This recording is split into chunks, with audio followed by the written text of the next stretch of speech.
This program features live coverage of an African safari and may include animal kills and carcasses. Viewer discretion is advised.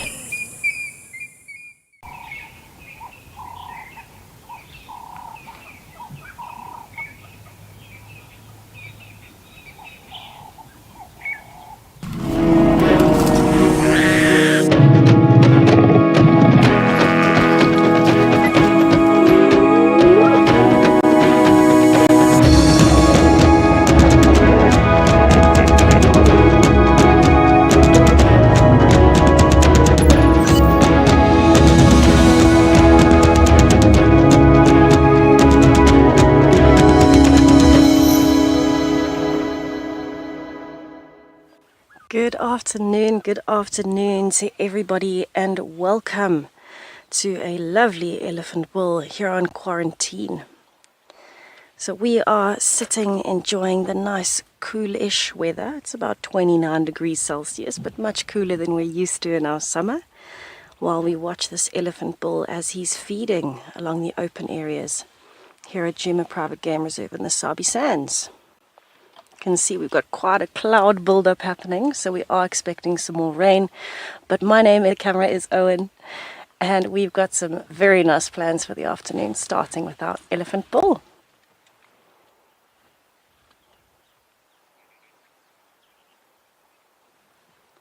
So this is actually quite a young bull, and I am wondering if he's going to be heading towards one of the dams in a little while to start drinking and cooling himself down. But as I was saying earlier, we have got a lot of clouds building up. As hot as it's been throughout the day, we've now got majority cloud cover, and so I'm sure this elephant bull is just enjoying a little bit of time where he doesn't have to hide in the shade. And I think as the day goes on, he's going to be moving around quarantine. He started under the marula trees, eating some marula fruits, and now he seems to have moved on to the grass. I think this is the resident one that we've been seeing around quarantine quite a bit recently. And he's normally with a bigger bull, but I don't see another elephant on quarantine, so possibly the other one is still in the drainage line somewhere, or under a nice big marula tree where we can't see him eating all the marula fruits.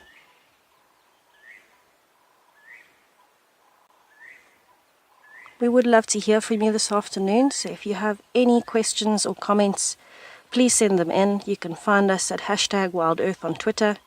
If you're under the age of 18, pop us an email on kidsquestions@wildearth.tv, or you can register on the WildEarth website, head over to the channel page and submit your questions there. Myself, JP and Lauren are very excited to hear from you this afternoon. He's walking straight towards us.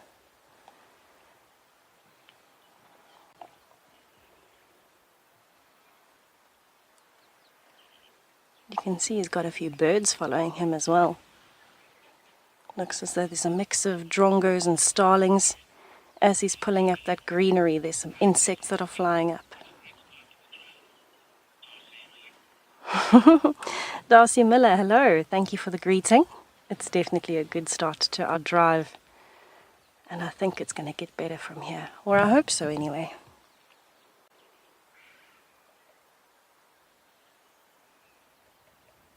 One of my favorite things to do is to watch an elephant bull as he's feeding. They can actually be quite fussy. So you'll see he's been pulling branches off the bottom of that tree now. He's actually trying to get at the greenery. It looks as though that's a tree that's been pushed over previously, and so it's actually some of the top branches that are facing towards us. And it looks like quite a few trees on quarantine have had the same fate thanks to elephant bulls. But he is looking very nice and relaxed.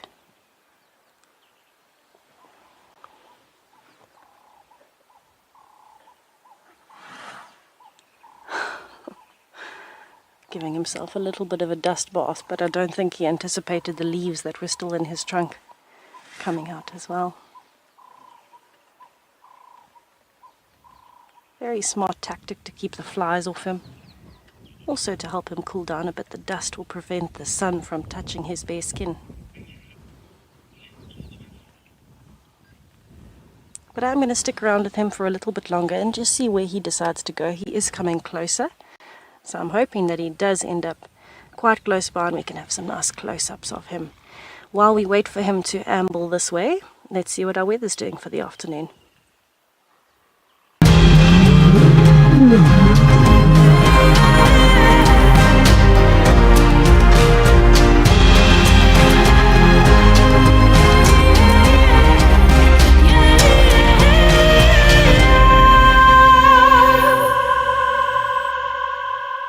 From Team Wendy, we have been sitting just watching this quite large herd of elephants just cross one by one across the road. It's been really lovely. Haven't seen a herd in a while. We've only been coming across big bulls, and I think they're on their way to Gallagher Pan, so we're going to race round when we can and hopefully get to see them drink. I have to say, we've got blue sky as well. What a day. Good afternoon, my name is Lauren, and I do have Gert on camera once again. And I really think they are. Gallagher Pan is actually just here, but we have to go the long way around. So there's a large herd. They're not quite there yet. I can see all the bottoms. We were on our way to check Zoe's hyena den. So one day, and I haven't properly checked, and we followed Intima this morning. It was Intima, all the way along Rebecca's. And I'm not saying she's denning or anything like that, but she's just been missing in action. And she was on a bit of a mission this morning, so... Can you work with this? I just want to check and just see, is there any activity at that den? I think it's worth just checking off the list. But we will spend time with these Ellies first, because if they do all end up at Gallagher Pan, then it's going to be really, really wonderful. I don't think the blue sky will last for long, but we shall embrace it while we can. It's so lovely to start to drive with elephants. I can smell wild basil as well.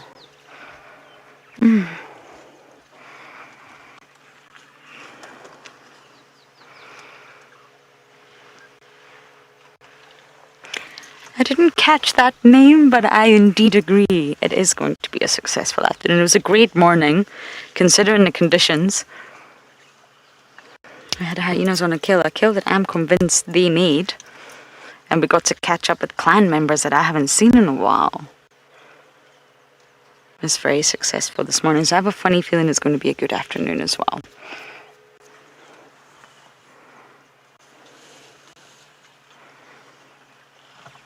Especially if these guys go for a drink.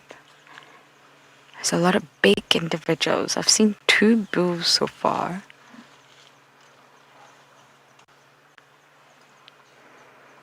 I haven't seen any small ellies, but I'm sure they are in there somewhere.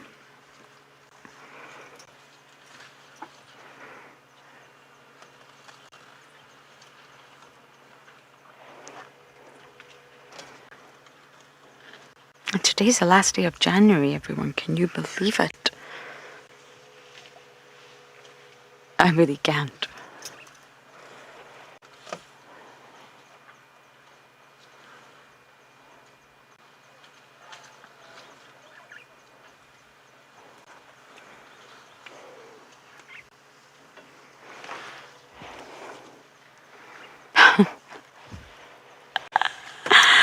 Am I in your way? Have you got it? I got it. Well, Squirrel, what could you possibly be looking for? Going for the freshest of dung. We're going for the nut of the marilla. But yes, I think that's a good idea. You don't want to get stood on by the gentle giants.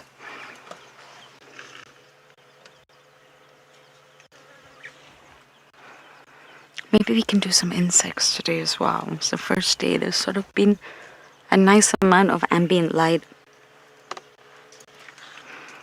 Patches of blue sky.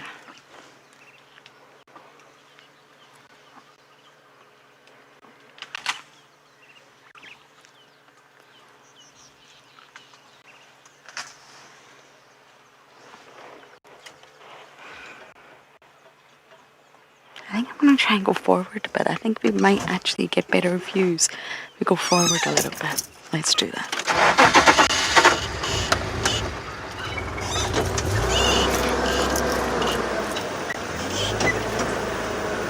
Okay, we're just going to slowly make our way around this corner and hopefully get some better views.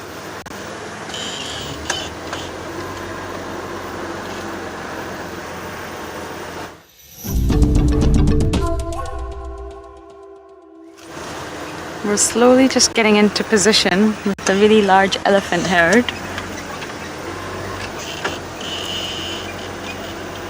There are actually more of them than I originally thought.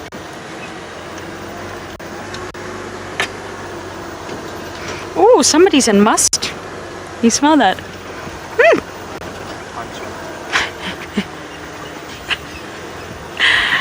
One of the males is definitely in must. That smell is unmistakable.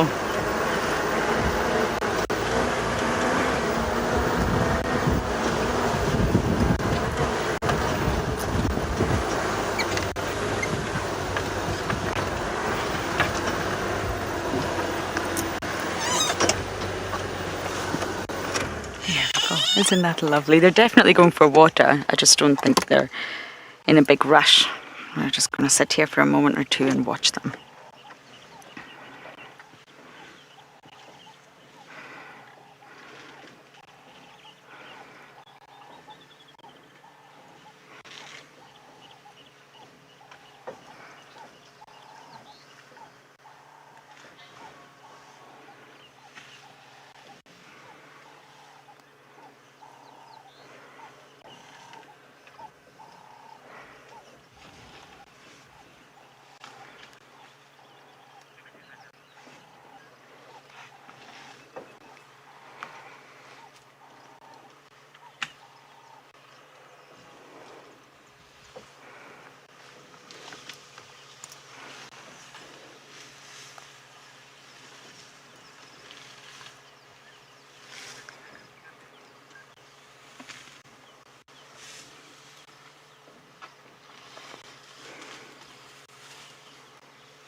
This is really, really magical. What a wonderful sight time.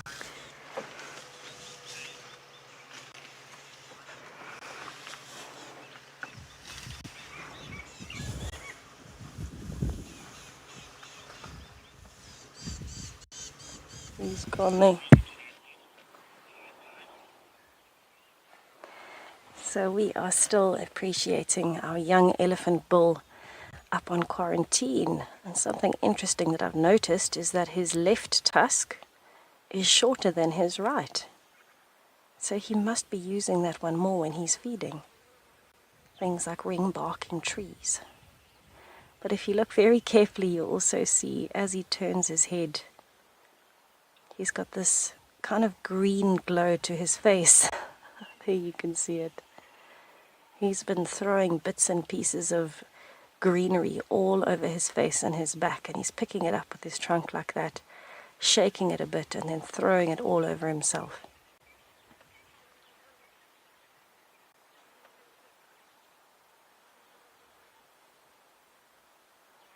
This must be to do with keeping himself cool and protected from pests.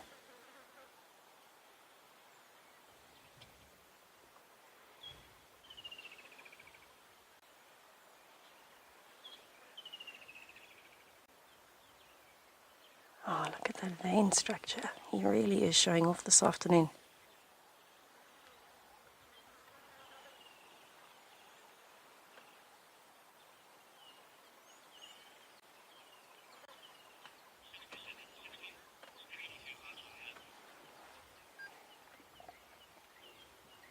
He's very calm. There's actually been a very big elephant bull that moved through. But he doesn't seem to be fazed by it at all.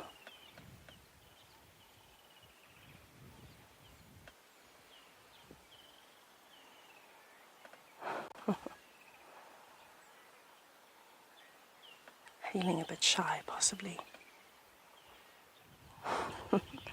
No, I think he's just moving wherever the food takes him. I'm not going to move just yet, but the other bull is actually coming closer, so maybe we'll see a bit of an interaction.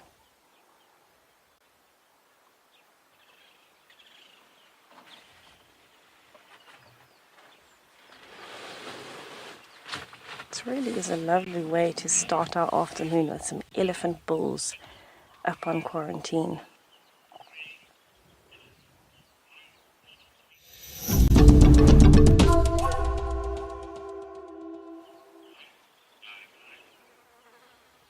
Oh, look at the big bull coming in.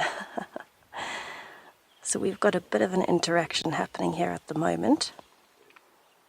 The younger bull that we had earlier is still here, but it seems as though these two are kind of coming closer together and just sizing each other up a little bit. They're approaching each other very slowly.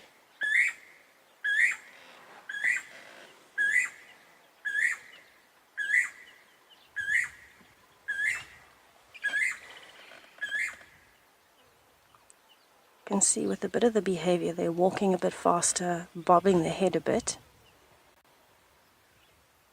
Definitely not as comfortable as he wants to be.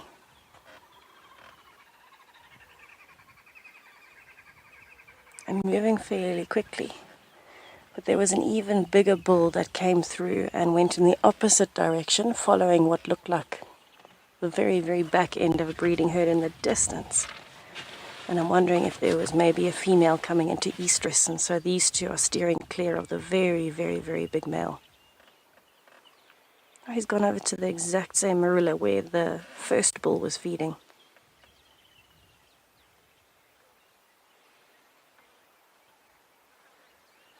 Definitely marula season.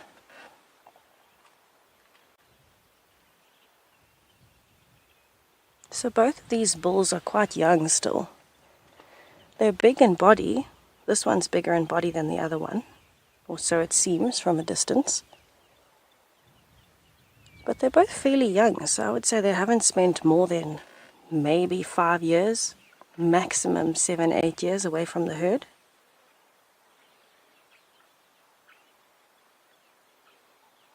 When both of these bulls would have gotten to anywhere between 12 and 15, the females actually would have started pushing them out. So the size that they are, I'm thinking they haven't been alone for too long.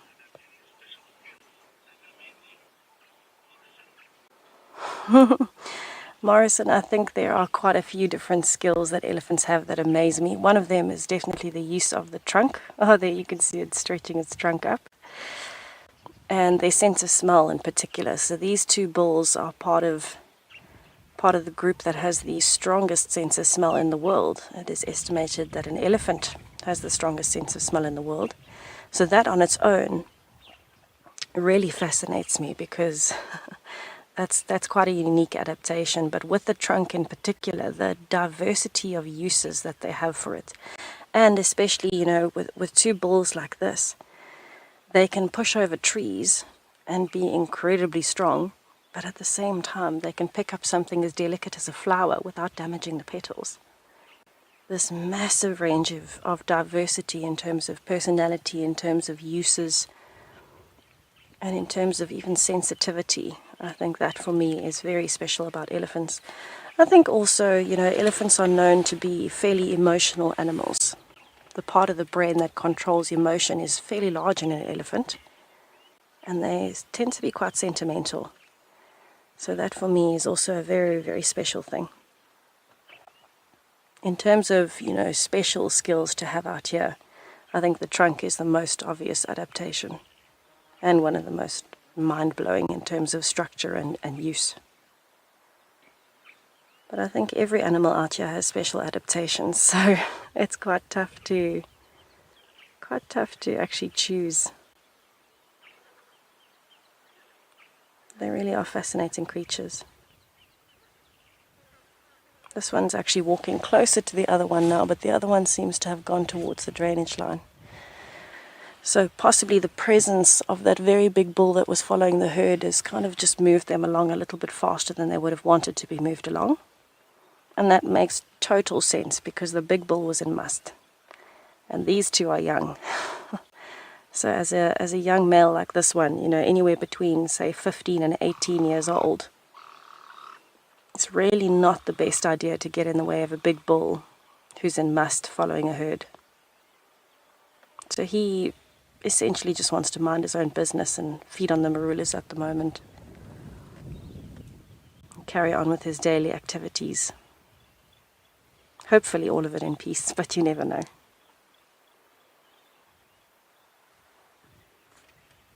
When we actually left for drive, it was a lot hotter than it is now. The cloud cover is building up pretty quickly, so it is cooling down rapidly.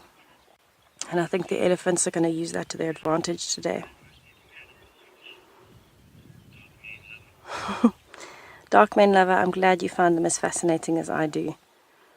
I think they're such complex creatures. I think anything that survives out here is very specially adapted. It's very harsh conditions.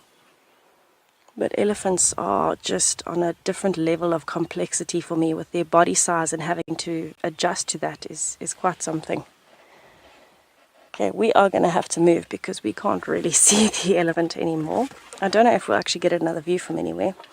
I don't think so. So we will leave these bulls and carry on towards Treehouse Dam, because it seems as though the bulls have definitely moved off and they've decided feeding is going to be easier in the shade.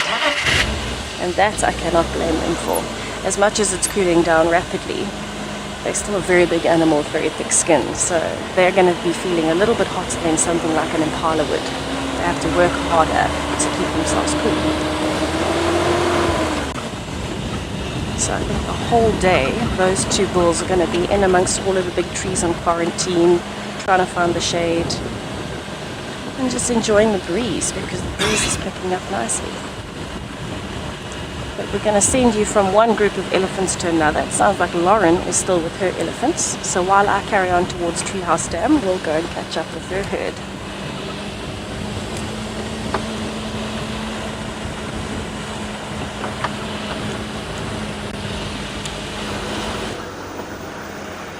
We have been having the most incredible sighting.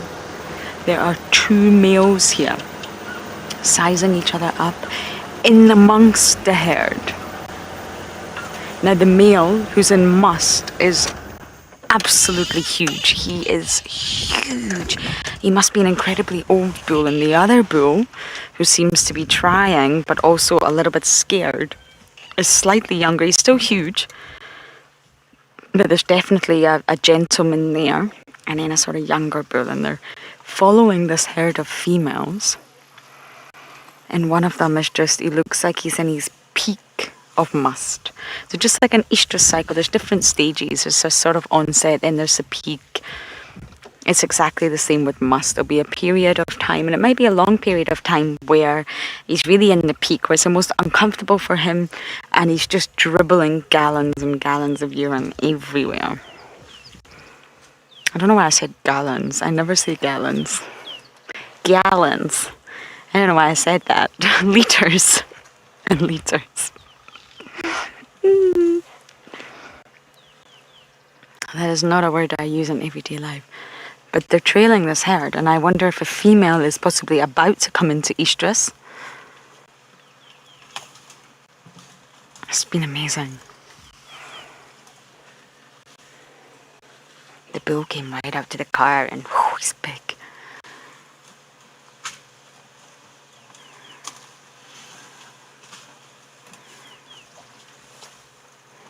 Hello, lady. Is that the big one behind? Yep. Okay, I've not got a good view, but I think that's him. I think that's the one in must.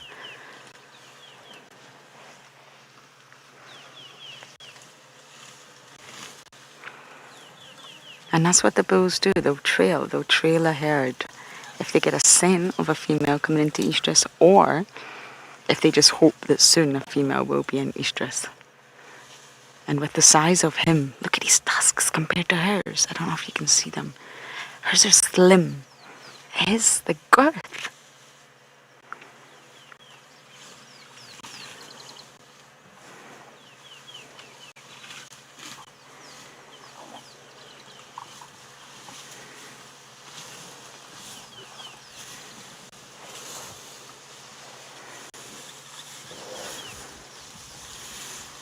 I think it's her he's trailing.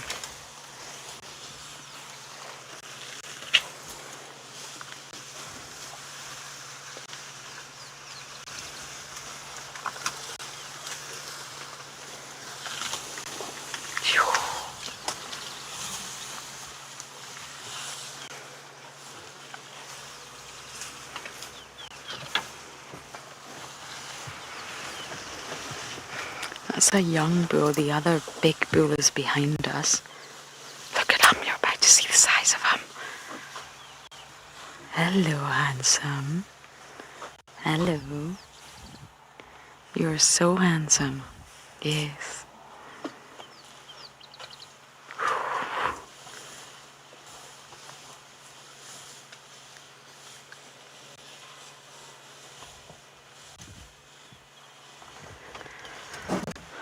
Well, that is not a small animal.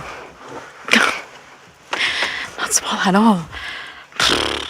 Such a big boy.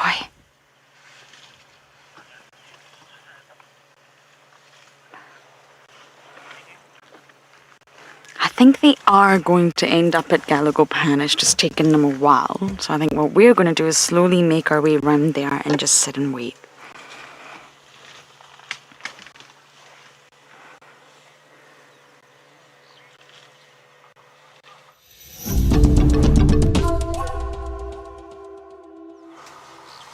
Just spending some time with an Ellie herd.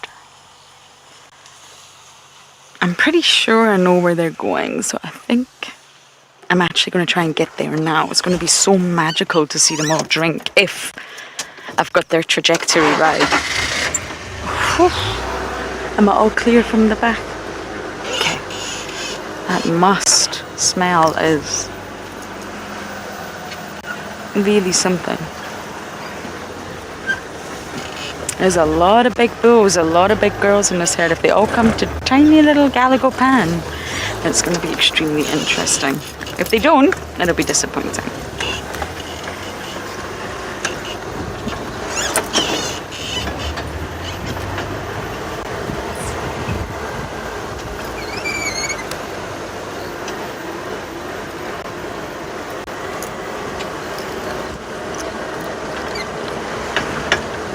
Sort of, they're taking the shortcut, of course. They get to take the shortcut. We don't, so we're just going to take the long way around.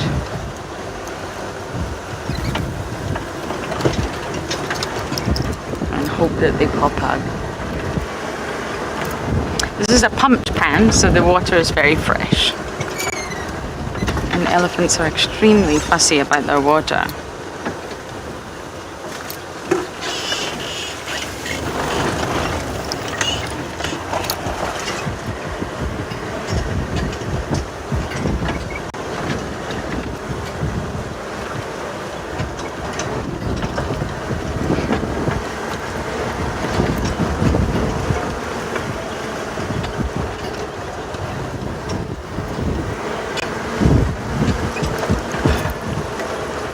So this operation might require a bit of patience, but that's okay.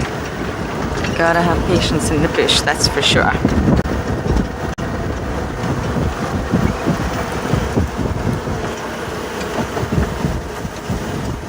So we're just gonna pull up at this little pan and literally just sit and wait for those big grey bodies to come.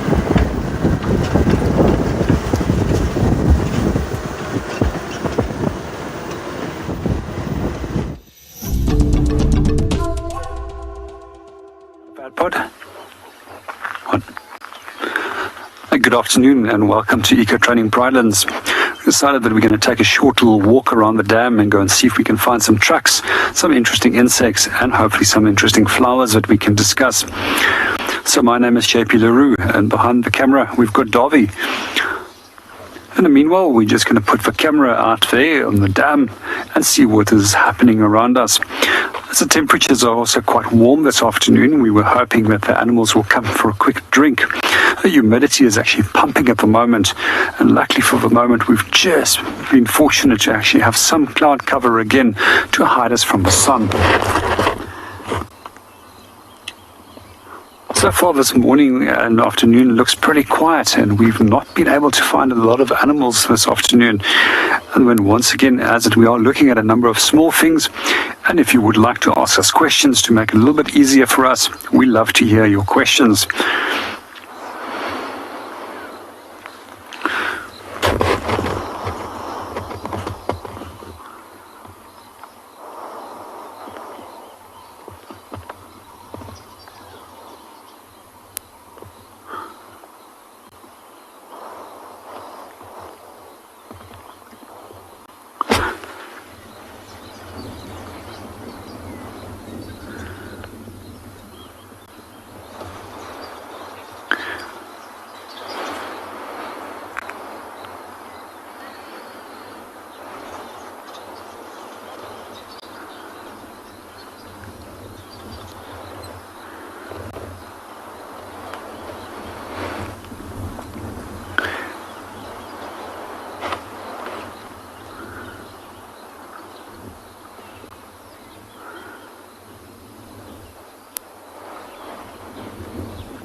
Good afternoon, Dan, and welcome to the show. So far, nothing on the amphibian side. The best time actually to go and look for amphibians is actually at night time. However, I wouldn't really like to venture into this little pan over here, as I know that there's also quite often a very big python that hangs around here. We've actually noticed recently that that python has had a large number of little ones, and those little eggs have hatched. And then we've found at least 4 small pythons around the dam at the moment. And what pythons often do is that they will slink into the water, and then they'll wait in close proximity to the edge of a shore and just expose their nostrils every now and then and wait for an animal to get in close range so that they can strike and then kill that animal. I also find it particularly interesting is that pythons can strike in total darkness as well, as that they've got a special technique which is almost like infrared vision that they have, which allows them to see different things which has heat or giving off heat. But coming back to the amphibians, one of the best ways actually of locating amphibians is working in a team. And if you are 2 or 3 people, then it's actually fairly easy to locate them, so that you can then position yourself and move towards the center of where the sound is coming from. At this time of the year, there's quite a few frog calls which you will hear at night, as these males are still advertising for the hope of finding mates. So one of the things that I was looking forward to this year is hopefully seeing large amounts of African bullfrogs, which is probably one of our second largest frog species in South Africa. But it's been pretty quiet. These guys need at least 3 consecutive days of solid rain before they decide that they're going to come out and start breeding. One of the fascinating things that I do find about African bullfrogs is that the male also displays some good form of parental care by looking after the tadpoles and sometimes excavating even the shallow tunnels or channels to other water bodies that they can move there when those pans start drying up. Well, we're going to move around and see what we can find around the dam. Let's go and see what Tessa has.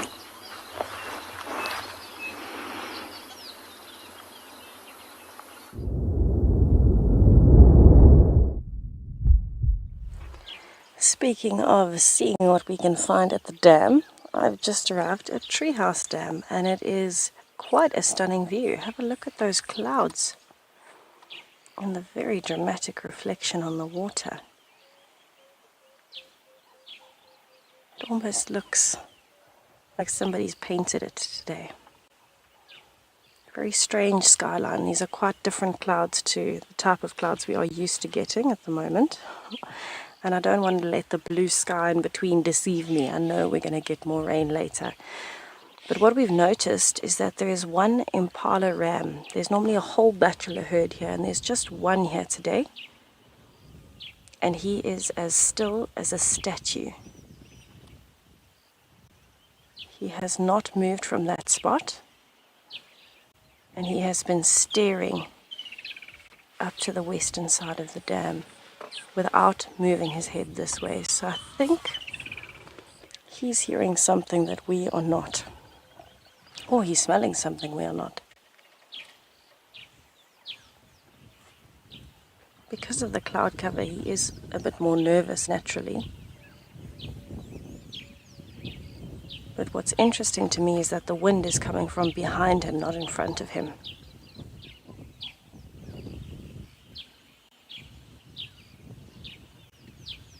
And don't let it deceive you that he looks so nice and relaxed with those ox pickers on his back. I'm sure it is a nice feeling, but have a look at how alert he is.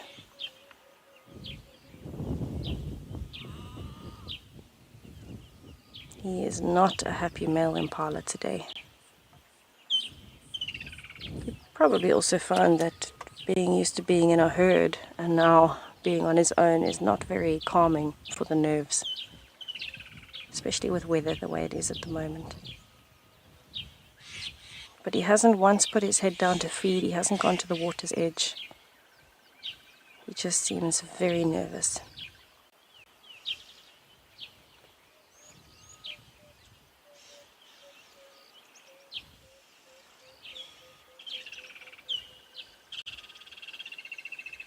He's being very deliberate about listening and watching before he moves.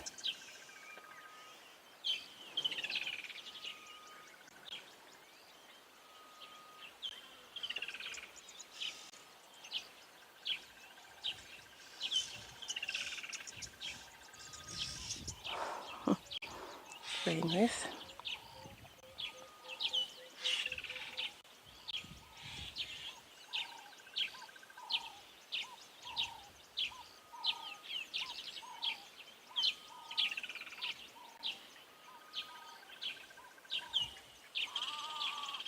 You can hear there are a lot of bird calls around us in the drainage line. None of them sound like they're alarm calling. They all sound like the usual calls. And that would definitely help him on a day like today. If birds started alarm calling, he would immediately become more alert than he already is. Oh, he's found a friend.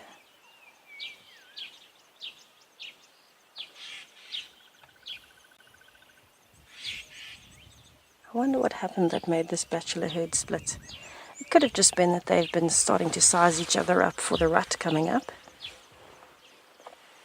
But it could also have been with the weather the way it is that predators might have been more active. He's looking a lot more relaxed already with a bit of company having come out of the brush. And the oxpeckers definitely look happy to have the impalas around.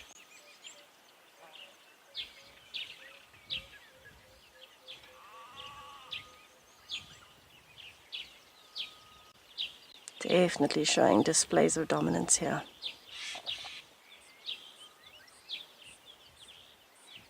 We're starting to see more and more signs of the impala males scent marking, urinating, creating middens. And that motion he was doing earlier, throwing his head back, trying to intimidate the other male, throwing his horns around.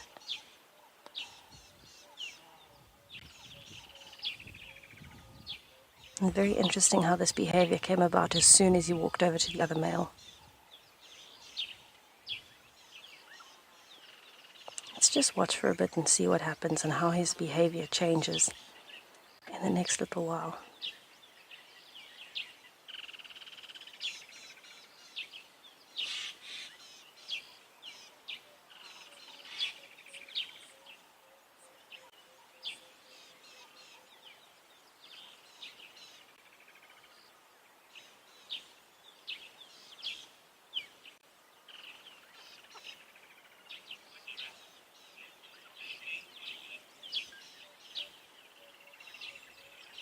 For the time being, it seems like things are fairly relaxed, but I am going to spend a bit more time here because I think we might have an interaction between these two males, and possibly we might have some elephants or something coming down just now as it's heating up. But while I wait here for all of that to happen, hopefully, I'll send you over to JP on Bushwalk.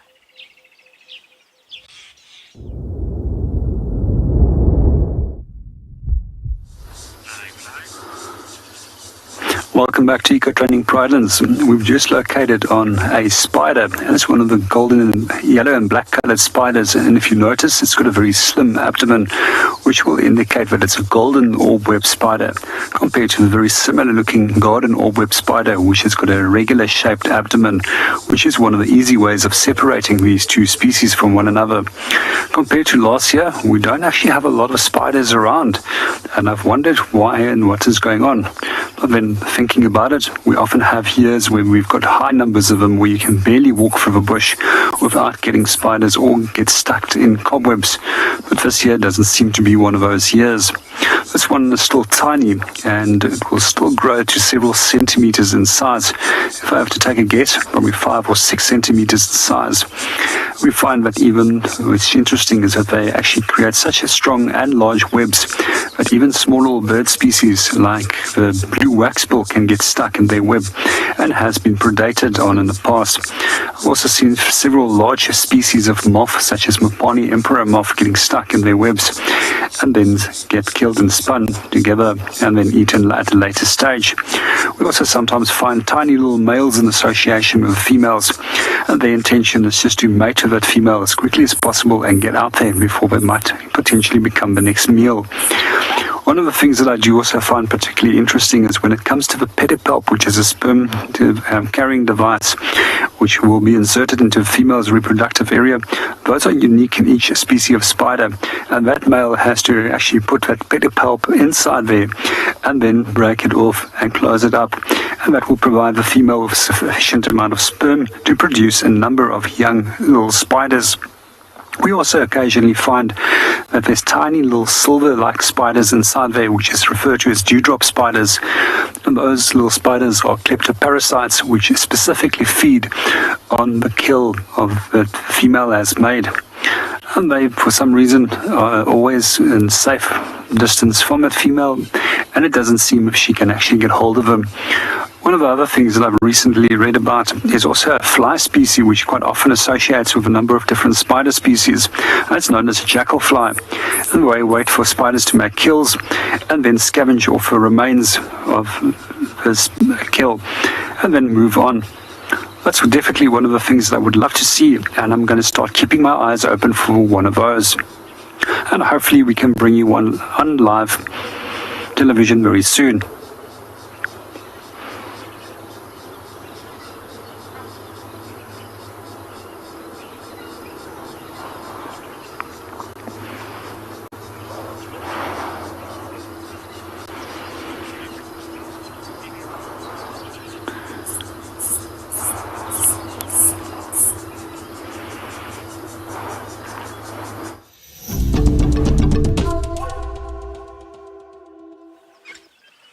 We have just witnessed a very interesting interaction. We noticed all of a sudden the blacksmith lapwing came screaming over the dam, calling as though it was chasing a buffalo off its nest, only to see this African harrier hawk come in and land on the branch just below the red-billed buffalo weaver's nests.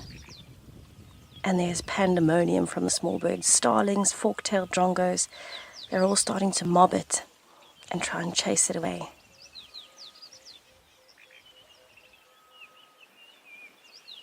I wonder, there you can see some of the starlings. I wonder how long the African harrier hawk will last being mobbed.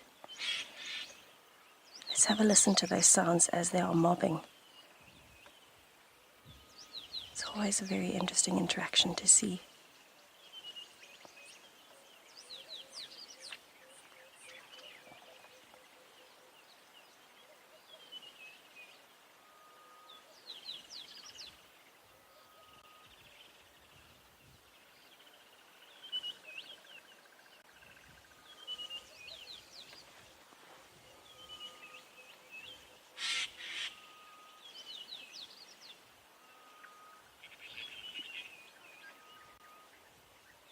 They've been quite calm about their mobbing so far.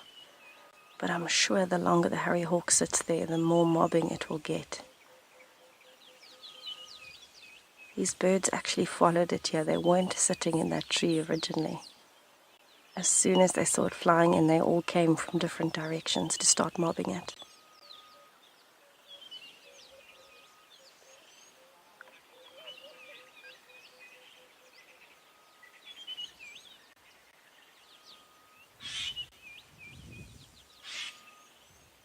Trying their best to distract and intimidate this harrier hawk.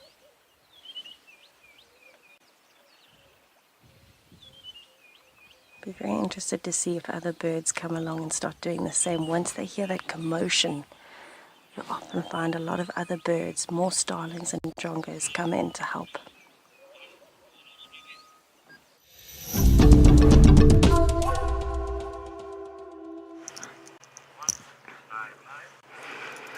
Tensions are so high here. Just moments ago we had the whole herd here, and that big bull was using all his force to shake that marula.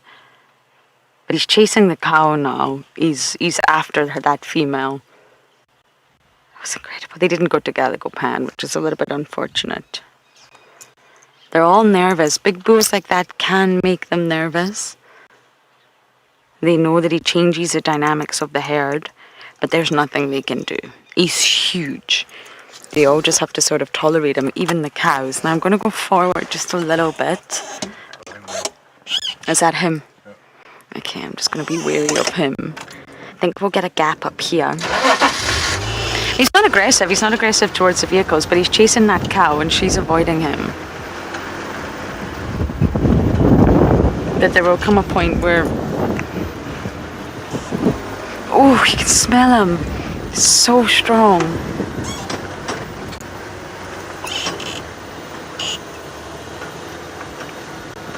Wherever she goes, he goes. That's him. Can you get him from here? Okay.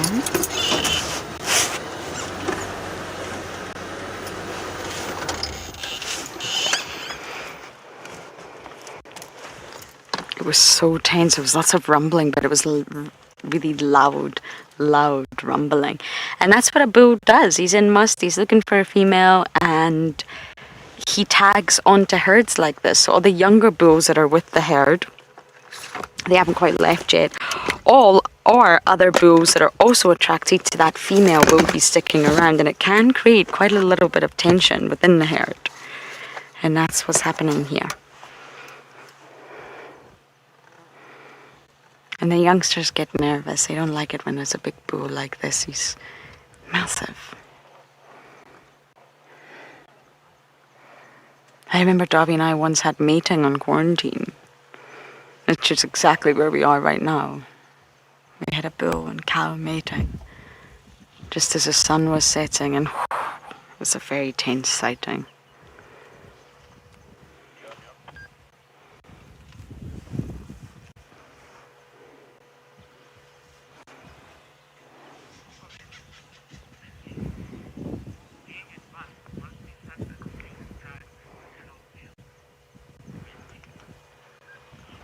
Mindy, I actually don't think so. I have to say, I don't think so. I think for a teenage, yes. A young male, yes. But for an adult male, I really, really don't think it's confusing. I think he knows exactly what's happening, and I think he knows exactly how to handle it. An older bull, that's why they sort of tend to get called gentlemen, because they are able to handle their must.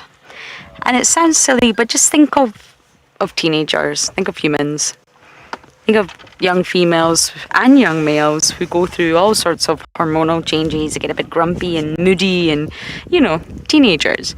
And then naturally as you go into adulthood, you understand things a lot better. I really don't think it's confusing for an older bull, I must say, Mindy. He's just in must. He's just looking for a female. But he's a much older bull, and I think just his size and his presence, the herd are not always used to that. Having a big bull around like that. males get ousted. So when a big bull trails a herd like that, that's why they get a little bit nervous. Okay, I'm going to forward. But he's got his eyes set on one particular female, and she must either be coming into estrus, I would imagine, because she doesn't seem to be reciprocating or sort of interested. So I think she's just coming in, and he knows it.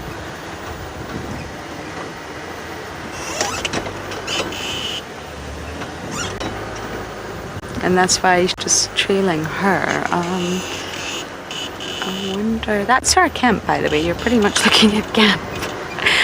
They are everywhere. Ah, that's them.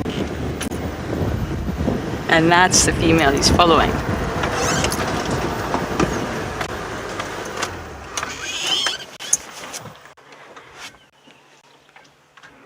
So nice to have the sunshine, and I've seen so many insects already, and it just, it feels so good.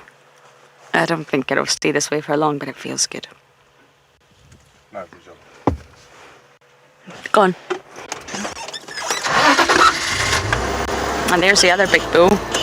He's younger though. That's our camp, voila, DRC.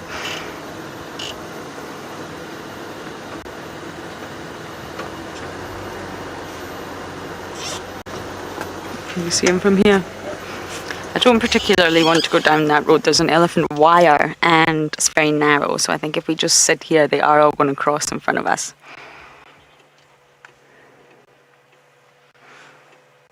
But he might try to mount her. That's also a possibility, and the bulls could end up having a bit of a collision. There are at least 3 huge bulls that I can see here. I don't know if they're all in must though.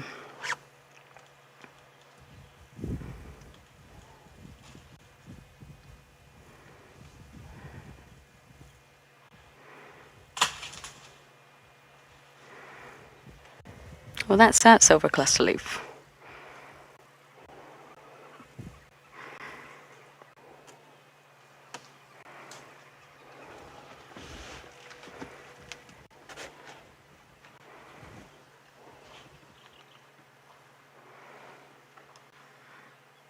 That's the other big bull. He doesn't look to be dribbling.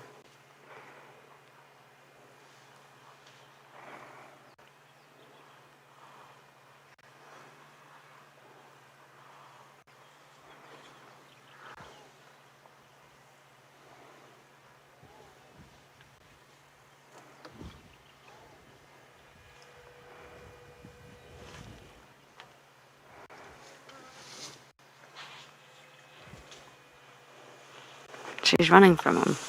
He's shaking that tree. Let's go forward. We like that Marula, Mr. Bull. Here, okay? The poles are probably going to get in the way, but there's not much I can do about it. We don't trust the weather right now.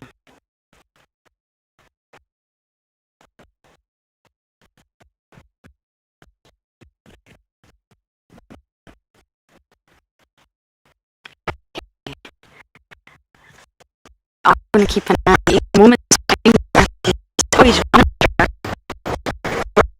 on this. See what's down there. Training Pridelands. At the moment, we are looking at the knobs on a knob fawn.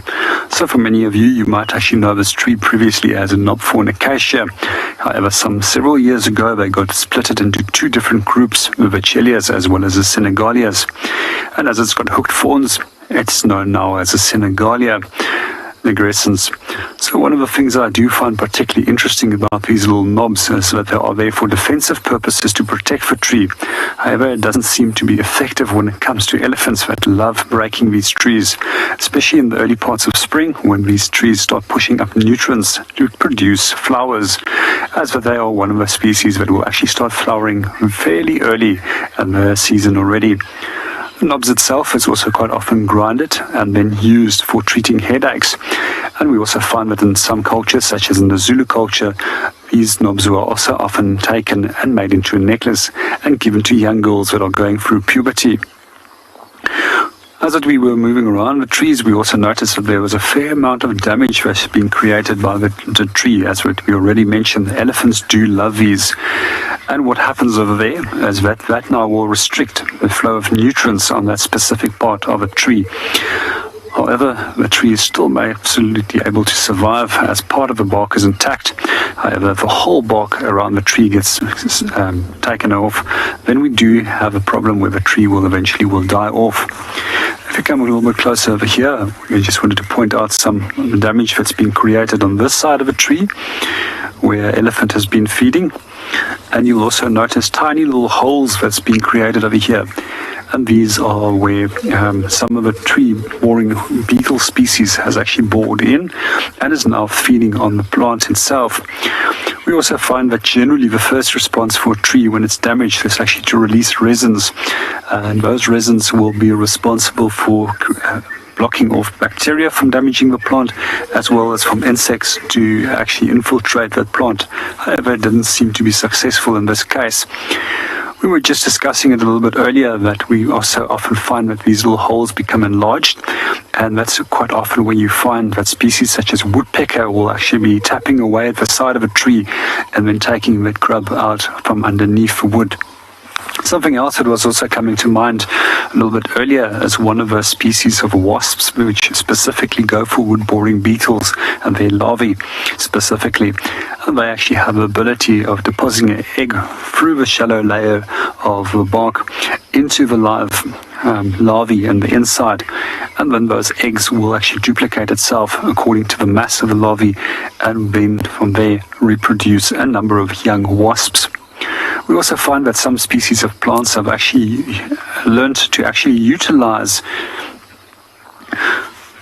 wasps to actually protect them, and one of their tricks that they have up their sleeve is actually to produce a chemical that resembles that of a smell of some of the insects that do feed on them, and that will then attract the wasps in large numbers and remove the parasite that's damaging the plant. We're just going to pan the camera a little bit around and see if there's anything else that we can find. Some of the sounds that you might hear in the background are some red-billed buffalo weavers. And a little bit earlier, we also had the bubbling sound of the Birchall's cuckoo, which was calling in the background, and the emerald-spotted wood dove, which is one of my favorite little dove species out here. Our Birchall's cuckoo is starting again. Quite often people do believe that they actually predict rain. The only reason why they're actually calling today is because it's overcast and cool, and birds tend to cool for longer on overcast days, and it has absolutely nothing to do with the prediction of rain. I do find them absolutely fascinating snakes, birds, and I've watched them in the past going for a number of small snake species, which included both puff adders as well as boomslang. Occasionally, I've also seen them raiding nests and taking the chicks of a number of different bird species out there.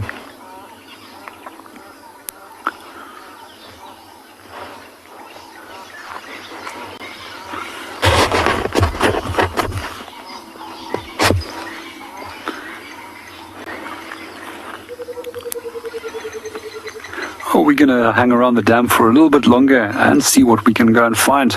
In the meanwhile, let's go and see what the rest of the team is up to. The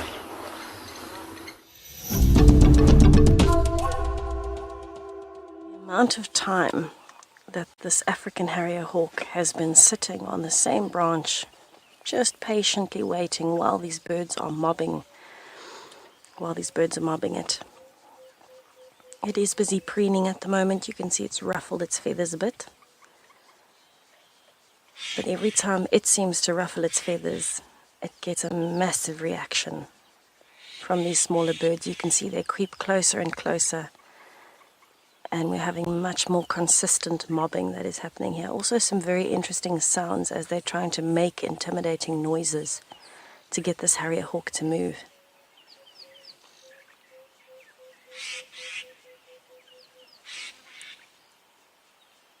It doesn't look as though it's actively hunting, because if it was, it would be jumping from branch to branch, busy looking through all of the little crevices for lizards and things like that.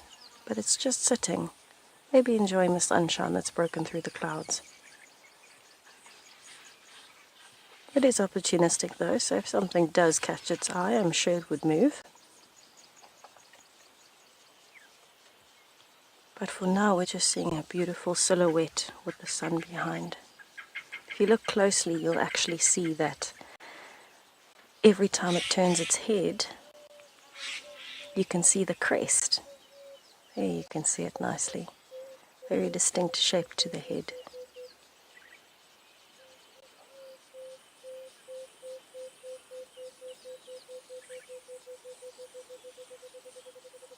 Oh, look at that beak.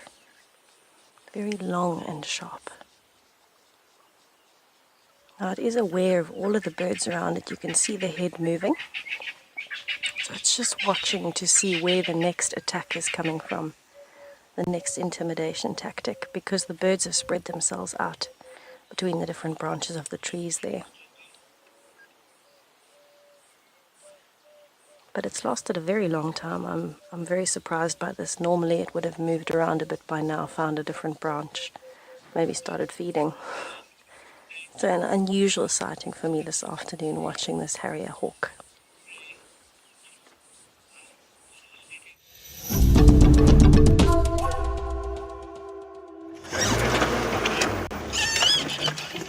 Two bulls are fighting. The tension on quarantine is unbelievable. Unbelievable. The females have all ran away. The whole herd have ran. There are 4 bulls here, big ones, and 2 in must.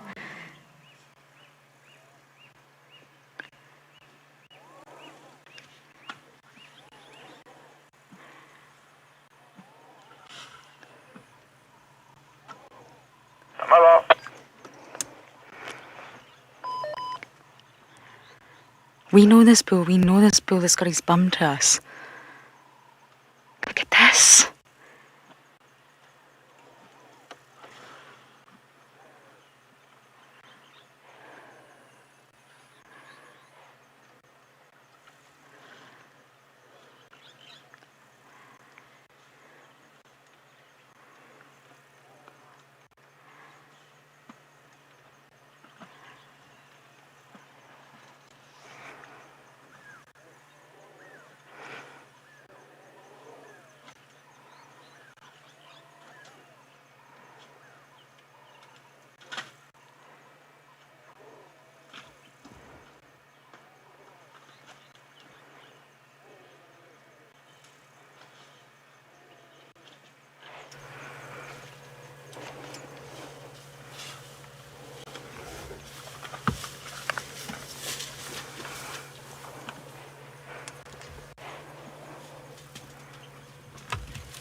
Okay, this is getting serious now.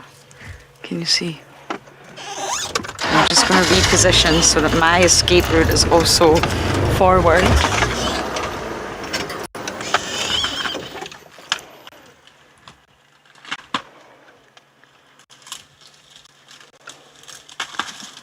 Poor Wattle.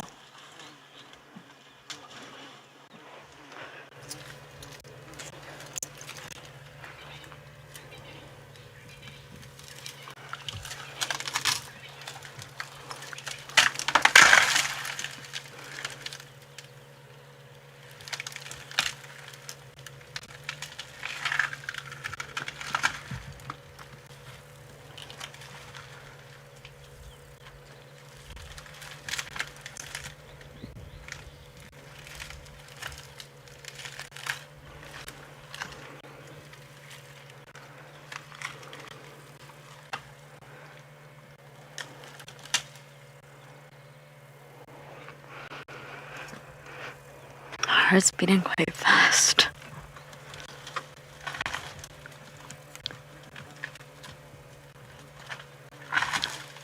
Phew.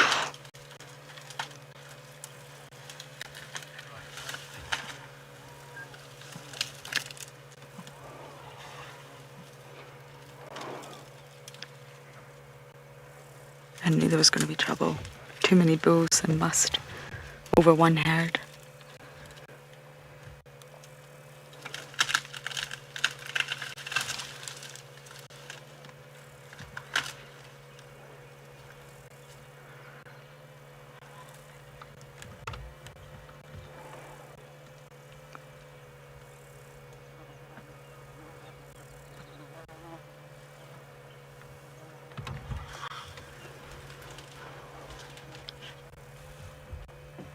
The one on the left seems to be the aggressor.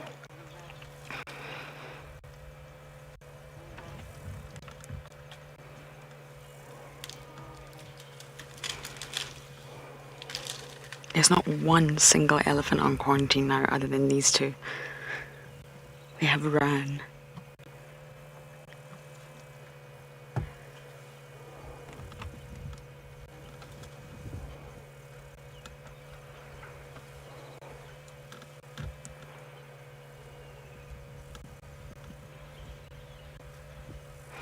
They're dancing around each other, but it could change at any moment.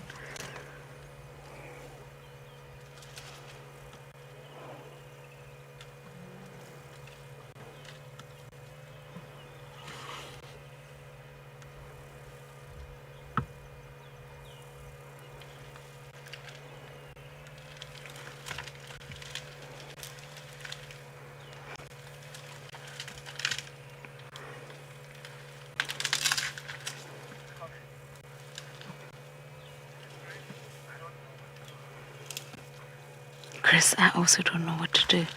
Never seen this before. Not like this. They've absolutely destroyed that tree.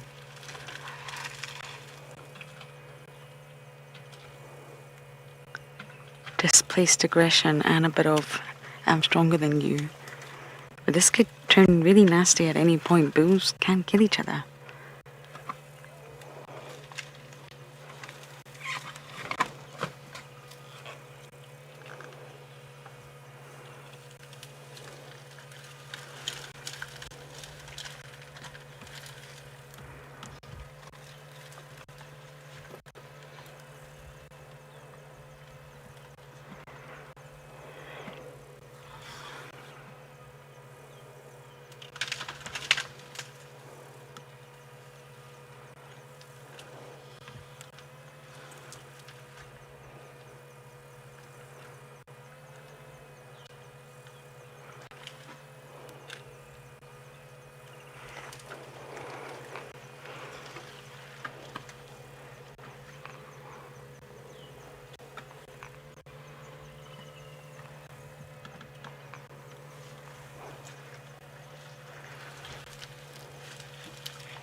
Gaynor, I know.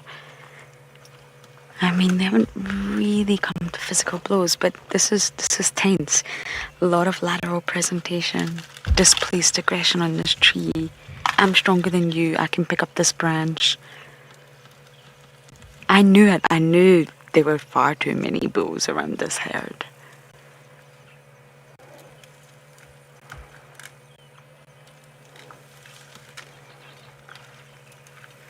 And they're both in must. They've both got a lot of testosterone pumping through their blood right now.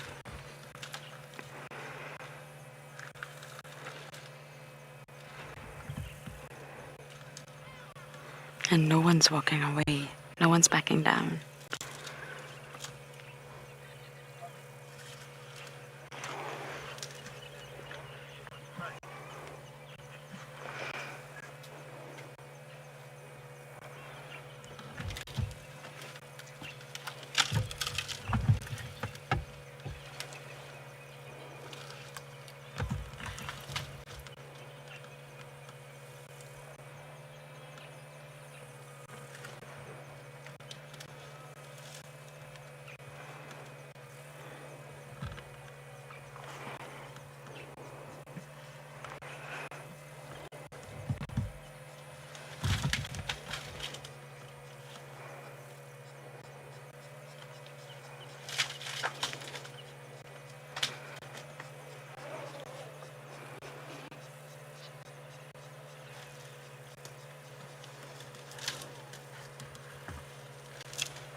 Impo, me too. Me too. I don't think so, but they can. bulls can get very aggressive. Me too. I hope we don't see any of them get injured, but I don't know. Look at the set of weapons that both of them have.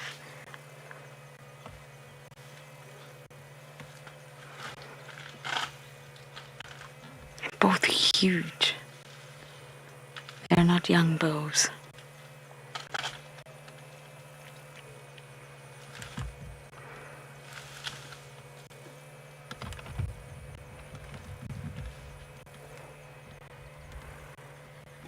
Destroy that wattle in anger.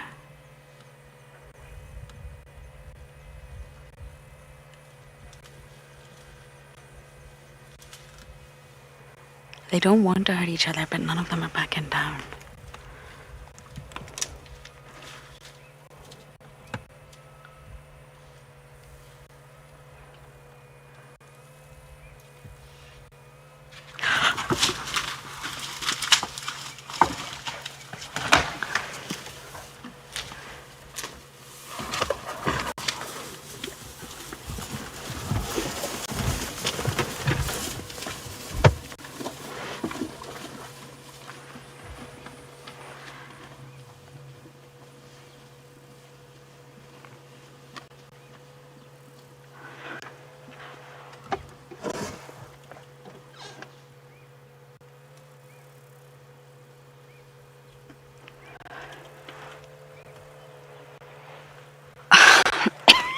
I can only breathe now.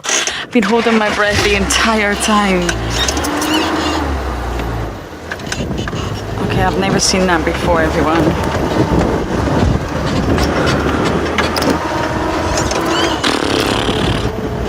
The power, the strength.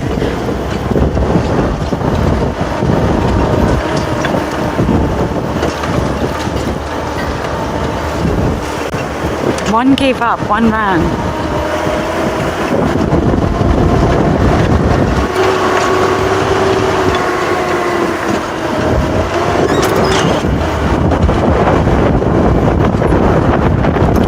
Chasing each other. This is absolutely incredible. We're going to make up our mind what to do now because, of course, safety comes first.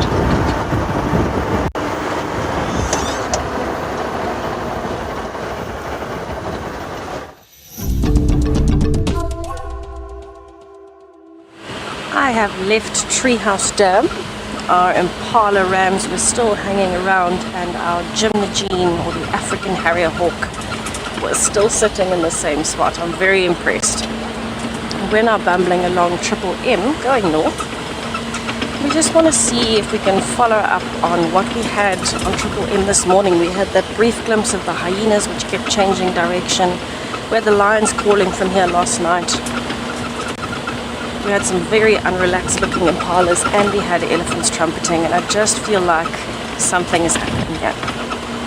So I thought it would be a good idea to drive along here slowly, see if there are any fresh tracks for the day, but also just check maybe towards One-Eyed Pan and back up towards Gowrie Gate in case there might have been anything that crossed. Because it's such a lovely warm afternoon, we're also going to go and check towards Sydney's Dam again. It's been a very productive spot for us recently, so I feel like that would be a very good idea. What is good to note is that there's been a lot more activity this afternoon than we have had in the last week. Whether it's insects, butterflies, grasshoppers, all those things, or birds. We've seen a lot of rollers already flying over, all the way through to impalas and elephants. So the sunshine is definitely bringing some good luck this afternoon. I'm hoping that luck carries on right the way through to tonight, and that this rain gives us a bit of a gap still for the next few hours. How wonderful would it be to come around the corner and have the Talamati Pride lying in the road?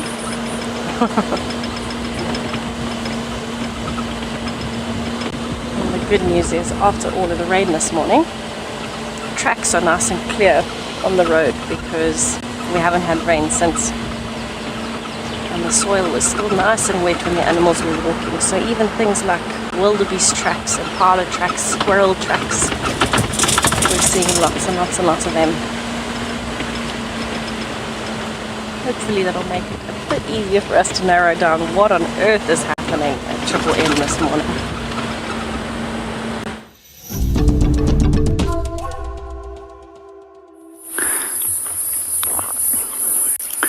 Welcome back at Brightlands. At the moment we are looking at a dragonfly which is known as a red vein dropwing.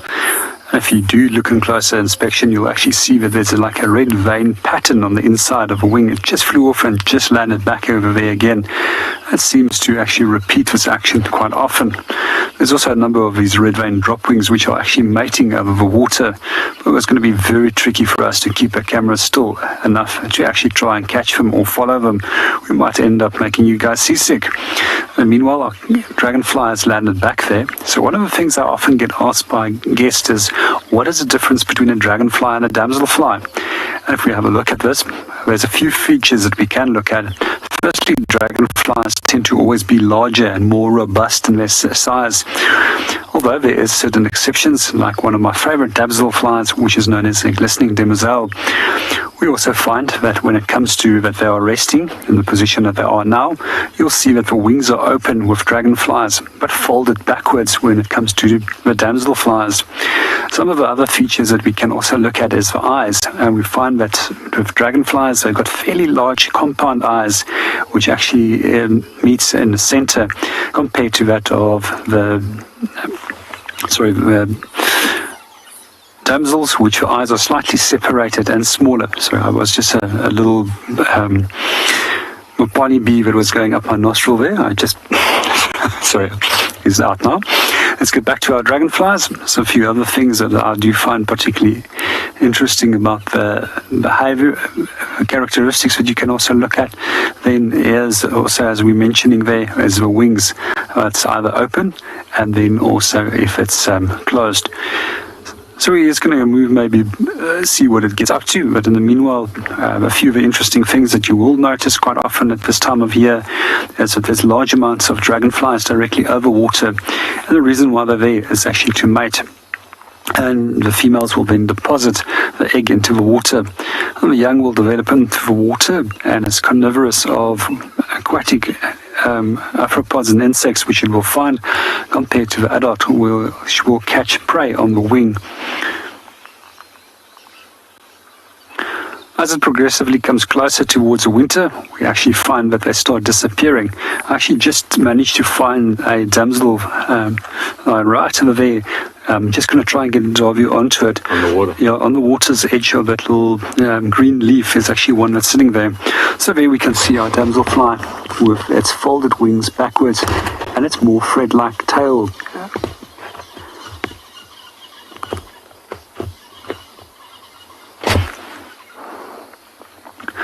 So coming back to what I was just saying earlier, as it becomes winter, they tend to actually then start moving away from the water, and we also see that their numbers actually will drastically decline as the winter approaches.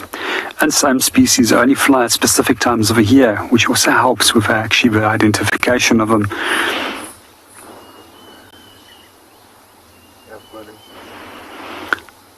Dobby has just managed to get our damselfly and is keeping that camera very steady. And we actually, there we go. I just love damselflies and dragonflies. For me, they're absolutely stunning in terms of the colors that they have. And I've compared them to little flying jewels. They always make me incredibly happy to actually find them. One of the things that I often will do is I will sit in the summer months quite often with my books and actually will study them. And then by next winter, by next summer, I tend to actually forget which ones they are, as they're not around for all year long. However, if you want to make it easier for yourself, there's a number of common species which you can study and use those as a base for your identification. In the meanwhile, let's go and see what Lauren is up to.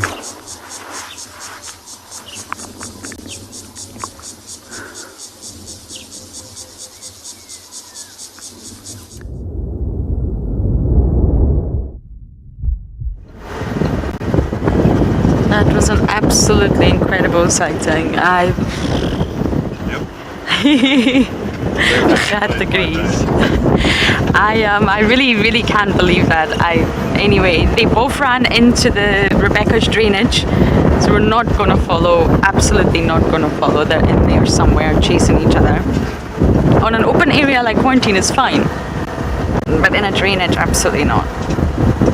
Females are long gone. I think they're probably in Bubbleshoek or Simbambili by now. They ran because they know it's trouble. They can. Females will do whatever they can to protect their young. Get the calves out of there. Whew. Anyway, wowza. It's been a day for incredible and unusual sightings.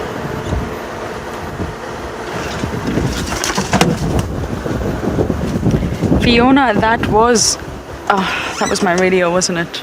I knew something fell there. Fiona, that was absolutely crazy. I've seen bulls sort of, do the lateral presentation and... I don't know where this radio is. I don't want to drive over it. Can you see it?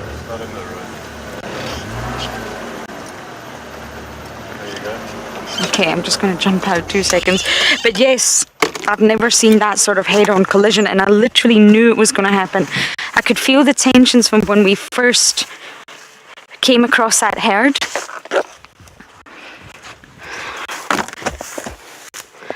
And sorry, all my wires and things are falling off. We need better places to put our wires. Luckily for the pink tape though. We did that for Michelle because we knew Michelle would like the pink tape. I've stolen his radio because Wendy has no game drive radio. Okay, yes, I've never seen that sort of head-on collision. That was serious. That really could have been fatal if they both decided. Obviously one decided to run, but they have both decided to really clash with one another. It could have been really serious. I thought a tusk was going to snap. That's what I thought was going to happen, but thank goodness it didn't. And it's 2 males in much older bulls. I would say both gentlemen, which is normally about the age of 40 or round about. And there's obviously a cow in estrus. And they can probably smell her from a long way away. Her urine, just like leopards when they do the phlegm and grimace and they can smell the urine, it's exactly the same. They don't necessarily phlegm and grimace, but they can smell her. They will trail her by urine back to the herd.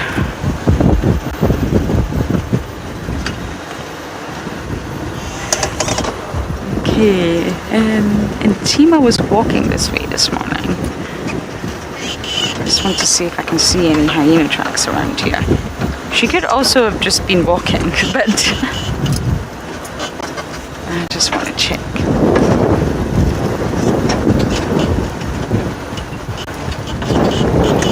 And then I think I'm going to head back to the site where we saw them all this morning and just see if anybody's hanging around. Marib's is on a kill in the Mulwati, but it's in Little Gary. The Mulwati runs all the way down through different properties.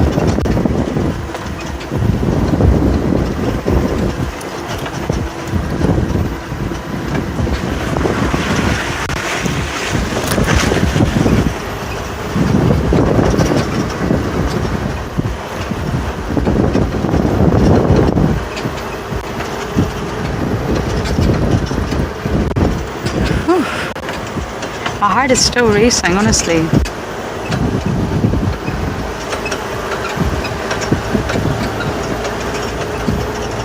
Can be quite aggressive as well, those males with the females. Not just with each other. He's substantially bigger than most of the females. Okay, maybe not the biggest female, maybe not the matriarch, but a lot of these young cows, he's so much bigger than them. And it can be quite a thing to watch elephants mating, especially a younger cow with an older bull. Big size difference.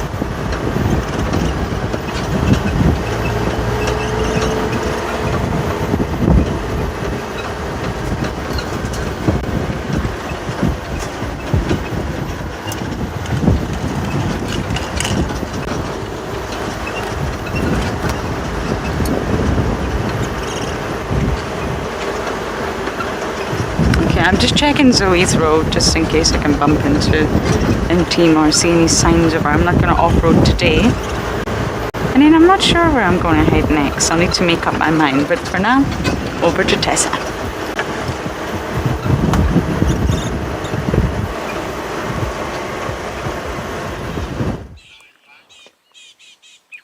Oh, thank you, Lauren. Good luck on Zoe's road. It seems like we've gone from some sets of tusks to another. We've got a very, very big male warthog here. And we're actually next to one-eye pan. And this male seems to really be enjoying the marshy section with that greenery just on the edge of the pan. He's doing a combination of feeding and scratching himself. And I'm hoping he might decide to take a little mud wallow. I think he has been in the water through the day today. But it is heating up again, so you never know.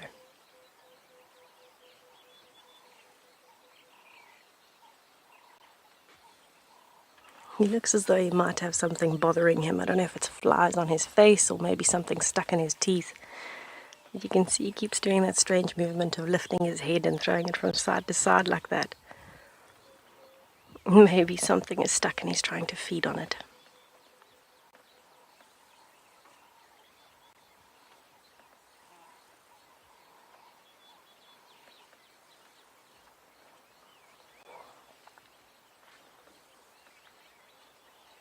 His tusks certainly do catch the light this afternoon. They're looking nice and clean and very, very sharp. Quite a formidable weapon.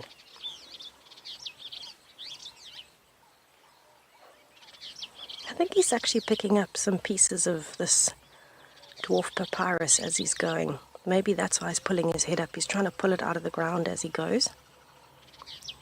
Yeah, it looks like that. Nice and fresh greenery filling his stomach.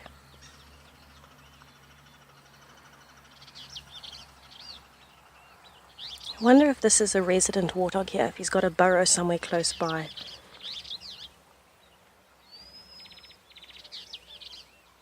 I would think so. They are quite territorial. And I know there are a good few termite mounds around here.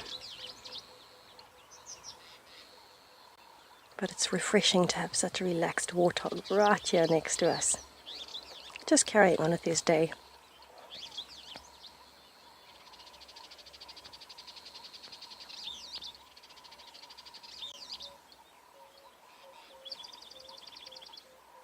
Actually very lucky to see him here. A male warthog's territory can be over 3 kilometers squared. It's a big, big area. And he chose one-eye pan the same day that we did. I'm very happy about that. I'm going to stick around for a little bit longer and see what he does. And then, when you come back to me later, I will do a bird challenge with you.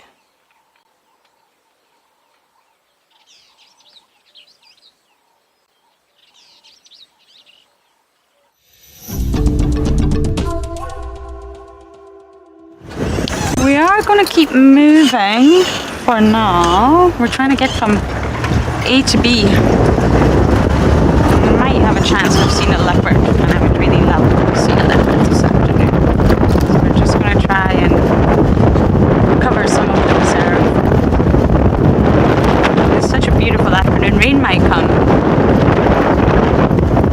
So if we do have a chance, I'd rather see a leopard before rain comes.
I've been waiting on.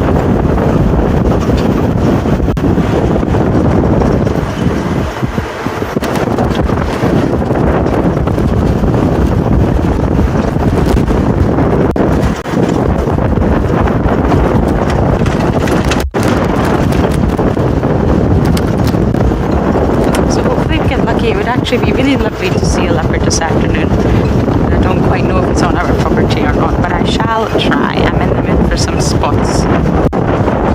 It's been a fantastic day for sightings already.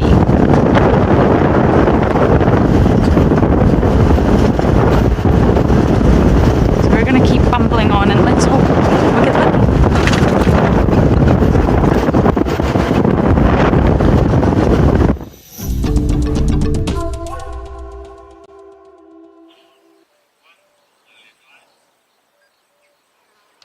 Mr. Warthog over here at One Eye Pan is still very happily munching along on the edge.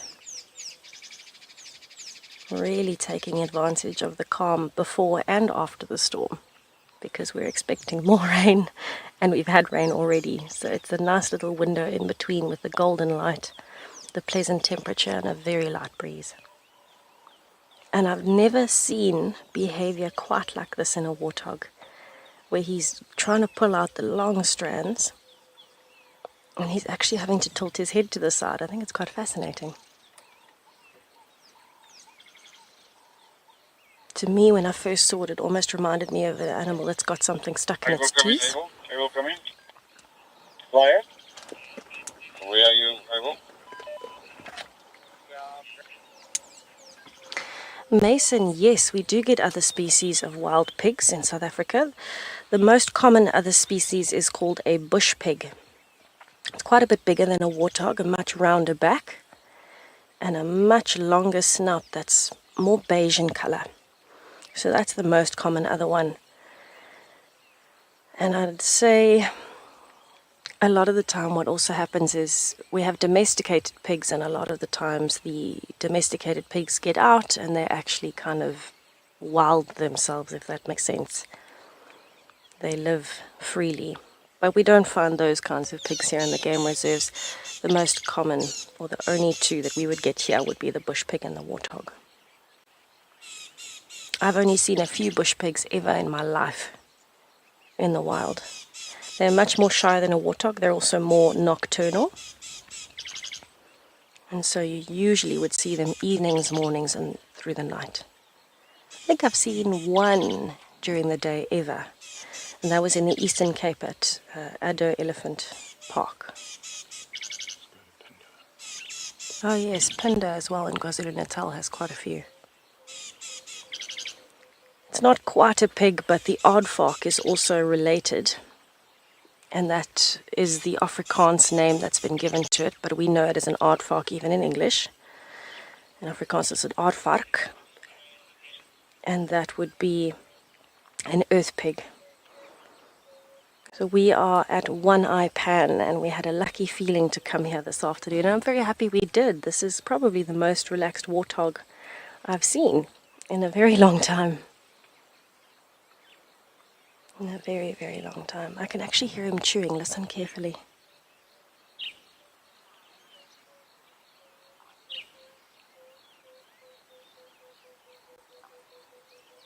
You can almost hear the grass pulling out and then him chewing. But it's very, very soft.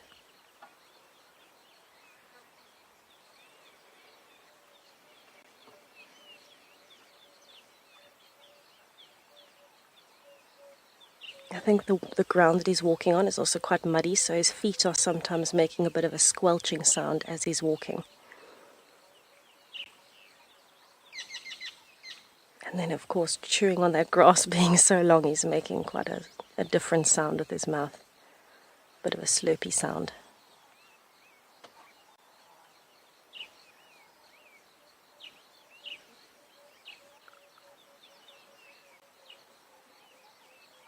He's actually making some vocalizations there. Oh, hello.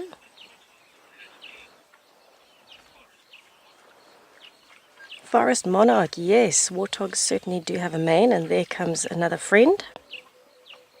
Believe it or not, another male, but a bigger one. And yes, they do have a mane. It's very, very thick hairs, so about, well, not quite the same thickness as an elephant's tail hairs, but similar.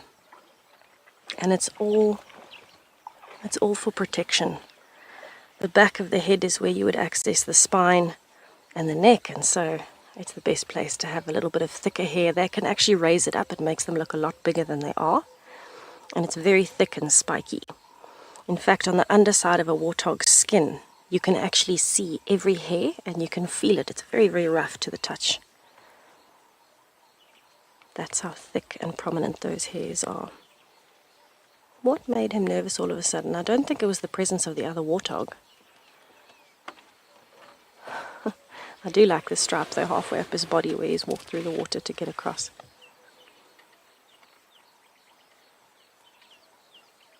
He is smaller than the other male, so I'm wondering the other male might be more dominant. So maybe that's what's pushed him off to the side. He knows that the other male has now got a bit more dominance, and so he actually has the rights to feed. Best not to challenge it, especially on a hot day when you don't want to lose too much energy.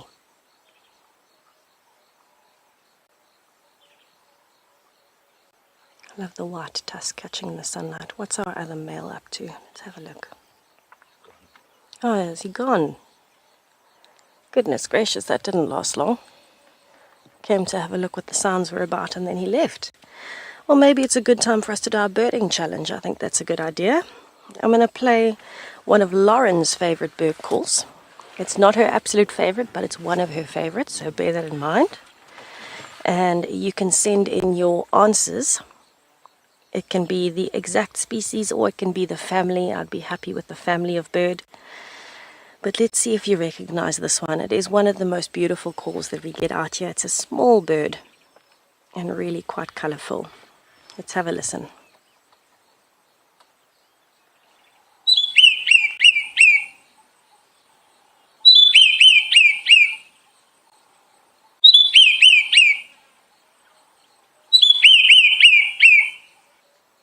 So this is quite a common call that we hear out here in the bush. We do see these birds quite often as well, but they flit away pretty quickly. So I'd love to hear what your answers are.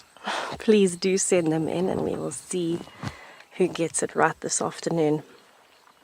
To me, this is one of the more beautiful birds that we get here.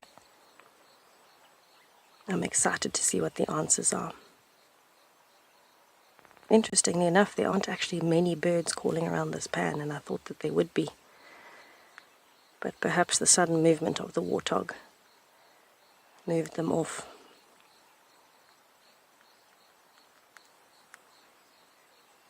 As we're sitting here as well, we can feel it cooling down.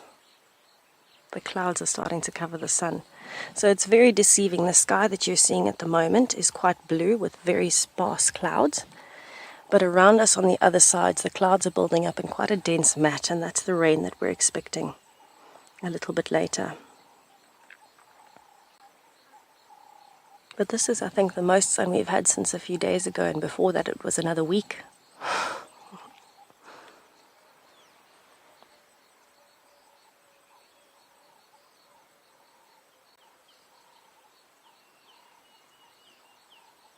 I'm starting to hear the odd bird call now. But I think what we'll do, we'll probably actually end up leaving this pan fairly soon. There doesn't seem to be much else here. I want to carry on up Triple M towards Sydney's Dam and check there.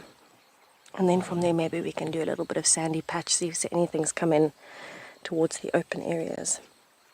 I do still have a very lucky feeling, and it's still early. It's only 5:10 in the afternoon here. So we've still got plenty of time before the sun actually sets. And now is the time, now that it's cooling off, that the predators are going to start moving. All right, let's head on and see what else we can find, Owen. I wonder where the warthog's gone. The warthog has decided to leave us. What a handsome man, though. I didn't actually notice any visible scarring on him, did you, Owen? No, he's looking quite young and healthy. Right, let's head back to Triple M.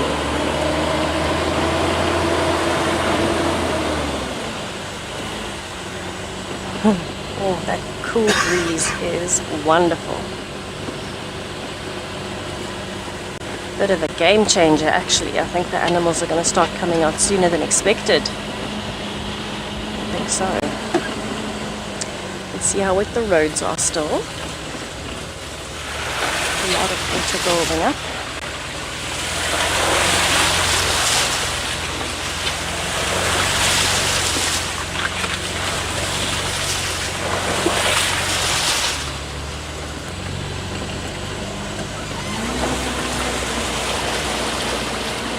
Let's see what we have got. Okay, so nothing I can see so far on Triple M, and my going up the crest, and I'll be looking forward to your answers soon.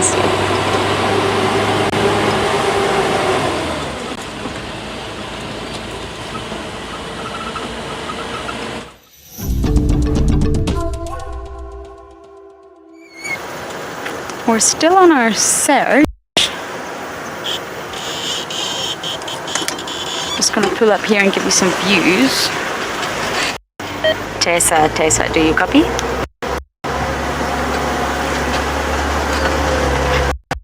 Can't get hold of Tessa.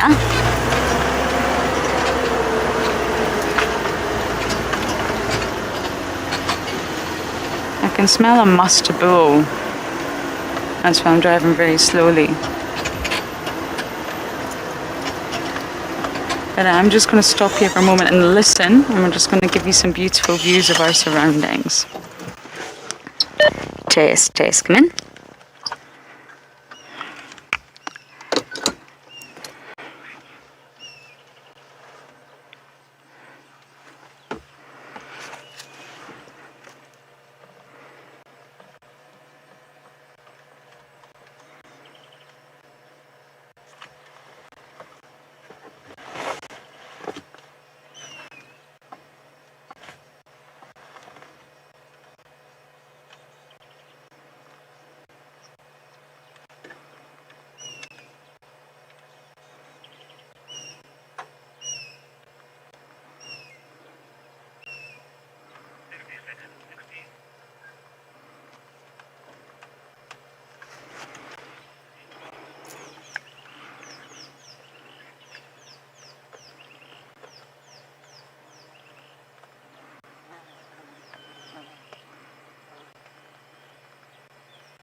Isn't it just so peaceful? I can't hear any elephants though, only smell them.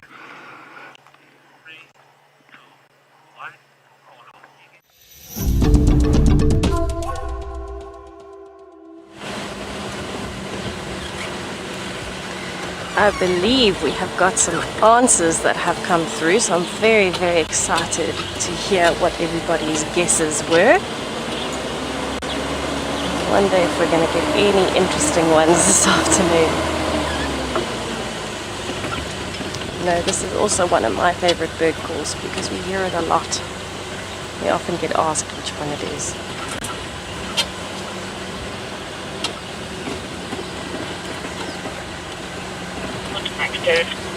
Ian, a Coqui Franklin. I like that answer. So Coqui Franklin has quite an unusual call. It's not quite like that. I can play it for you a little bit later. But no, it's not a Coqui Franklin, although that is one of the most beautiful birds out here. Good guess, good guess.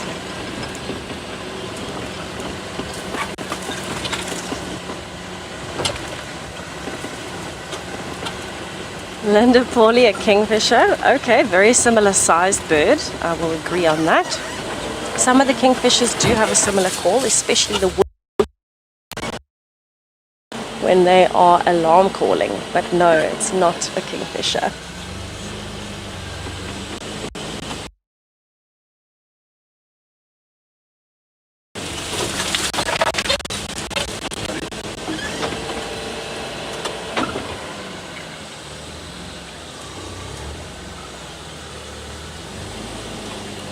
Owen thinks he's seen an elephant, everybody, so we're just reversing a bit. I didn't see it.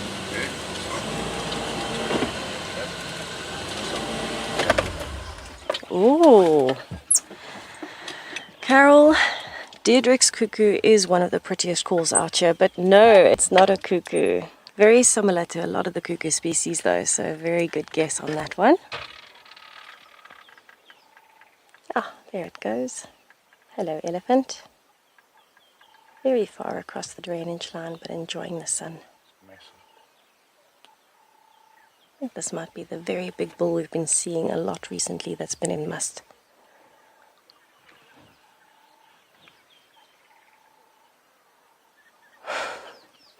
Enjoying hiding from us while he's walking. Do we have any more bird call guesses while our elephant disappears? Oh, I think he wants to weigh in on that. You can just see a big mass of grey moving while he's chatting away and walking.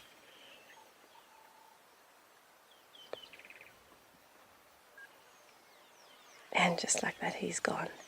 I wonder if he's been at the dam. Probably. We're very close to Sydney's dam now.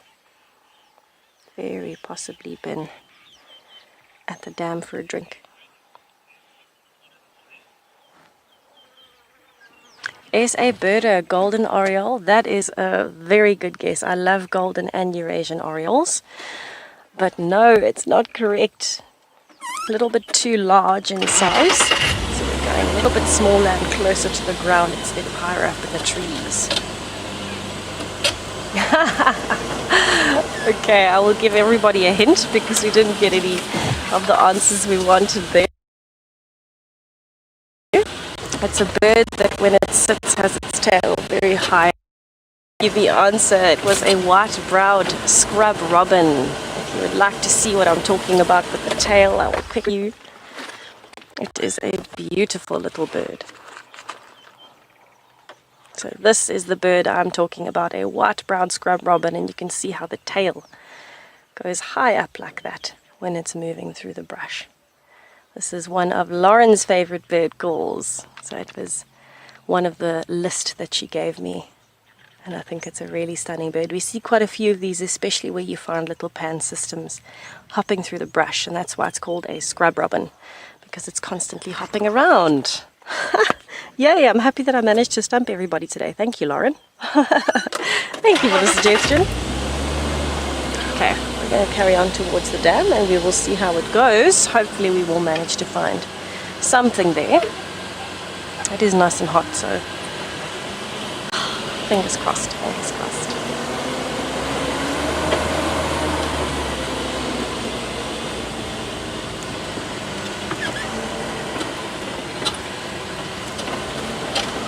This is actually the area where Cara was last night with Lauren and Owen. I wonder if he's still around somewhere.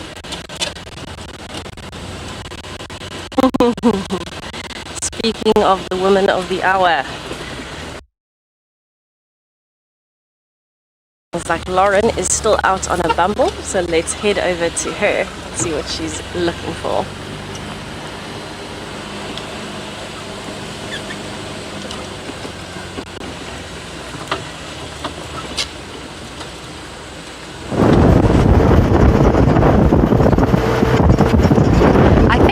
Is actually crossed into Chitwa now. I'm gonna see if we can try and get them, but no promises. I've not had much luck with trying to get leopards. Every single time we go, they disappear. Hyena Den was not active. I just checked in case there was a big party, a big celebration, but nada. And one of my friends from Buffalo checked this morning, said carcass was all but gone. And there was only 2 hyenas lying there. So they eat fast, they get full, and then they just go their separate ways.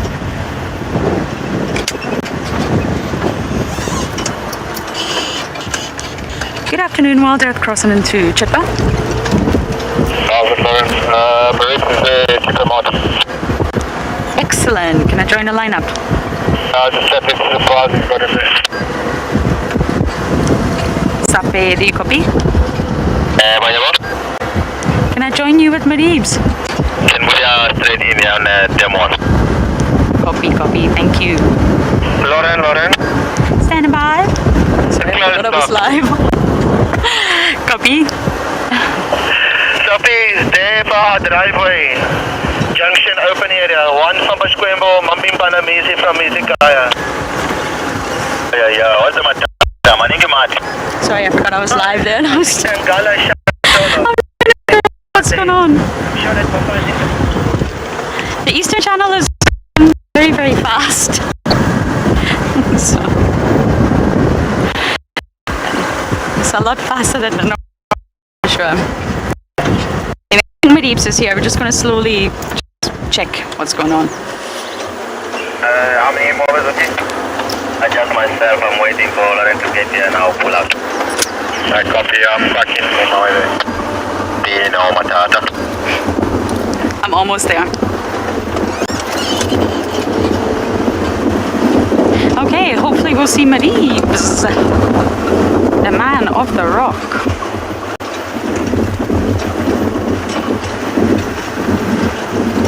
But I did hear Misi. They're saying something about Misi. I need to find out what that is.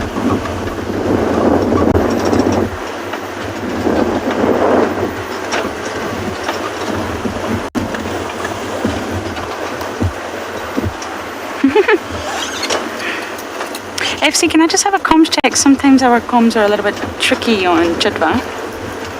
Just want to make sure I can hear you. Oh, no way. Look where he is. We've had him there many times before. Yes, I can hear you, FC. Would this work for you? Okay, let's take him from here for now because we have got the rain roof on.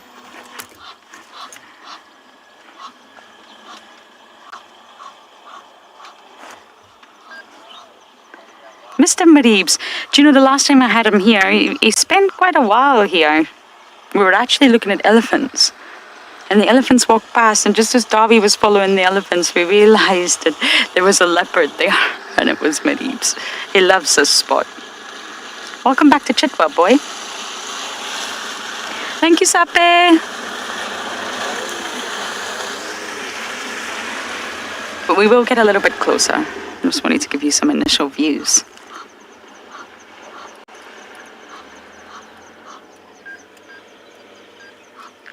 What a day.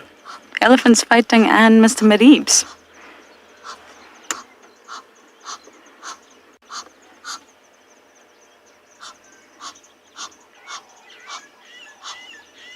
The geese are not very happy. I wonder why they're not very happy, Maribs. Is it because of you? I think so.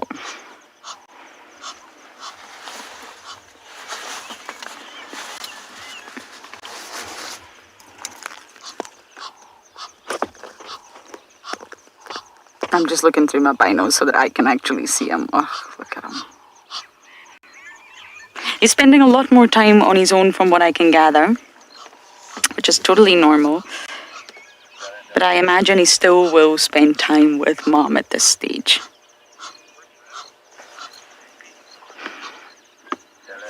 Okay, I'm very happy to see Mr. Maribs, and you guys are going to head over to the Bushwalk team.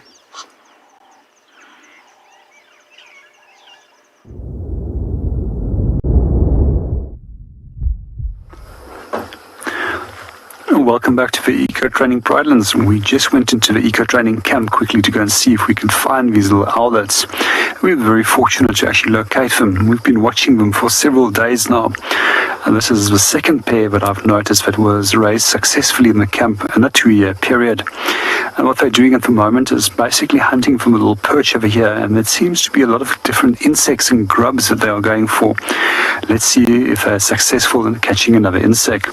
One of the things that I do find particularly interesting about owls, and this is a characteristic that they also share with parrots, is that they can lift their food to their mouth.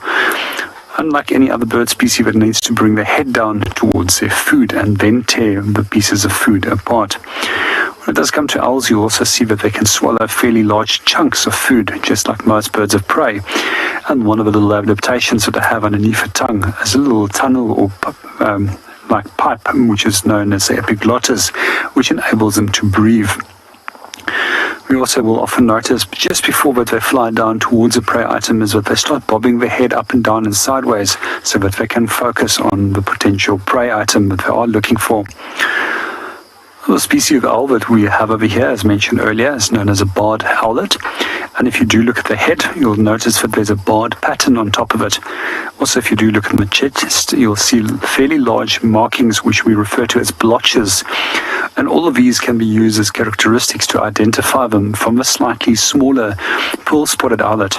And then lastly, they don't have false eyes behind the head, as the pearl-spotted owlet has.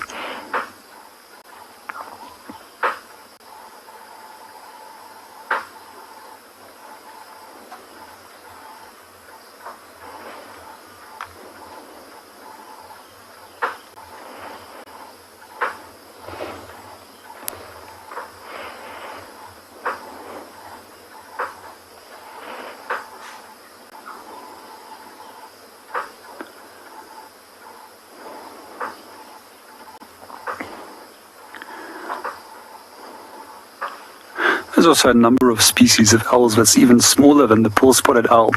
And for us in Southern Africa, that is also the little African scops owl, which we quite often will hear in the camp at night. If I do stay over quite often, I do hear a number of different owl calls over here. And these include the barred owlets, pearl-spotted owlet, the African scops owl, white-faced owl, and then a number of the larger owls, including both barn owl as well as Vero's eagle owl, which we often hear in the area.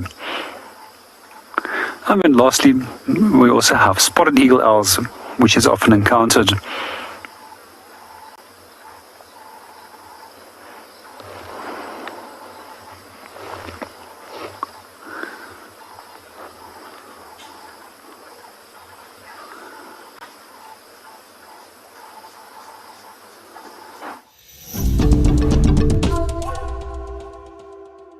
We have got a very interesting interaction playing out here. This is a juvenile tawny eagle. It's busy changing color. And it's catching termites. It's catching alates as they're coming out after the rains. But it is being mobbed by, at the moment, probably about 10 birds.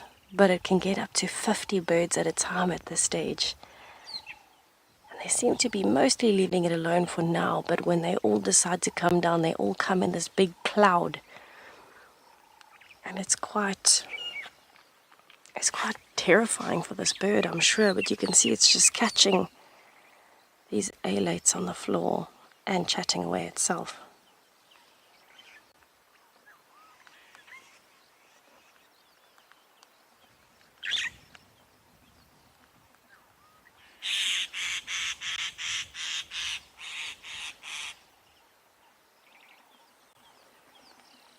You can actually hear the wings of the birds that are mobbing it as they're flying past. And this is what I've been waiting for all season, a termite eruption after the rain. It's one of the only times you'll consistently see eagles on the floor. And it's getting lucky, it's gotten quite a few.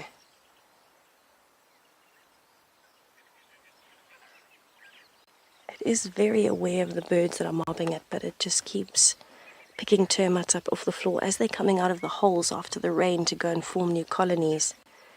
It's picking them up. And these are the very big termites, remember. These are not going to be the very small termites we're used to building a colony. These are the new kings and queens. So they've got very large bodies, very high in protein for this bird.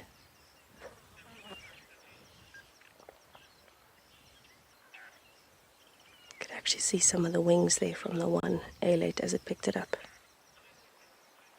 This is amazing. Sightings like this get me so excited. We very rarely see birds like this for such a long time as they're eating, unless it's a termite eruption. I've honestly been waiting all year to see this.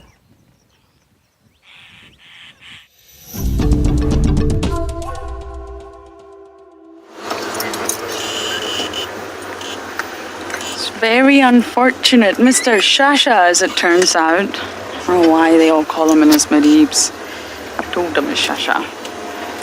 Was sitting so perfectly. We had eye-level views, and he's now moved. I don't know if we're going to see him again. Have you got a view? Okay. Mr. Shasha, I much preferred it when you were up on the wall. It was amazing. Right in the spot that Maribs used to love.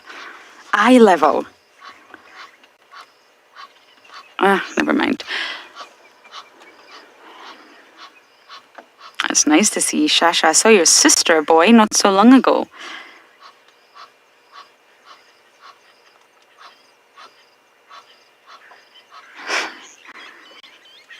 Without a monitor, it's really difficult for me, but when you get close, Shasha's got a really pink nose, a lot pinker than Marib's. And he's older than Marib's. Not by much, but he's older. And when he stands up, Shasha's actually really, really getting big. And my last stint, when I was with Ali, he was moving all into Juma. He was at Treehouse Dam, he was at Philemon's Dip, quarantine. But it obviously looks like he's pushed down south again. What do you think if I pull up on the pavement here? Do you think that'd be nicer? Try. Let's try. He was just peering into us from the wall. Now I've got to make sure I don't hit said wall.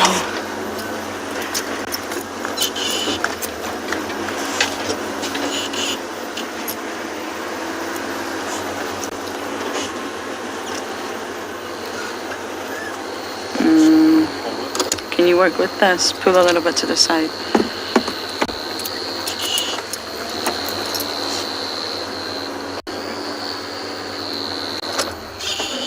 It's so tricky for me with this rain roof. Hello, boy.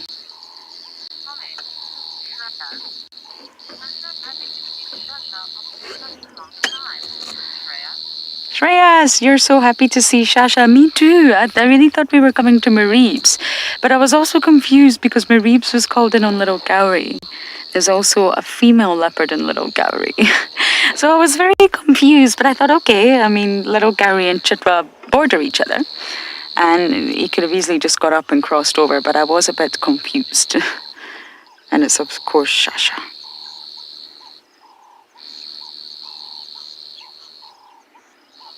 He was obviously too hot on that damn wall because it actually is quite hot in the sun. Everybody, including the animals, have to reclimatize.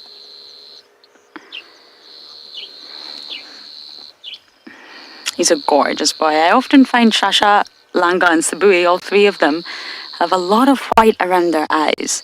I know that leopards in general do, but I feel like theirs is really, really obvious, very prominent, very thick. I don't know if you'll agree with me.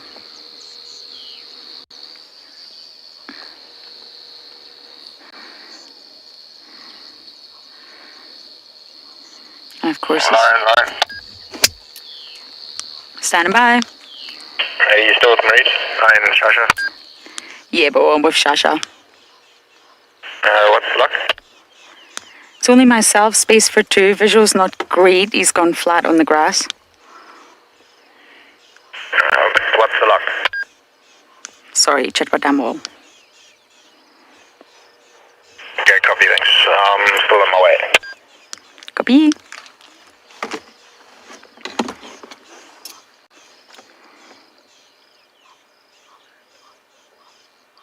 Yes, I don't know if you'll agree with the eyes, but I find it very...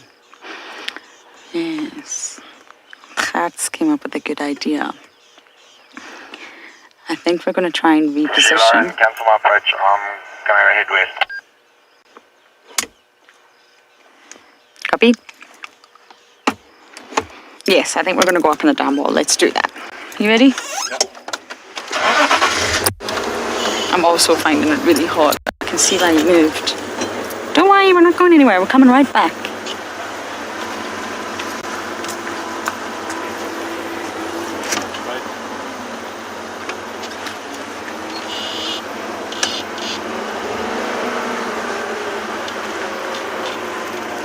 Sunshine, where have you come from?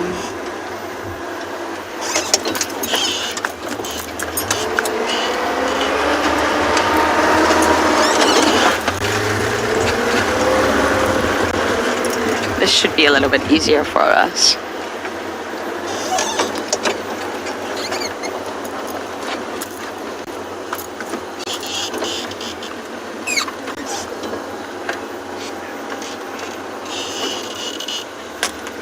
I'm not copying you that well, FC. How is this? This is a little bit better, I think.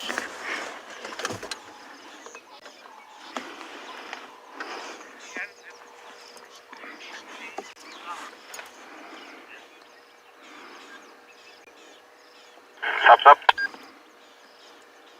Yeah, I'm gonna find my way.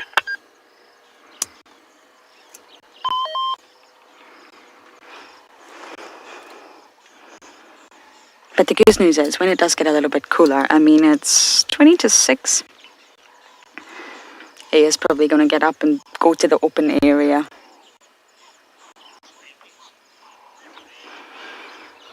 Okay, we're going to stay here for a while. Hopefully we get some better views, and we're going to send you guys over to JP.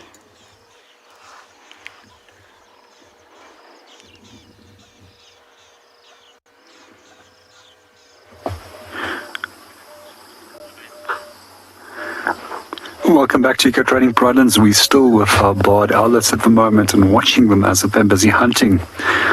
Two of them has flown up and went to go and perch elsewhere, while the third one is perched right above Darby's head. We're just going to sit and spend a little bit more time and see what they get up to. And meanwhile, you will also hear a number of different bird calls in the background, which includes both emerald-spotted wood dove, southern grey sparrow, as well as black-headed oriole.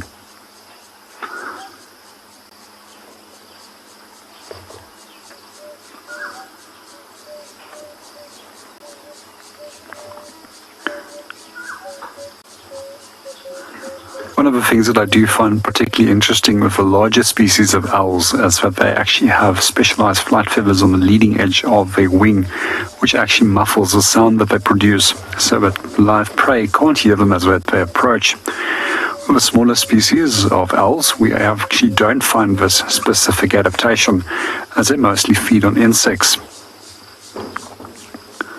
And therefore it's not necessary to be able to fly entirely silent.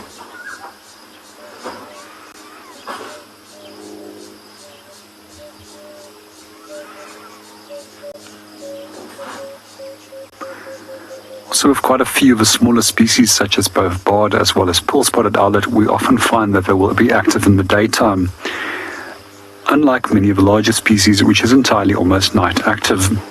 Our owlet has just flown down and has just caught another insect. Let's see if it's going to lift it back with a foot towards the beak.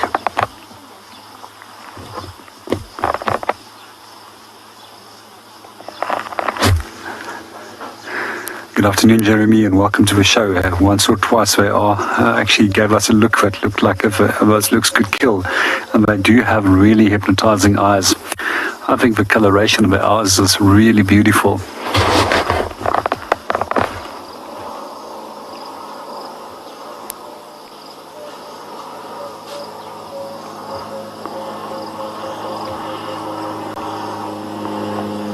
Doesn't like the airplane. It's looking straight up into the sky. It's precisely where the airplane is going at the moment. And probably conceives it as a potential threat and decided if you should react or not.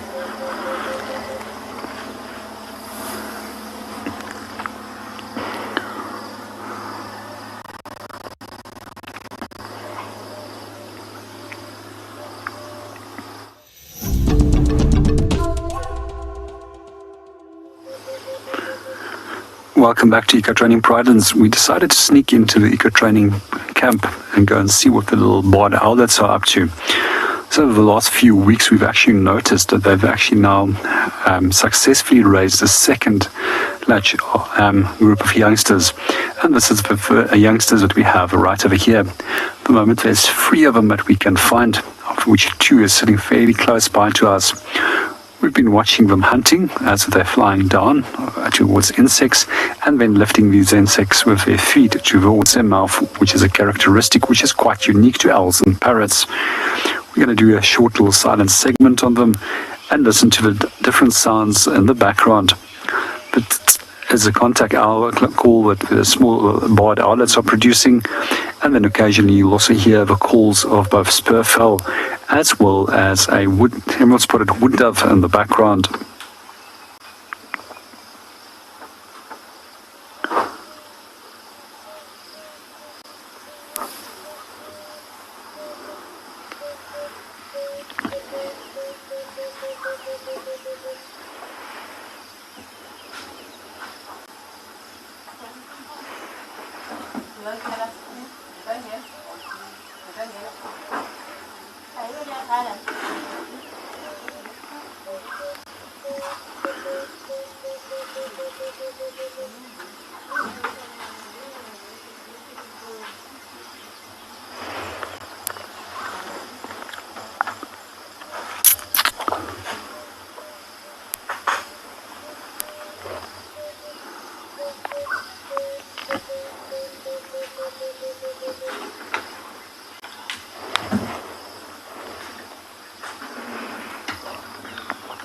Just got another insect. It just flew down straight towards the ground. There we go. Now let's watch how it lifts it with a foot towards the beak.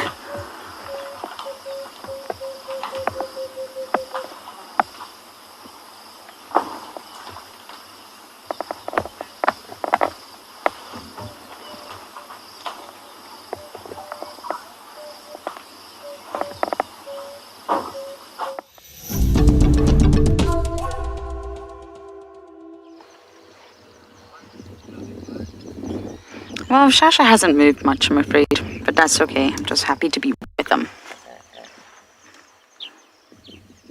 I'm trying to think of the last time I actually saw Shasha. It's not been during this stint. I haven't seen him at all during this stint. And I do know I say this all the time, but it's really remarkable to me the movement of leopards on Chitwa. Chitwa seems to be this little funnel property, if you like. It's even shaped like that. And it's got the Mulwanini running through it, and it's very close to the Mulwati. The Mulwati actually runs through Little Gowrie, but it's very close. And it's sort of sandwiched in between all these fantastic areas. The movement of leopards on this property is unbelievable for its size. It's half of Djuma. And a large part of that is a dam in an open area. It's just remarkable, the amount of leopards that move through. Tandy was just here the other day. Maribes was there the other day. Kuchava, Cub. It's incredible. And of course, Shasha was an August baby. Shasha and Langa, 2019. I'm doing the maths. 2.5?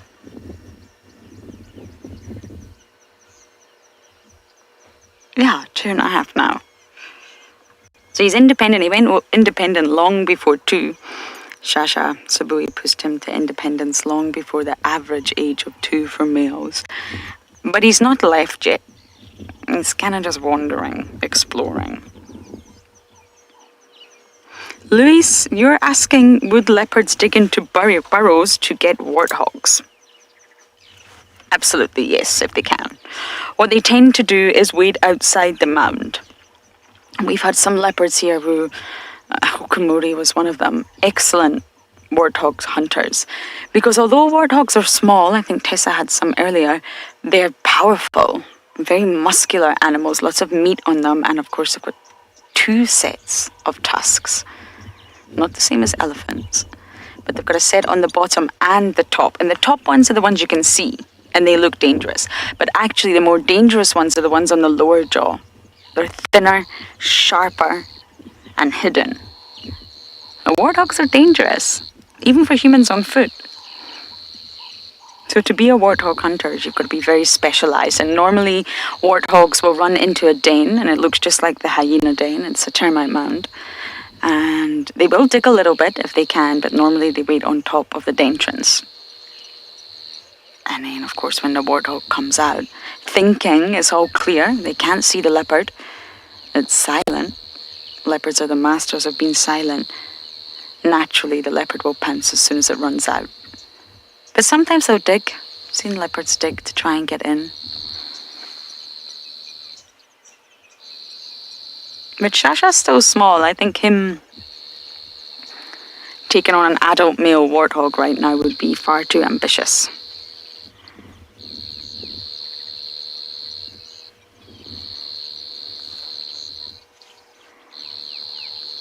I think it's a skill for leopards. It's risky. I think they take time to develop that ability. But Hukumuri was very good at it. So was Tingana.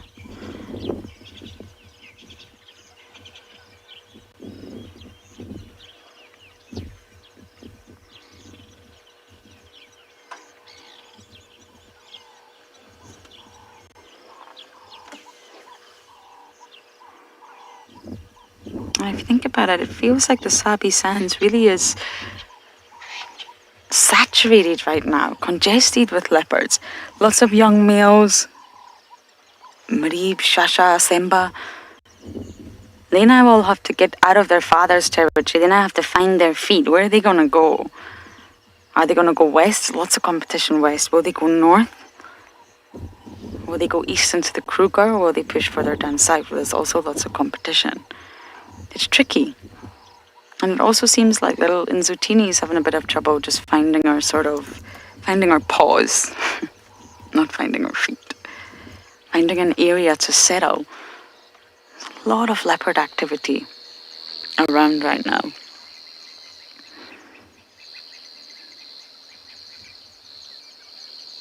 And we don't know who his father is. Naturally, I'm sure the Panthera results will come out soon, but we don't actually know who his father is. Ain Matthews, you're saying Shasha and Langa in 1 week. It's so wonderful to see them both. I know. Wonderful. I mean, they're twins after all. Brother and sister. And I think they look very similar. When you look at their face, obviously Langa is smaller and a lot more petite, as the girls are. But I think they look very similar. And Langa, she'll just inherit. Between Sabui and her, they'll just figure out a way to sort of move around each other, just like Tandi and Klalamba did.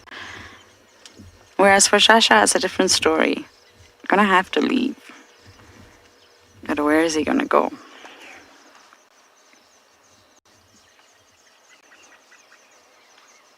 And that's most likely what happened to Quarantine and to Tingana. Quarantine seemed to have been pushed, and Tingana did go nomadic. And he seemed to have been doing very, very well. In great condition the last time I saw him. But maybe he also felt the push. Although he wasn't territorial, he maybe just felt there are far too many male leopards here.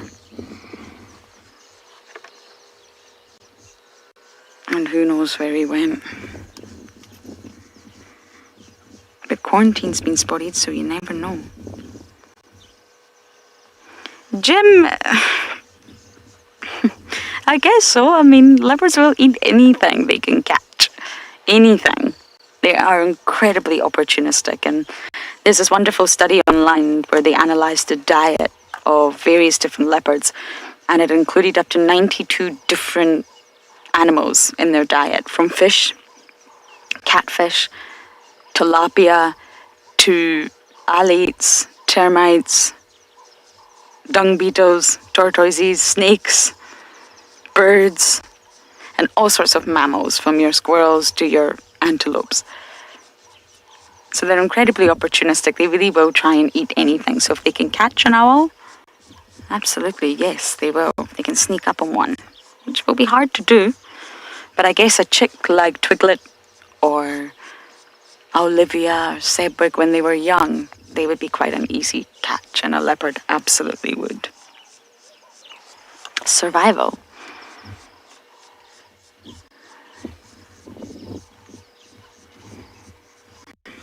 I've never seen it though.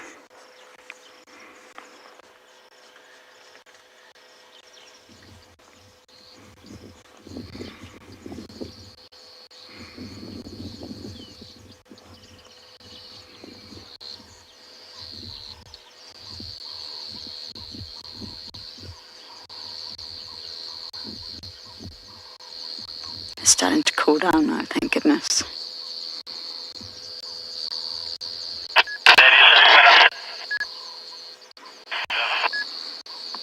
Gotta love our Eastern Channel. Gotta love it.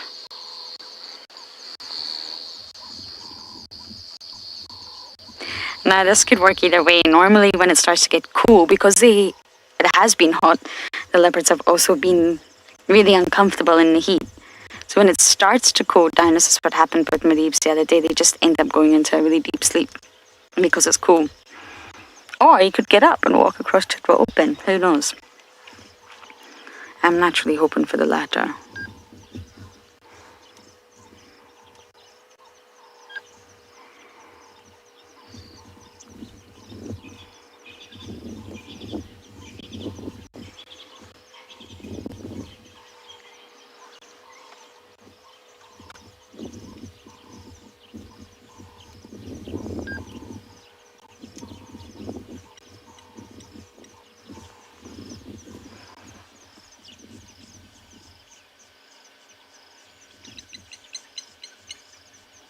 It came from the drainage as well.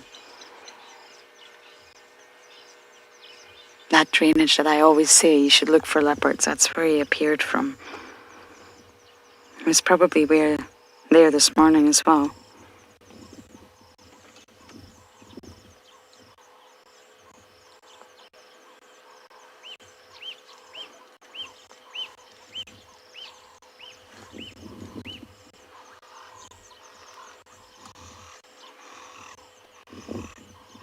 Megan Edwards, good to hear from you. You are seeing such beautiful markings.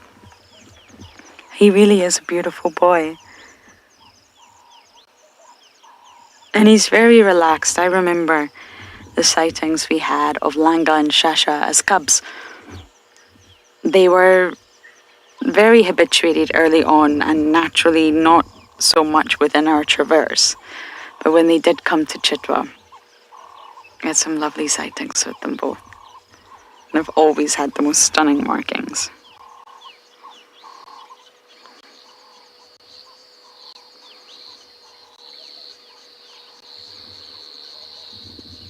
I don't actually know when the last time WildEarth saw Shasha, but it's been some time, I think.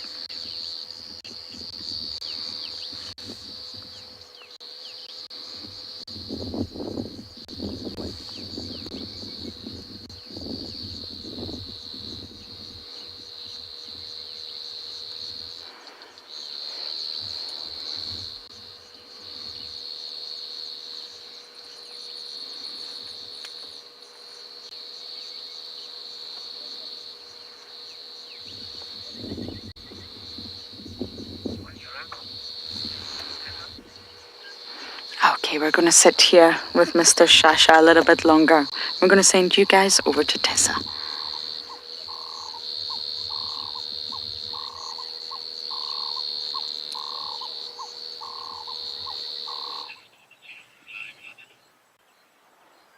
How wonderful to see Shasha again after a little while of not seeing him.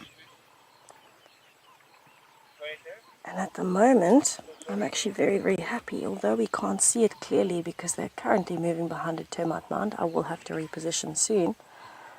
This is the herd that has the very, very tiny baby that's got so much personality, that very young calf. It's actually behind the bush willows at the moment. So they are walking towards Biffle's Hook cut line. And so what I'm going to have to do is just loop around it a bit. But it's that same herd of elephants with the one that has the clean hole right through its one ear. And it's definitely the same little baby with a lot of personality. As we pulled up around the corner, the little one was having a lot of attitude with the bush.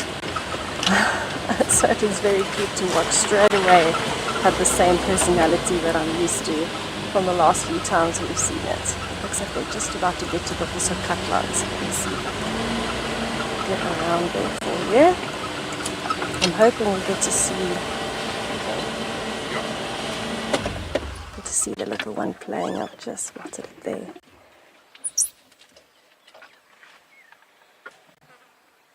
Oh, little one. It is quite calm at the moment. but it's still trying to learn how to use the trunk, and I feel like just in the last few days it's grown. It's bigger than I remember, but still the same cheeky personality. Possibly a bit more subdued today because the weather's a little bit warmer.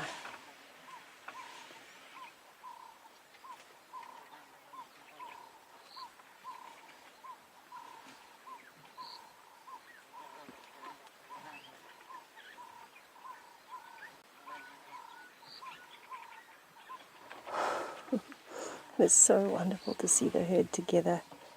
Oh, there's the other little baby as well. There's two now. This is new. We've got two babies instead of one. So remember the last time we saw them, the big female was still heavily pregnant. She must have had her calf. That is adorable. They are going to be friends for life, I'm sure of it.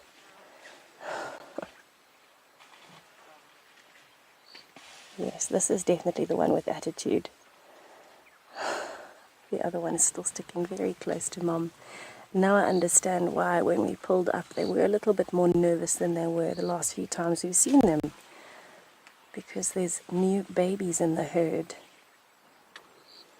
So we have actually got, I can see,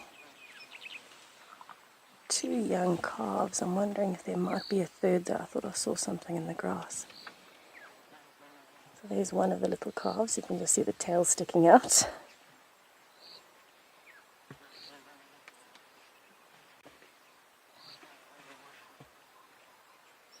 Definitely not sure how to use this trunk just yet. And I'm looking to see, yes, we have got 3 calves. We've got 3 calves, everybody. Oh my goodness. So that's one. And I'm just seeing glimpses of the other 2, but there's definitely 2 together over there. And this is 100% the same herd. So we must have had 2 new babies in the last week.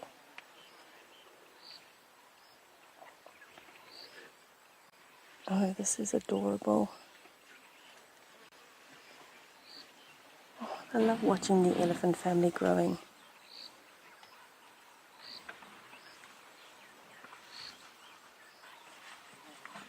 Oh, I'm hoping we get a nice clear view of those 2 little ones. Let me see if I can move a little bit closer.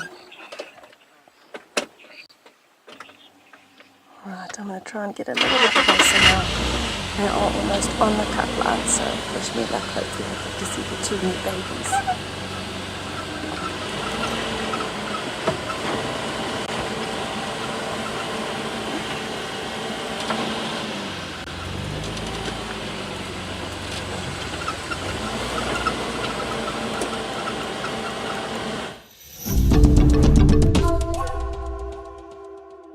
Some on the road. Oh my goodness. 3 little ones all walking together. You can definitely tell which is the big female's calf because it is very, very close by, and then these 2 cheeky ones on the side.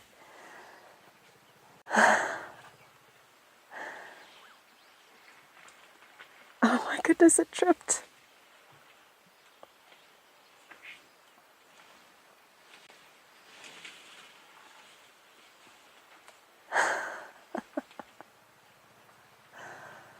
Females are just checking on them.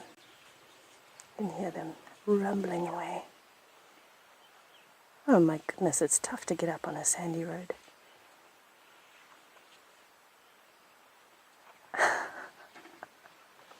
And off he goes. 3 calves in one herd. This is so adorable.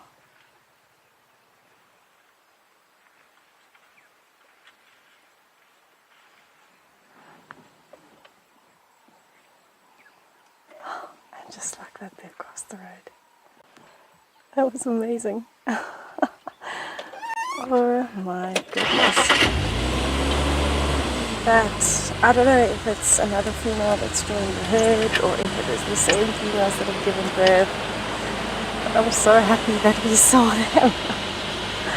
And I was very happy to see a little bit of attitude there. That absolutely made my day. 2 little babies playing. Let's see, yes, we might be able to get a gap here.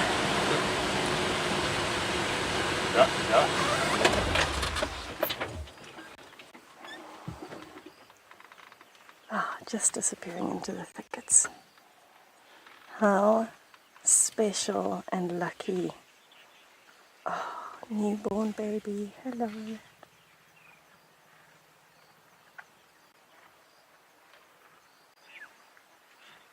This is so special. What a moment to be able to witness.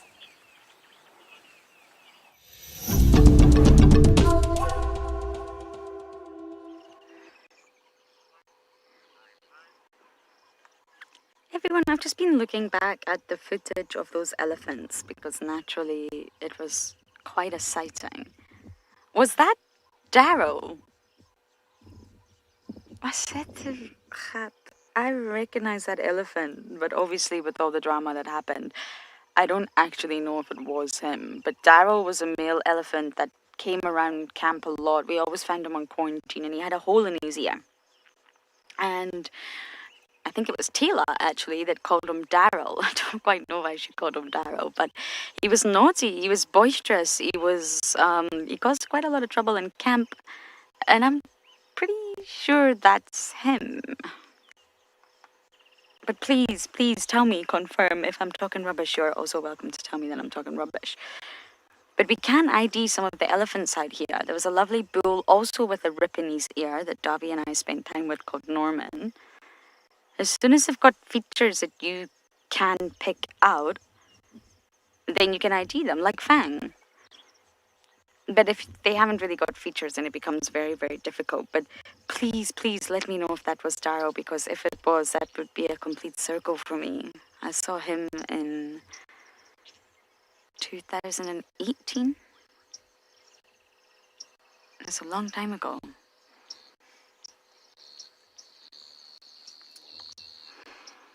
Anyway, Magic Dragon Wizard. You said he looks ready for the national sleep-offs, sleeping like a future champ right there. Yes, that's what I'm a little bit worried about, that we missed our most spectacular views. But we are on Chitwa Dam Walls. What I'm thinking about is maybe just pulling out, seeing if anything else is just happening around Chitwa. The only station here is some leopardess on a kill in Little Gowrie. One station said Tandy, one station said Sabui. So we could actually even go there and find out it's Langa. But we will go up onto Chitwa Dam Wall in just a little bit and just have some nice views of the dam. It's the most gorgeous water body after all. But he's just sleeping so peacefully. And this happens when it cools down. That's when they relax.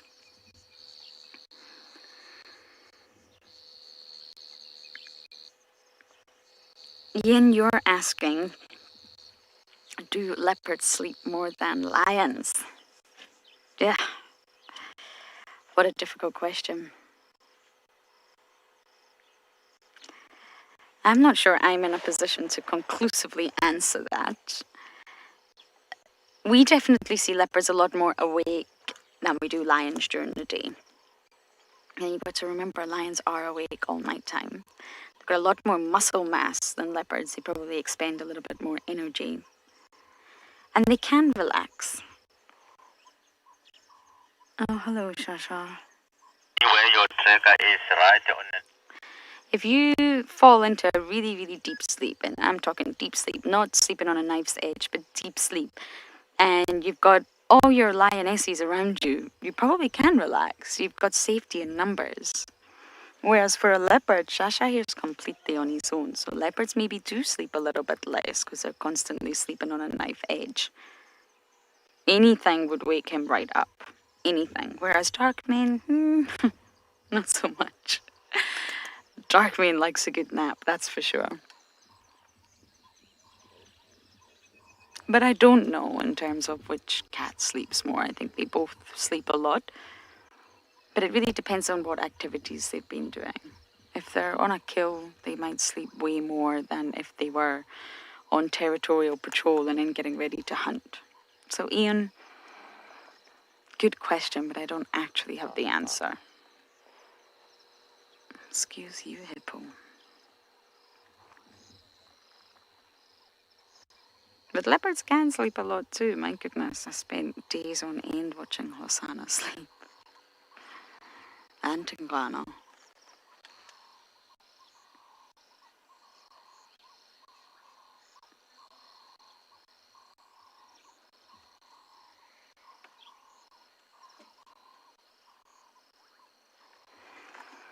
Tomorrow has to be the day for Tlalamba.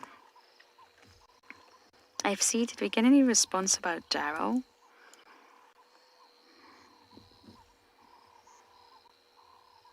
I could be wrong.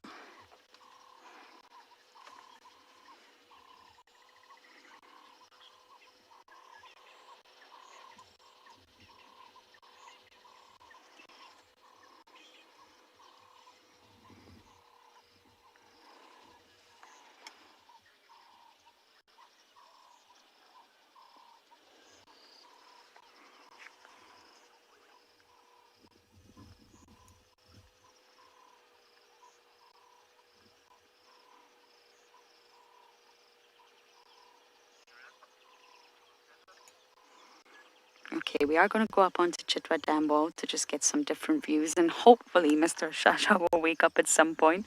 But for now, we're going to send you over to Tessa.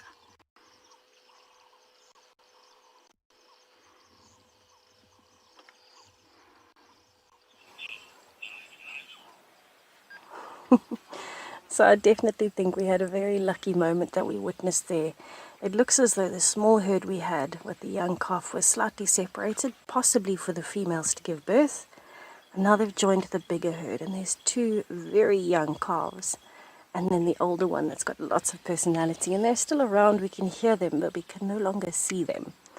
But what we did notice while we were with them is on this termite mound there have been quite a few dwarf mongooses that have been popping up and disappearing again, and I'm hoping we're going to get some coming out to sunbathe and be sentinels watching out for the safety of the family.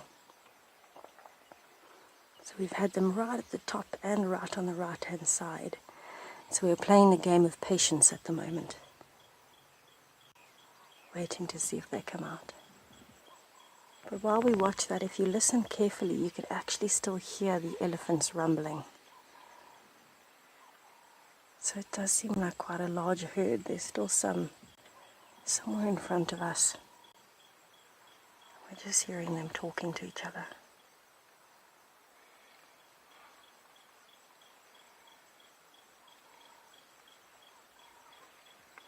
Oh, come on, little colony.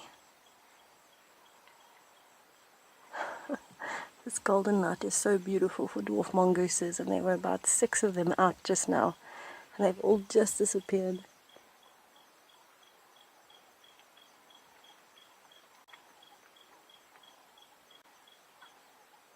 I can't even hear them chatting. Normally there's this constant chatter from dwarf mongooses. It's actually where their Shangaan name comes from. It's onomatopoeic, which means it is named after what it sounds like to the ear, called a machikichor, because they're constantly chatting to each other. It sounds like that call. We're going to keep watching and see if they come out. Hopefully we might even get a glimpse of another few elephants coming through.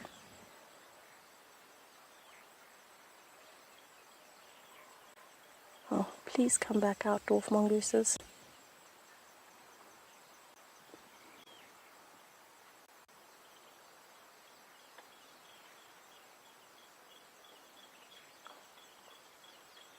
They hide so well in that grass layer. Occasionally you just see a nose and ears sticking out. It seems they're a bit camera shy today.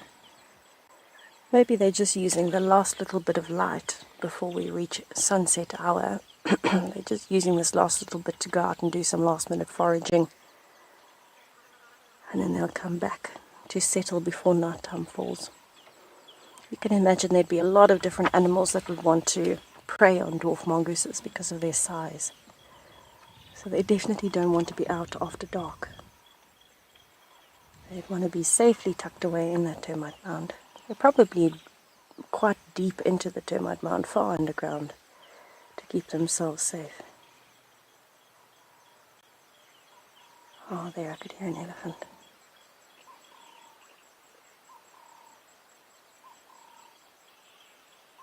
I'm definitely hearing rumbles and what sounds like an elephant that's dropping some dung behind the termite mound somewhere.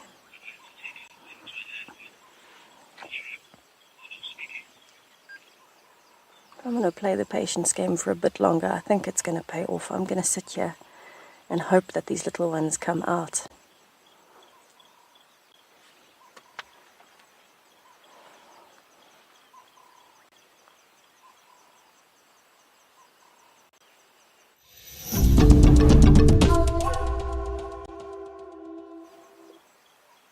We have got a lot of birds calling in the area, but what I want to do is just listen to see if I can pinpoint where that elephant is, because I can definitely still hear an elephant coming from that direction of the termite mound.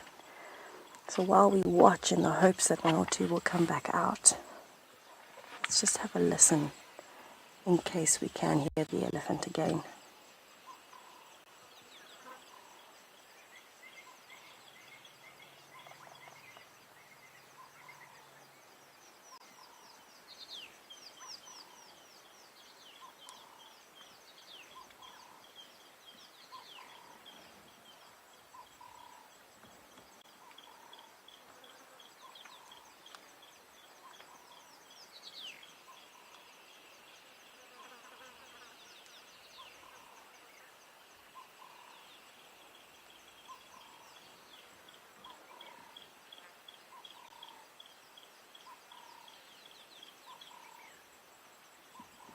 Definitely hearing elephants in front of us. But I'm sure there is still one to the right here where the termite mound is. Yes, I can hear it rumbling.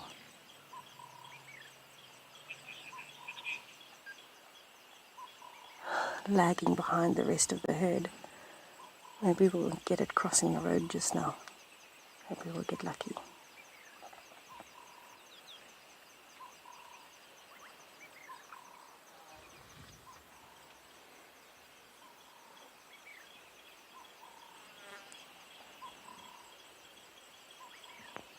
We've definitely got stunning scenery today with the clouds building up and blue sky. And Steeling's wren warblers calling and the different doves. Very tranquil scene for the afternoon, even if the dwarf mongooses don't want to show their faces. And I think the magic of the elephants rumbling in the background just adds to the whole atmosphere. Very, very lucky to be sitting here listening.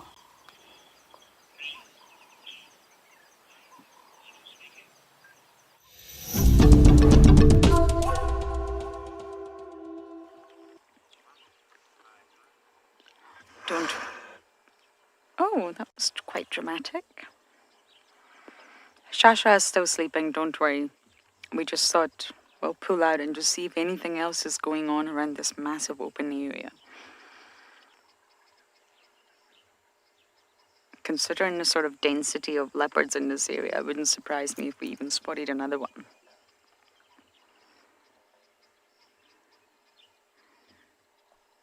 I love coming to Chitwa. We always check our property first, but I love once I come down and explore this property. And from tomorrow, Chitwa will be driving Juma. Lots of new people on Juma. So we can do a bit of a swapsies.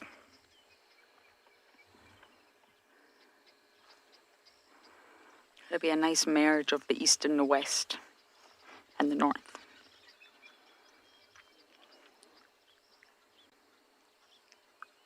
It's just a new traverse agreement in Koro, Chitwa, Arathusa, Elephant Plains,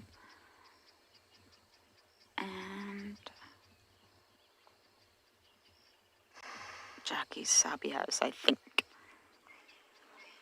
It will all be on you.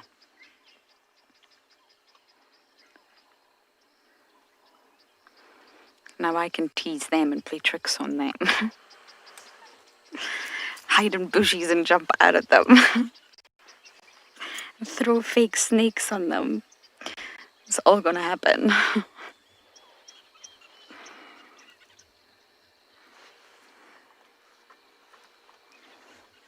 We could easily lose Shasha, so don't worry. I'm keeping my eye in that direction to make sure he doesn't get up.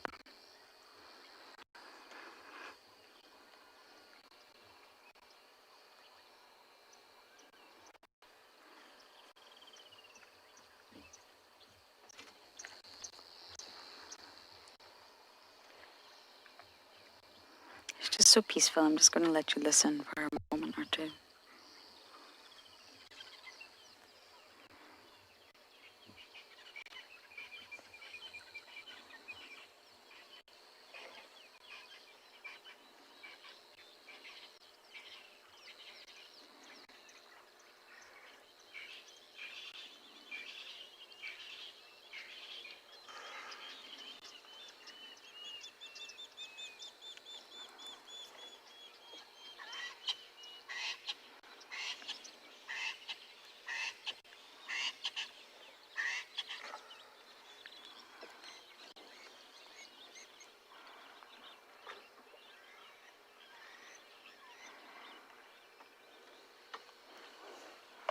Susan Arthur, are you related to me?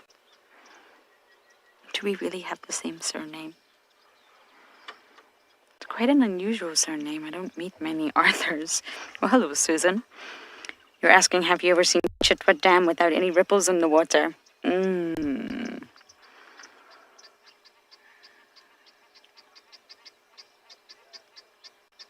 I doubt it. You can get moments when there's absolutely no, not even a hint of a breeze, when the air is really, really still. It's a hot summer's day, it's sticky. But due to the sort of movement of even just birds, not just the hippos, you will normally always see ripples in the water in Chitwa.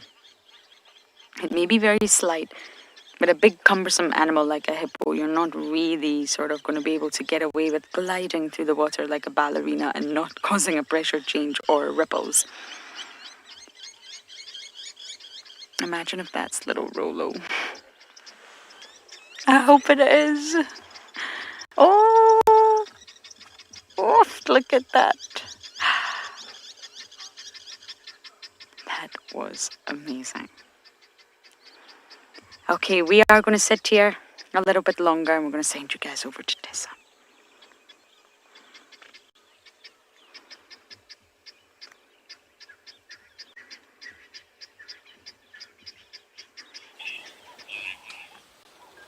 Oh, I do love Chitwa Dam in the late afternoon with the golden light. We have managed to catch up with the rest of our herd of elephants. This one actually is the last one to cross the road. It's still on the Djuma side here at Buffelshoek Cut Line. And enjoying a wonderful feed, literally 3 meters from us.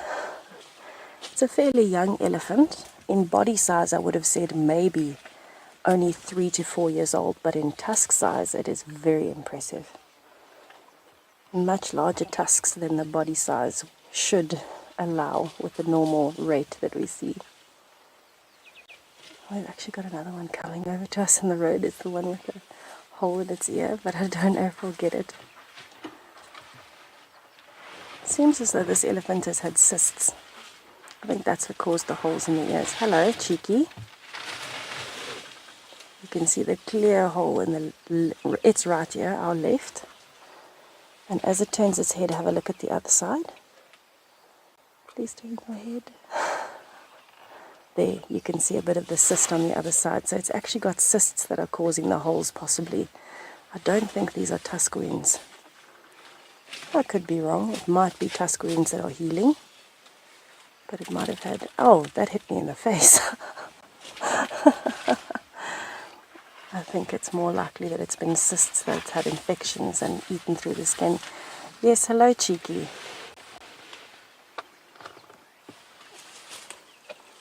Don't throw sand at me again, please. You already hit me in the face once. This is a very young female. Definitely hangs out. So this is the distinct one that we know that hangs out with that tiny calf that's had so much personality. That's how we knew that it was the same herd that we've been seeing. But let's just have a listen to the sounds of them ripping the plants up while we're so close. It's a very unique opportunity.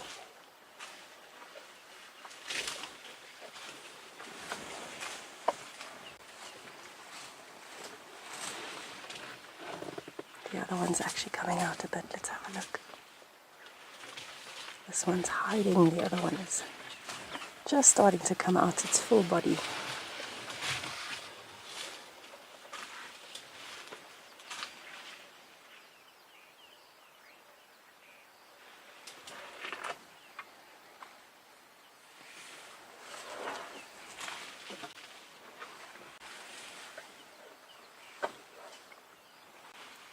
You can actually hear the one with the holes in its ears chewing if you listen.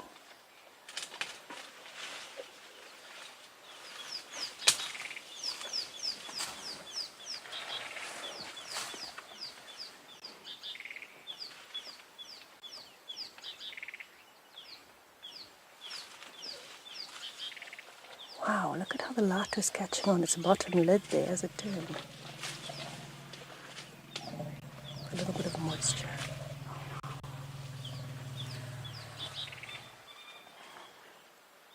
That is a beautiful noise, so close up.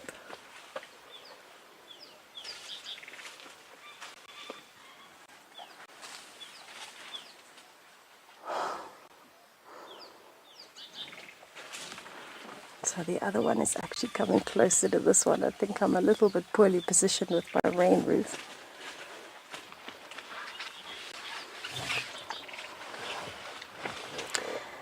Sharon, they definitely can spread. Unfortunately, you do get quite a few elephants that have cysts or growths in the cartilage of their ears, and so that can spread. I think it's quite unusual or unique that the holes are exactly in the same place on either ear. That's what makes me think it's some form of a cyst that's growing in one of the, maybe the nodes of the ears or something like that on each side, a bit of an infection.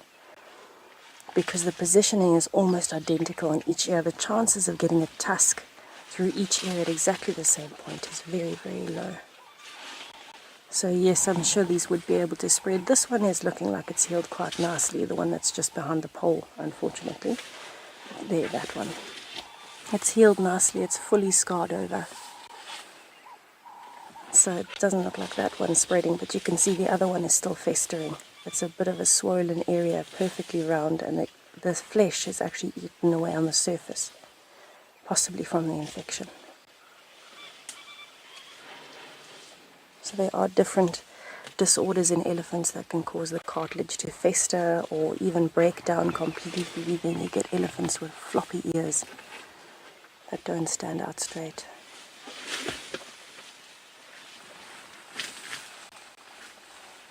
So you probably found this female is just coming to the age now where she's becoming sexually mature.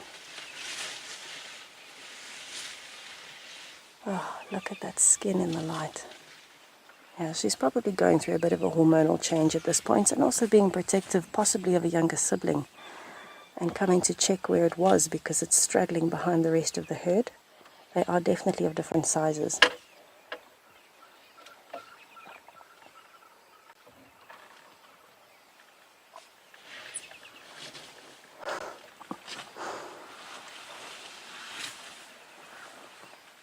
This is amazing listening to these sounds. I've only had an elephant throw things at me once before, and it was actually a treehouse dam. A young bull threw mud at us, and it hit us square across the vehicle and onto our bodies. And now today with this young female throwing sand at me in the road. It certainly gets the heart rate up a little bit.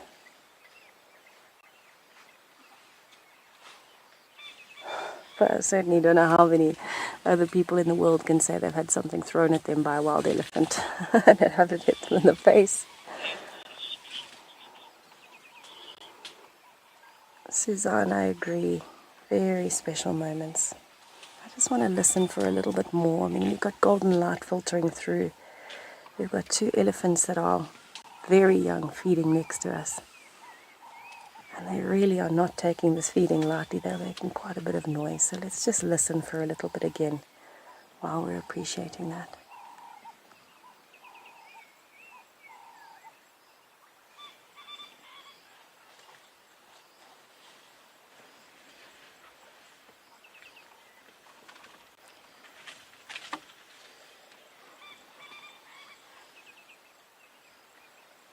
Searching for the herb layer just above the soil.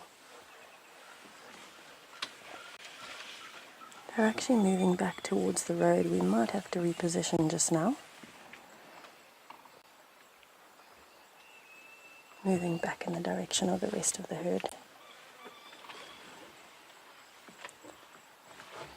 Right, let me reverse a little bit so if they cross the road we get to see them. I do think they are going to cross the road at some point soon. Let's wait and see. Yes, they're coming slowly towards the road. We've got the golden light catching the grass. We're going to see them in the open very, very soon, I think. Oh, this is so exciting.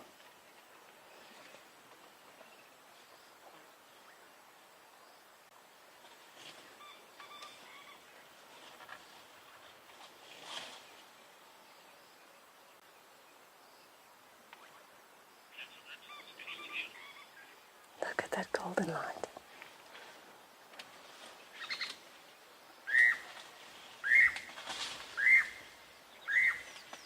And there's a cuckoo calling in the background.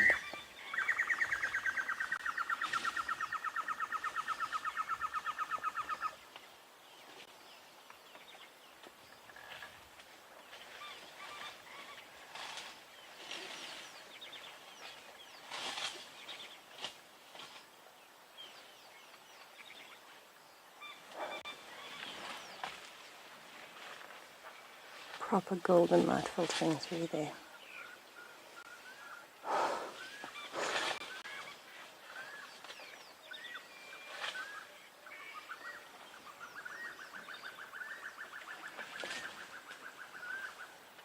Oh, here we go.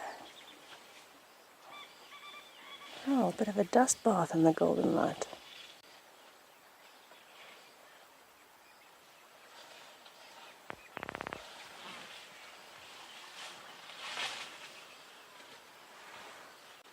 You can see how the whole tree is shaking. It's affecting the light coming through.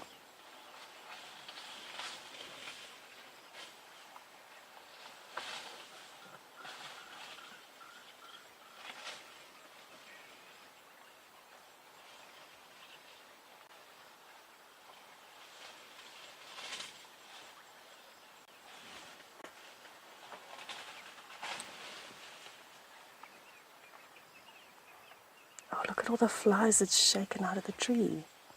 That's unreal.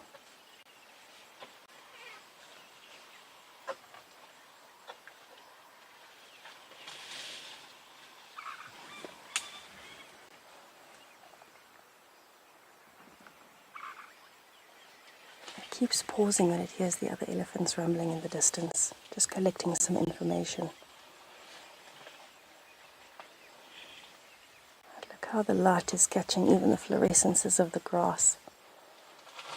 Just beautifully silhouetting this young female.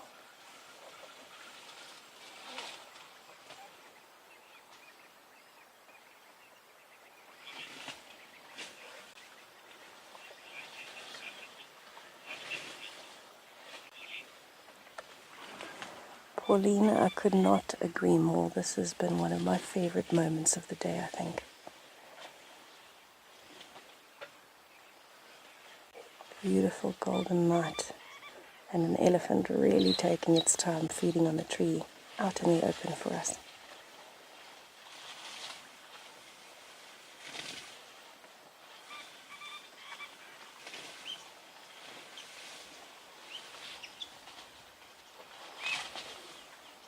That was quite unusual. It actually bit the leaves off instead of pulling them off with the trunk. Oh, look at the tongue. It's not often you get to see an elephant's tongue, everybody. The sensitive inside of the mouth.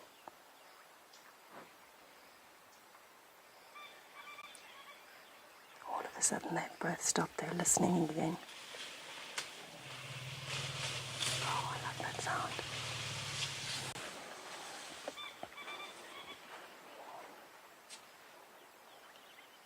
Hello, gorgeous. Are you gathering some information on us?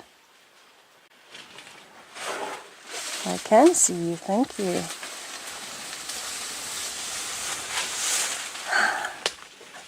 Definitely going through something hormonal at the moment, and this is very normal at this age. As you're starting to come into that breeding age, everything's changing in your body, very young adult. And definitely trying to tell us who's boss in the situation, and don't worry, we know it. But a bit protective of a younger sibling or relative. That was so cool. I think the other one's going to follow. Yes, there we go. This one's going to follow. We're going to watch it disappear into the golden light. That was absolutely stunning. Wow. Okay, it sounds like Lauren has found Shasha again. So while I watch my elephants disappear, let's head over to Shasha.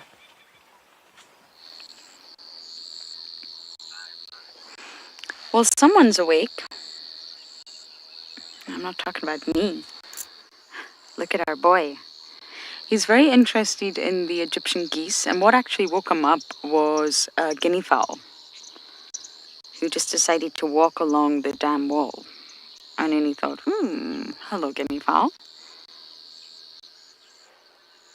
But he's watching the Egyptian geese. That family that I keep saying have retained onto all their chicks. But it's a huge open area. There's no way he can sneak up on them. But he's interested.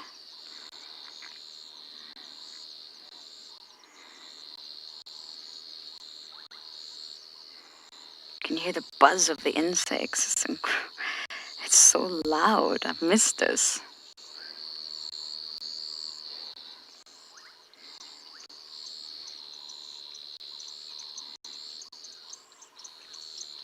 Oh, that was very dramatic. Okay. Okay. You're not ready to do anything. That was funny. But if you think about it, over time, at least over the next few months, let's just say 6 months, we are going to see Shasha less and less. Just like Tava and Gumi, we'll start exploring, just like Hosanna. You will start going into our other areas.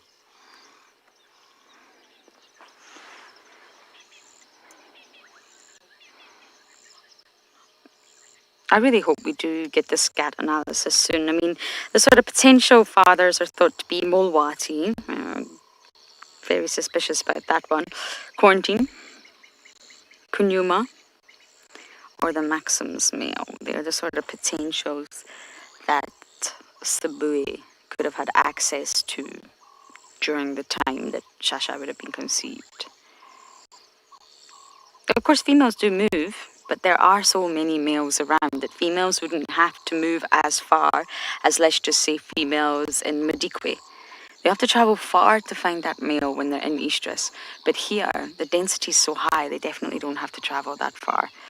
Most of them don't have to leave their territory, but they will.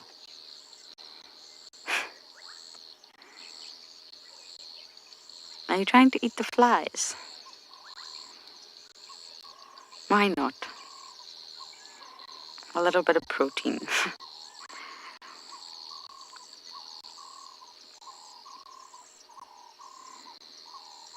He still looks young, but you can tell he's a young boy.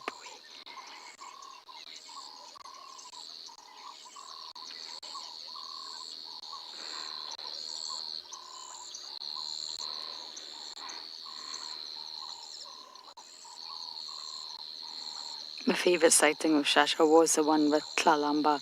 And although we got a good walloping, which I obviously don't want, it was just such an incredible sighting to see, and I'm pretty sure he stole her kill. But when we arrived, Shasha was in the tree, so we don't quite know the story. But oh, she was not happy with you, boy. Tlalamba walloped him. I have photos on my Instagram of them just tumbling to the ground.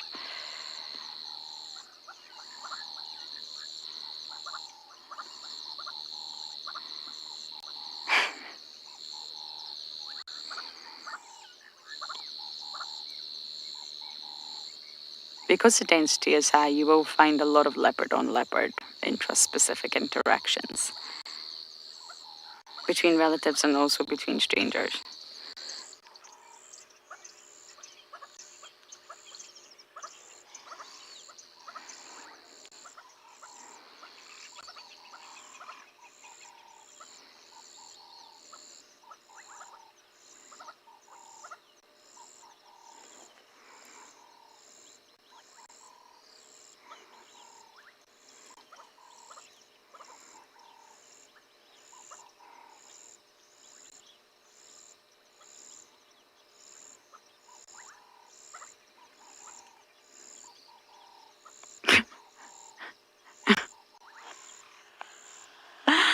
I love it when they do that. I don't know what kind of bird that was, but he thought about it. Gaynor, you're saying I could just squeeze Shasha. Gaynor, are you feeling that cute aggression? I feel you. I get it too. It's completely normal when humans find something cute. Whatever you find cute, cute aggression is completely normal. I feel it too. I'm not sure Shasha would like it, but he's just adorable.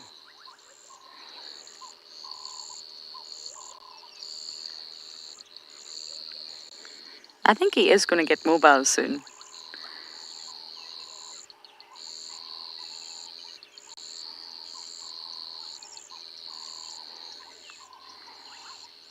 And look at those whiskers, aren't they just fantastic?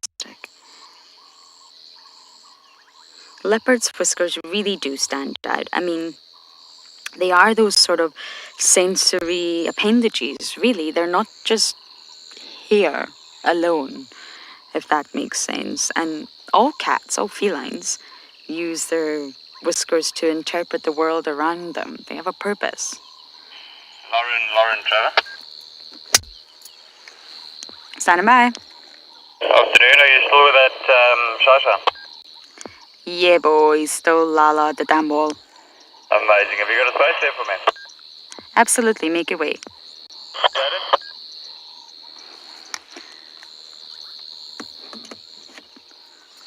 Sorry, I can't remember what I was saying. There's something about whiskers.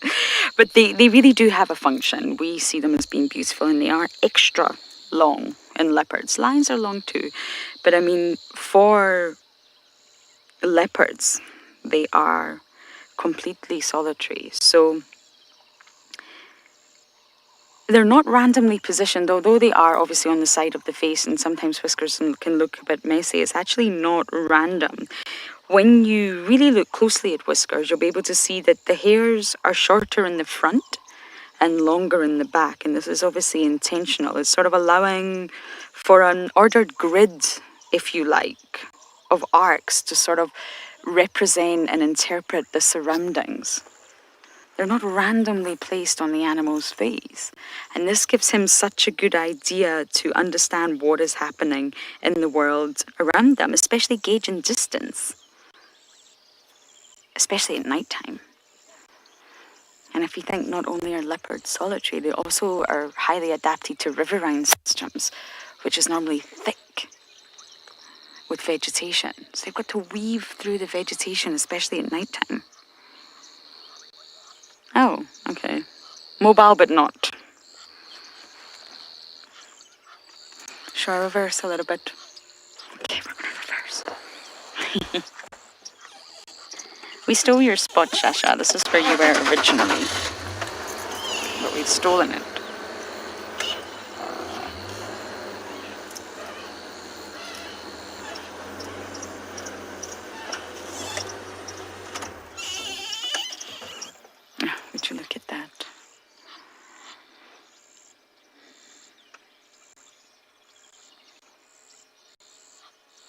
constantly trying to soak in his surroundings using a sensory apparatus that we can't even imagine. I mean, imagine having those sensory hairs on your face that can help you navigate. That's completely outside of our realm, outside of the human box. Karen, your Cine seems so lighter than the other leopards. Yes and no. I think when he stands up, he has got that golden coat. But yes, he is quite pale, especially on the front. And all our leopards here have just a little bit of a unique coloration, but on the same scale in the spectrum, if that makes sense. You've got to look really, really closely at the difference in coloration, but there definitely is, and of course it's genetic. Like there are different shades of blonde. You've just got to look really closely to be able to figure out which one. It's the same thing.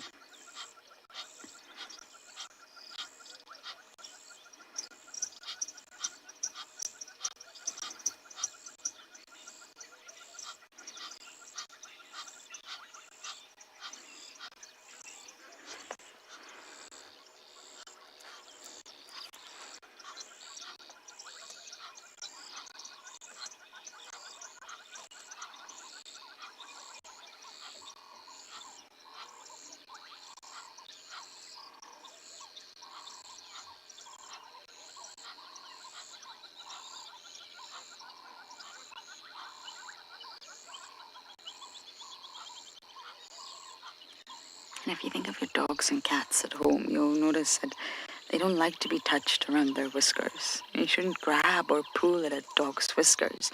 And that's because they are such highly specialized sensory devices, if you like.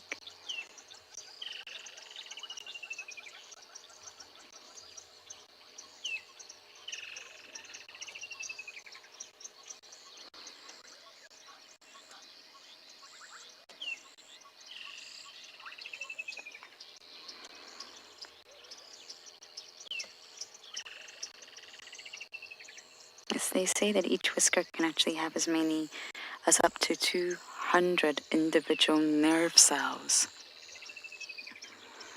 which then, of course, pass on this information to different nerve receptors. The nerve cells pass on different bits of information to the nerve receptors, which, of course, are deeper into the cat's body, and the brain will interpret what is actually going on in the surroundings.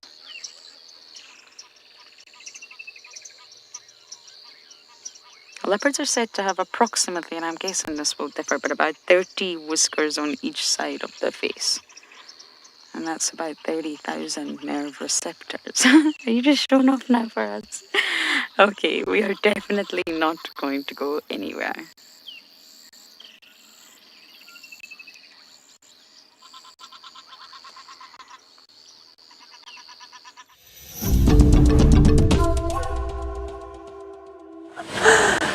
I'm busy fending off grass longer than myself at the moment, taller than myself, I should say. We have left Ripples of Catline and we are now bumbling down Hyena Road, taking the road less travelled to see if we can find any signs of some nocturnal life starting to come out. It is so wonderfully cool. I feel like there's this sense of anticipation of not knowing what's coming. But I feel like it's going to be good. I hope so. Can see that there's elephants up and down here because there's some small little pan systems along Hyena Road. And I think they've definitely been enjoying it, using for mud baths.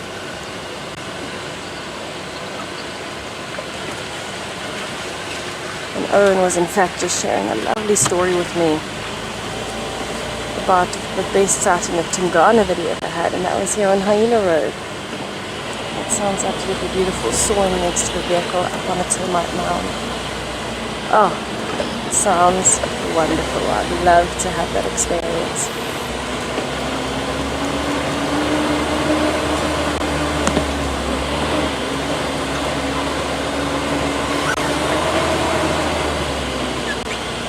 This grass is long.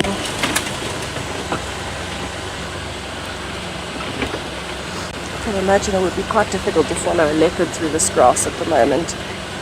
Some of it is literally taller than the bonnet. So I swear I'm not being weird, I'm just blocking the grass seeds from knocking my face with my allergies. I'm just going to get one of those clear face shields, I think. Might be easier for roads like this one.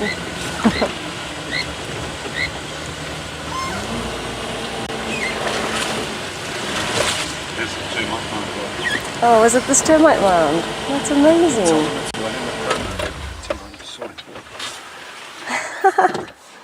That's so cool. This is the termite mound where Owen had that really epic sighting of Tingana. That makes me happy.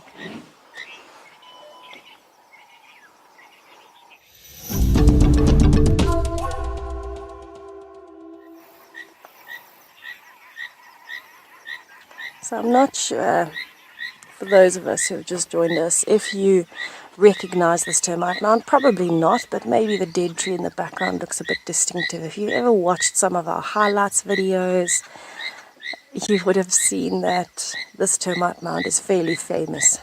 This is on Hyena Road, and it's in fact the termite mound where Owen filmed Tingana sawing next to the vehicle. It's quite a beautiful story, and so far Owen's favourite sighting of Tingana.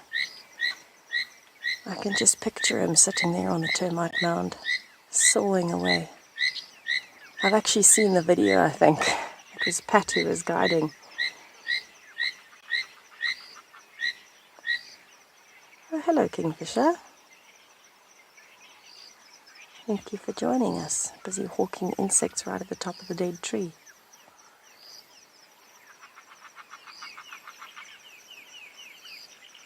Got a bit of a dusk chorus happening all around us at the moment.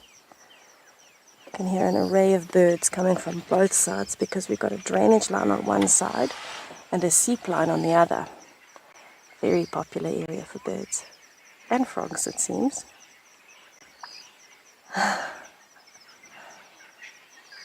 Oh, look at that blue in this light. So we have got the last little bit of golden light that's coming up at the moment. And it's just catching the neon blue on the side of that woodland kingfisher.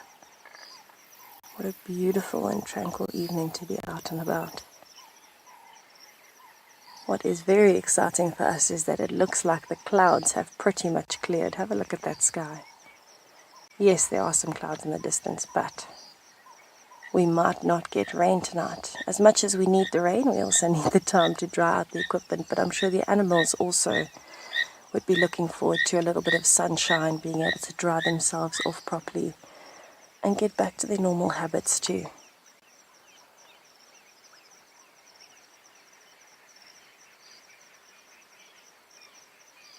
I'm just picturing either Tingana on the termite mound or lions calling close by.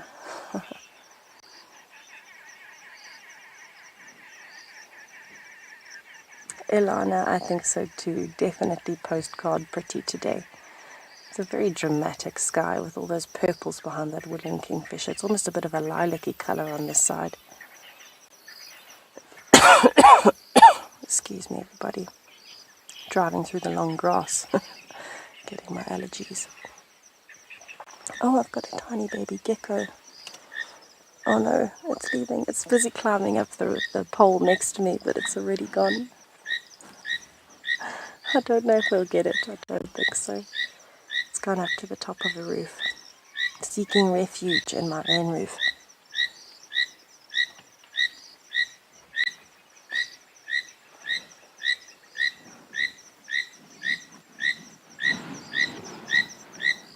I'm loving this. I haven't been lucky enough to meet Tingana. I really hope that I get to. Ooh, what was that noise?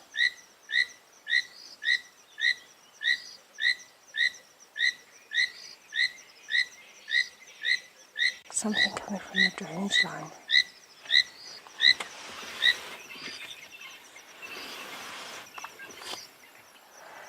Momo, no, most birds wouldn't have eyelashes. Some do. So In birds, their feathers are modified scales. They're very closely related to reptiles, and if they do have eyelashes, it's a very rare occasion. So it might be things like ostriches or southern ground hornbills, anything with very large eyes. But most birds would not have eyelashes. They don't need them because they've got a very movable eyelid, and they're usually flying around. So most of the birds that are flying up in the air won't need eyelashes because they're not walking through the brush, where things like ostriches, southern ground hornbills, even guinea fowls are ground birds, and so they might need it a bit more than an aerial bird would, arboreal aerial.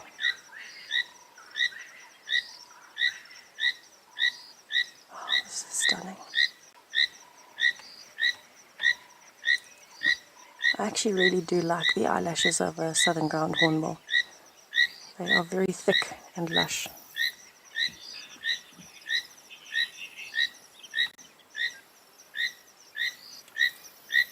So I think what we might actually do, as much as I love soaking in the sounds and the view, I do want to move on and bumble a little bit more down Hyena Road. I don't want to miss anything that might be moving at this stage. As much as that was a bit of a breath of fresh air, it's nice to reset the attitude, re-earth yourself a little bit, and then we carry on. I can tell you, okay, so I don't know if you can see this, but have a look at the grass behind me compared to my head height. This is short compared to the other grass on this road. So it's literally, that piece is up to there. Those pieces are above my head height. Look how tall they are. And these are short for this road. I'll try and find a very, very tall one for you just now. But you can imagine driving through even on the middle of the road. Some of the grass is actually above the dashboard at this point, or above the bonnet, I should say. And so it flicks up all of the little fluorescences and seeds into your face, causing a few allergies over here. Wow, it really is a perfect evening, everybody. I wish you were all here in person to feel the breeze and smell all the smells. Just before sunset, everything in the bush smells a lot more clear. It's almost as though, as it starts to cool off, there's a little bit more moisture in the air and all of the scents are amplified. And it's this very sweet smell at night because of the bush willows. They smell really nice. The silver cluster leaves can get a bit of a sweet smell to them as well. And it's just, to me, this is the time to be in the bush driving around after a hot day.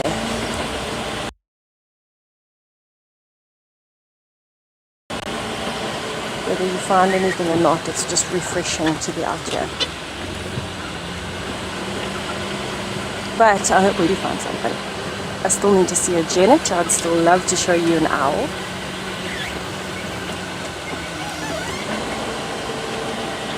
And I would absolutely love to be able to share something like an African wildcat. I've actually just noticed there's a bit of pink in the sky above me. I'm wondering if that's an indication of anything. My grandmother always used to say, pink in the morning, shepherd's warning. Pink in the night, shepherd's delight. Maybe we're in for a very, very good day tomorrow. Can't really see it as nicely on the camera, but it is beautiful. Okay, let's head over to Lauren quickly. Something exciting's happening. Okay, this impala. This male impala just ran out of nowhere and almost ran straight towards him. And now the impala's a little bit suspicious, but he hasn't seen him. But, oh, Shasha, that wasn't a deep sleep after all, was it, boy?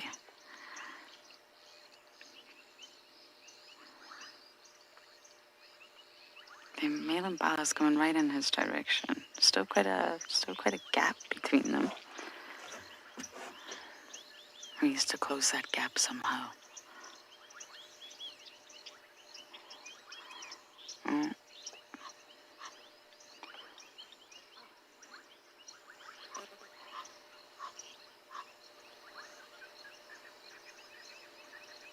Shasha's gone completely flat.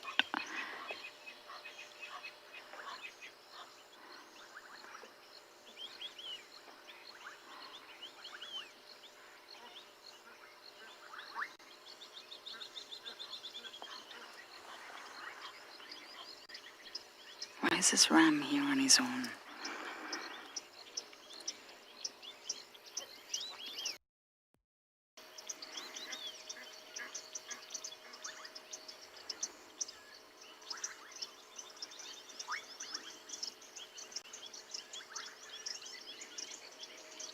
He hasn't seen him.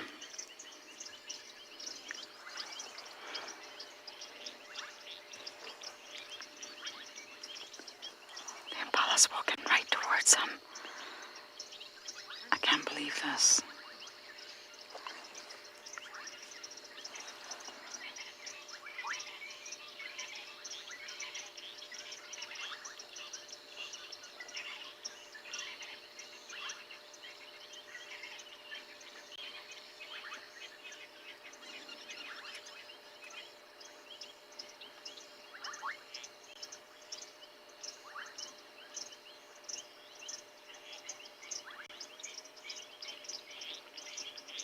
Crossing back east, any other?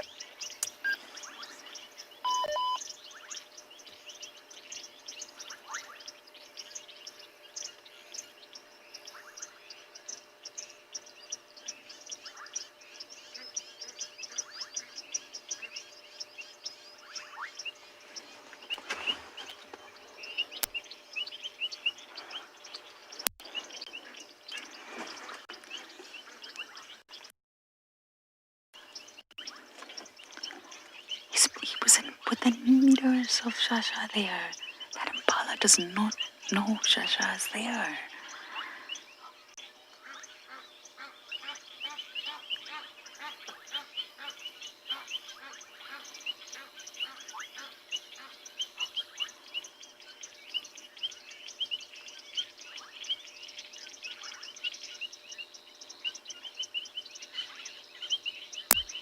Has to make his move soon though. He can't let the distance get too big.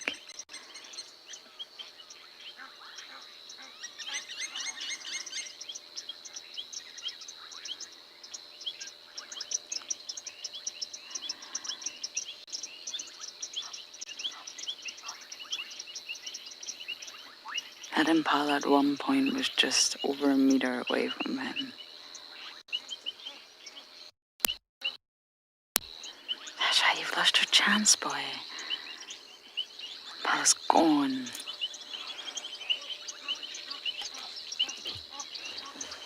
Impala's way past that jackalberry now.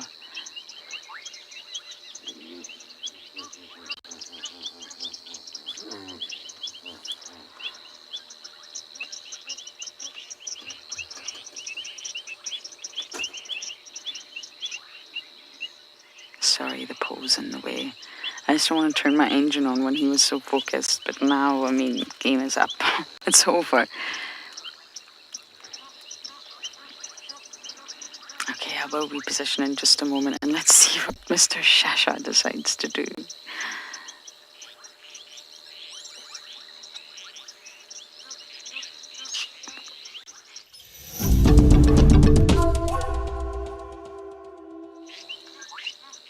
We're just sitting waiting, actually, on tender hooks.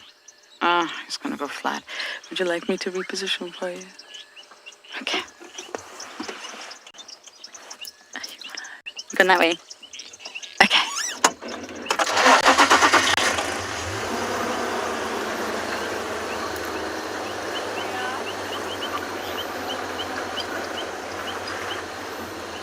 Goodness, it's getting so dark, not even I can see him. Can you see him?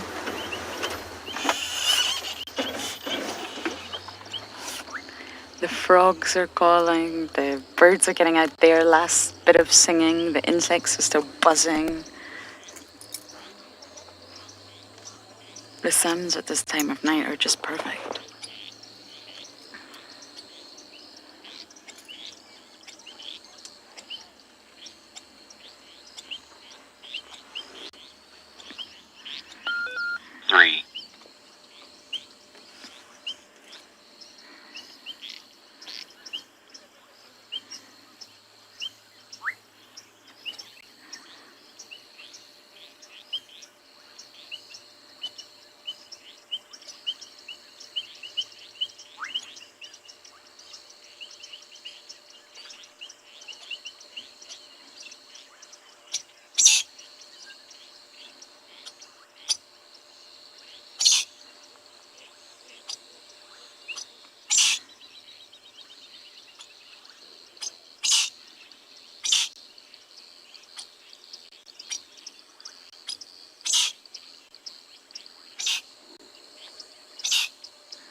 just so peaceful. That's the sun really going down now.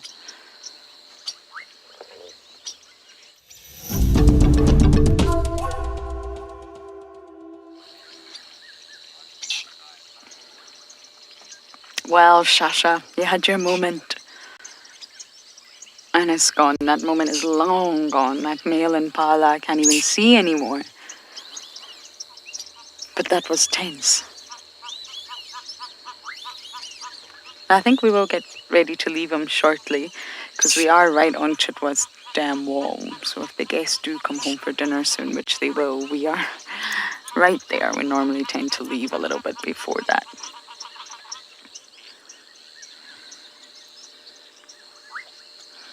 The suns are just incredible. It really sounds like summer. Copy.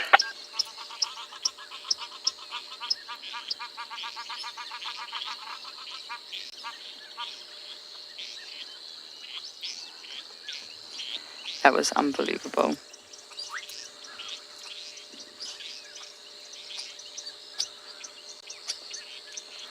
Okay, I think we will say goodbye to Shasha. Oh my goodness, water thick me. We shall say goodbye to Shasha now and slowly bumble back to Juma and see what else we can find.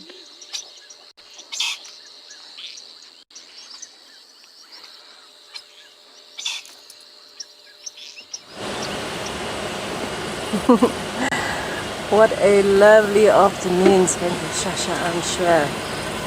I've just arrived at Giraffe Crossing, which is one of the crossings on Central Road. It's the Rocky Crossing, heading back towards Gowrie Dam from Hyena Road. And I have not driven back this way in quite a while, so we had a bit of a lucky feeling. Maybe we'll get a little last minute find along here somewhere. Wouldn't that be wonderful?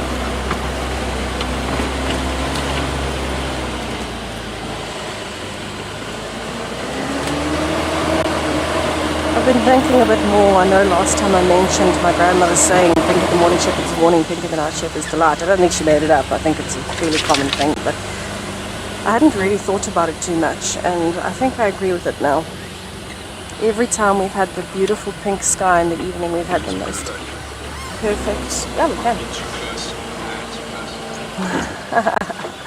We've had the most wonderful temperature. Yeah, I'll spin for you. We wanted to show you what the sky looks like tonight, just to show you the point of this pink in the night shepherd's delight thing, because I don't think we could actually get any better in terms of a stunning evening, you know. Lovely temperature, very, very light breeze. And very pretty colours and silhouettes. It's been so long since we've had a clear sunset, it's been cloudy. So tonight we're just, you know, getting to appreciate a bit of the view for a change. I think that's why we're feeling lucky.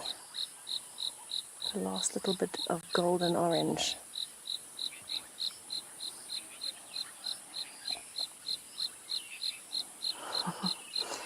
Betty, we seem to be finding the postcard scenes today.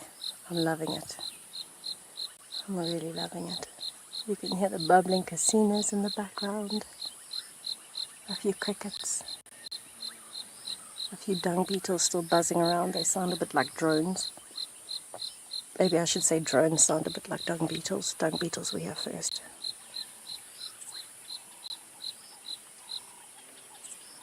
It's just really beautiful to look at.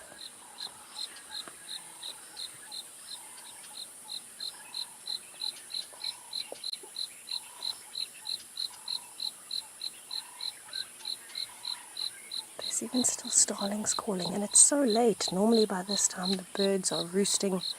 It's been so dark and cold, they've been going to bed early.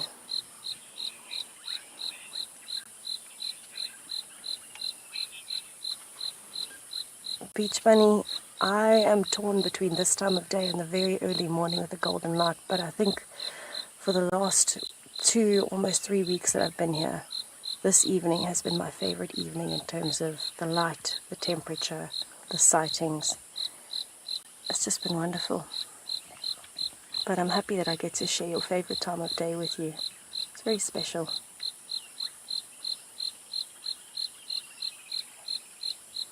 Oh, I can hear an elephant.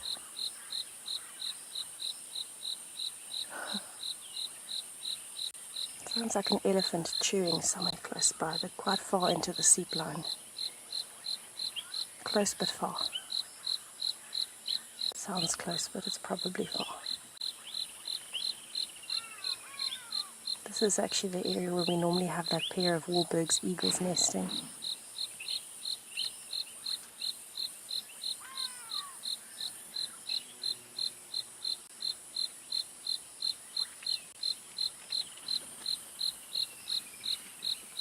We've got impalas running towards us on the side here, I'm not sure why.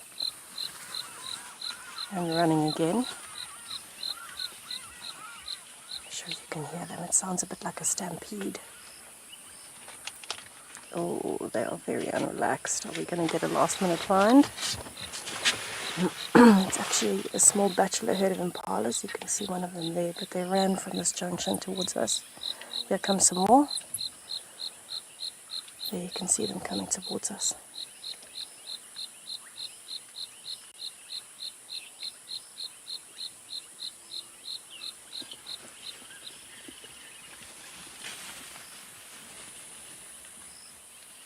What is everybody so nervous about?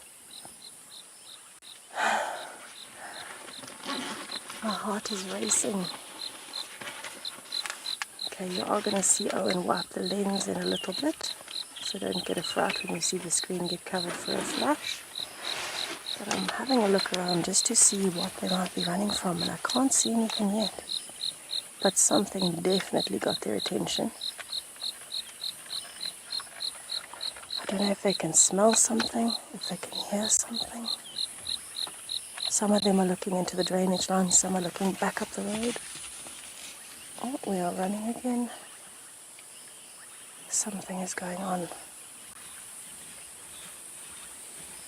They're running actually towards Gowrie Dam now, going back towards the drainage line. This is so exciting. Look how nervous they are. They've spread out.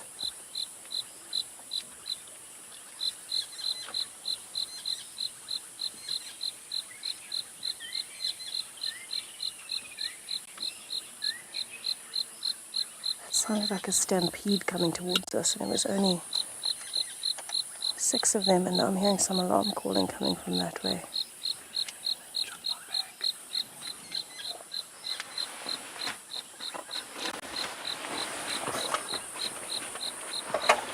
I think I might need to do a little loop down this road on Gowrie Cut Line to see what they've seen.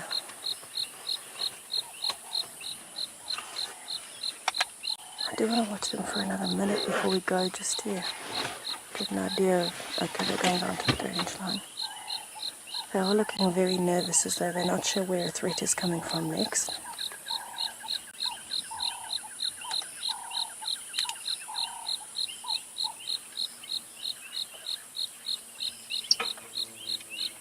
I'm not hearing that alarm calling anymore either. I wonder what's happening. The impalas have disappeared into the drainage line. I think we should take a little drive up Gowrie Cut Line here. That's where they came from, and they were looking very, very concerned about it. Maybe there's a predator coming down towards Gowrie Dam.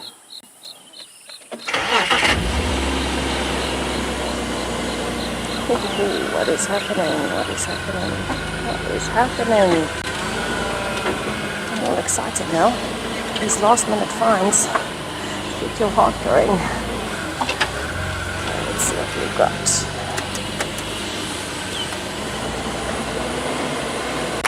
Just going to take a slow bumble up here, just scanning the trees. There's an old fire break here. And so we will see what happens. Maybe I'll get lucky.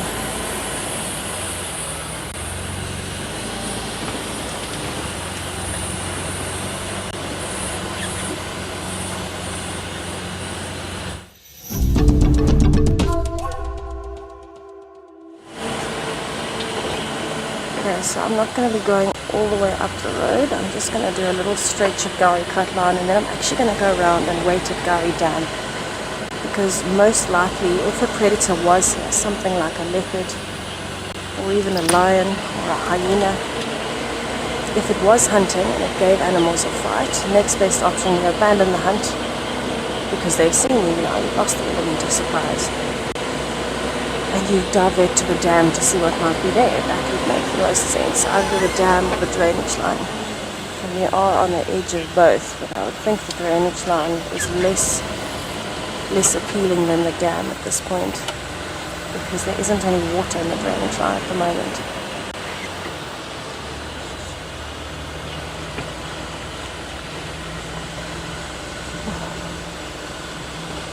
I'm just picturing coming around the corner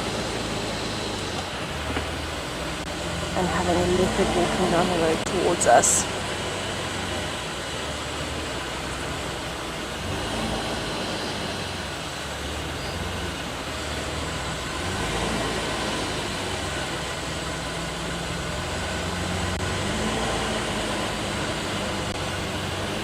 Oh, my heart is racing.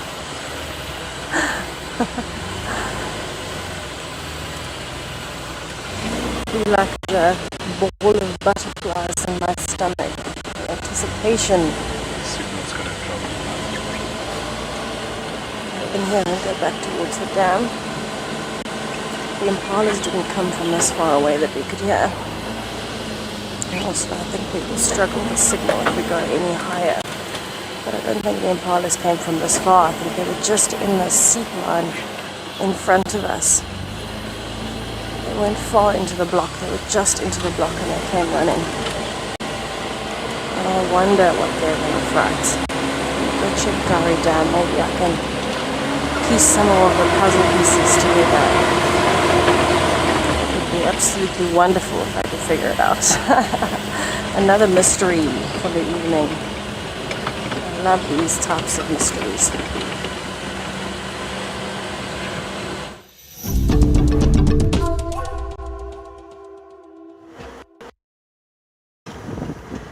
What an incredible drive I've had today. Really unexpected. The sun was shining, it didn't rain. It wasn't a incredible drive I've had today. Really unexpected. The sun was shining, it didn't rain. It wasn't that sort of heavy overcast where I need to wear my glasses so I can't see. That elephant sighting was phenomenal from start to finish, actually. We could feel the tensions in the herd. We could see this bull. We could see he was tending to that cow. The herd didn't like it. More bulls arrived. And then, of course, Shasha, who is not Marib's. And then, well, his failed hunt. I don't even know if you could call it an attempted hunt or a hunt, but he thought about it. He toyed with the idea, and it was just good to have him on Chitwa. It's good to see Shasha.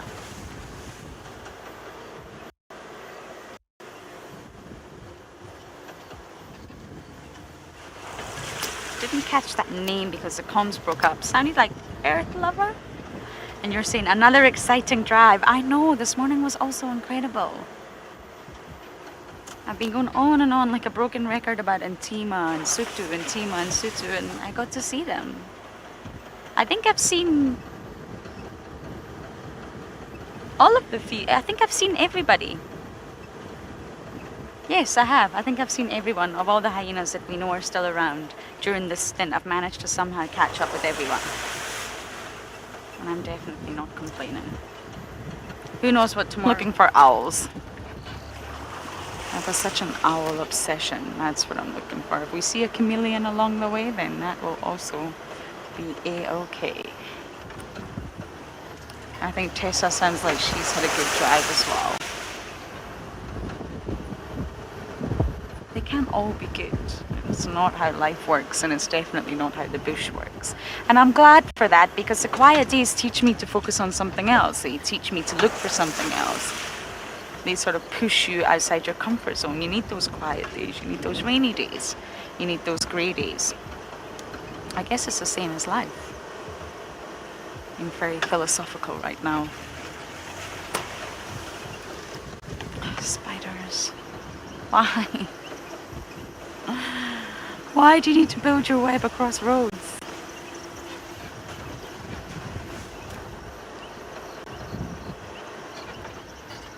Twin Dams Road has been a fantastic road for owls. I've seen about 4 different species on Twin Dams Road recently.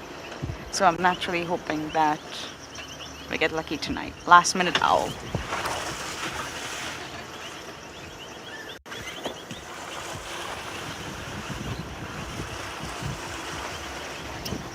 Insect to the face, now that's what I call summer.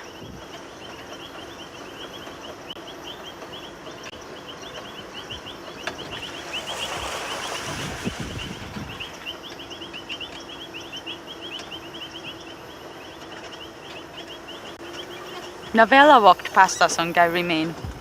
She's all alone. And she's walking back to where that sort of kill site was. I think she's just looking for the others. There is no kill left. But okay, I'm going to get focusing on my owls. And we're going to send you guys back to Tessa to see what she's looking for in the night.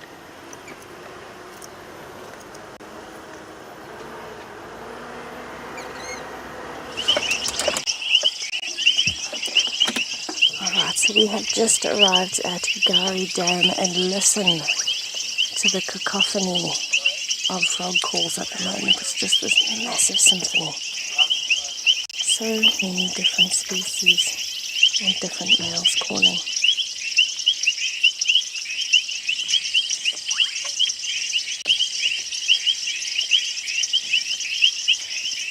We have been listening, but we haven't heard any signs of a predator.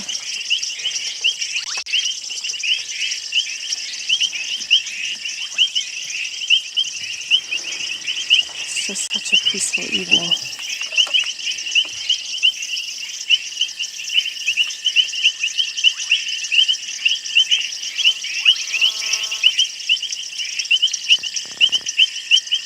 You can even still hear the Egyptian geese.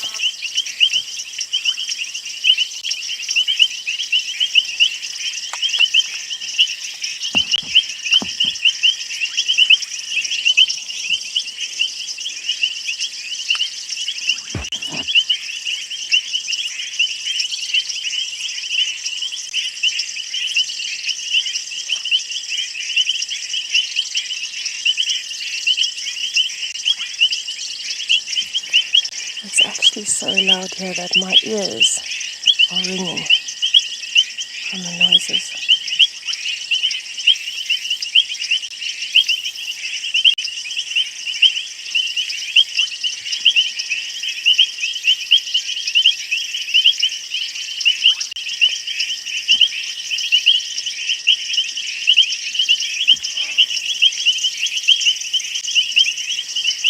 Absolutely stunning way to end off my evening. I think this is just perfect.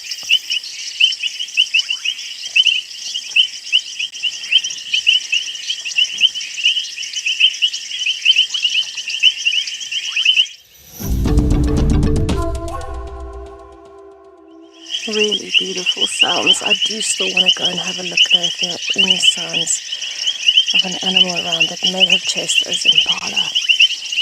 So I'm going to actually drive a little bit up towards Quarantine just to see if we can spot anything with the spotlight while we are going, because I feel like there is definitely something around, and it doesn't seem to be anything at the dam.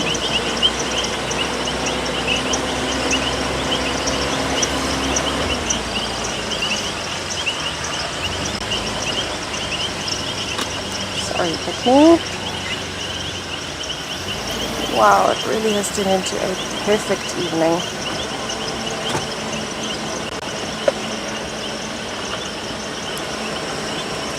Hold on for the bumps, Owen. This is a bit of a rocky, sketchy crossing. Ooh.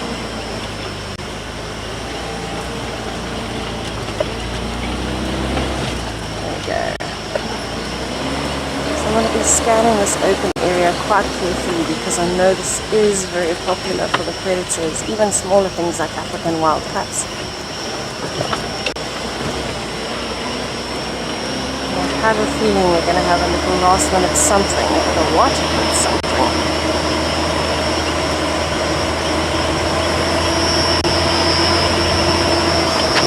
Wow. going.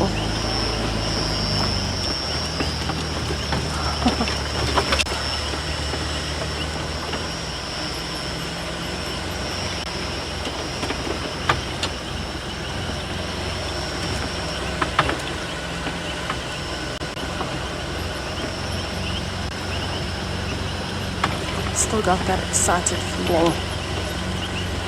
Maybe there'll be something up on quarantine.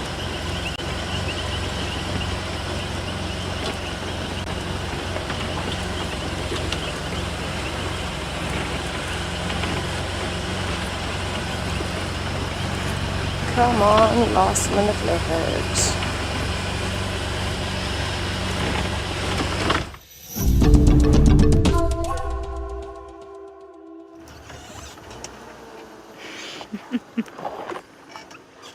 Hi everyone. We're just trying to navigate this branch before we went live, but didn't quite make it. Oh dear. Okay, no owls so far, I'm afraid. What is it? Oh, I thought you pointed. I thought you saw something there.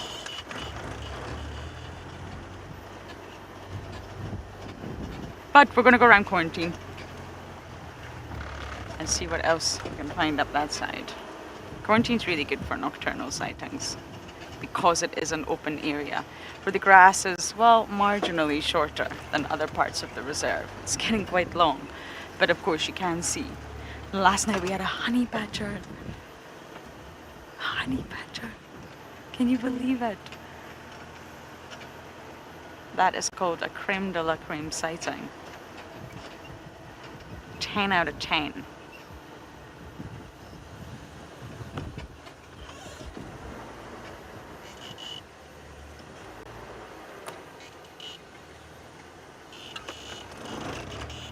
Okay, come on, owls. Reveal yourself.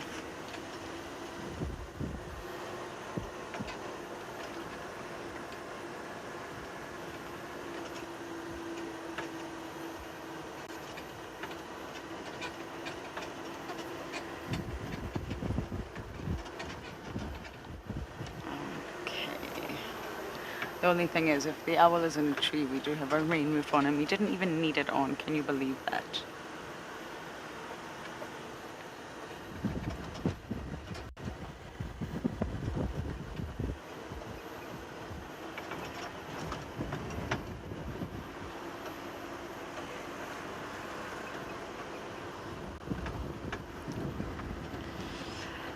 Not getting that name, but I think someone is saying epic sightings to the start of the week. Of course, it's Monday.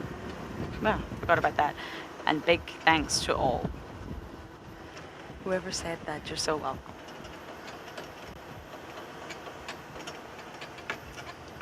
It's been a really good day. We've had a quiet few days, definitely due to the weather. And tomorrow's going to be the 1st of February. My last day, and I'm going to make it a good one.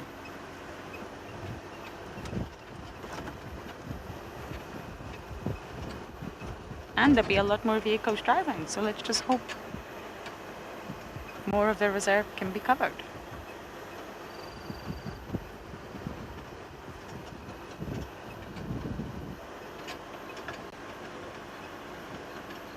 And you never know, Shasha might get lucky tonight. That also leaves promise for tomorrow.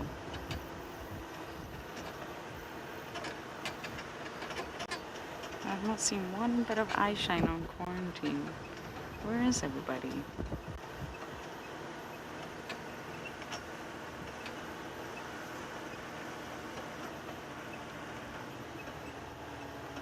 Normally you see a sea of eye shine.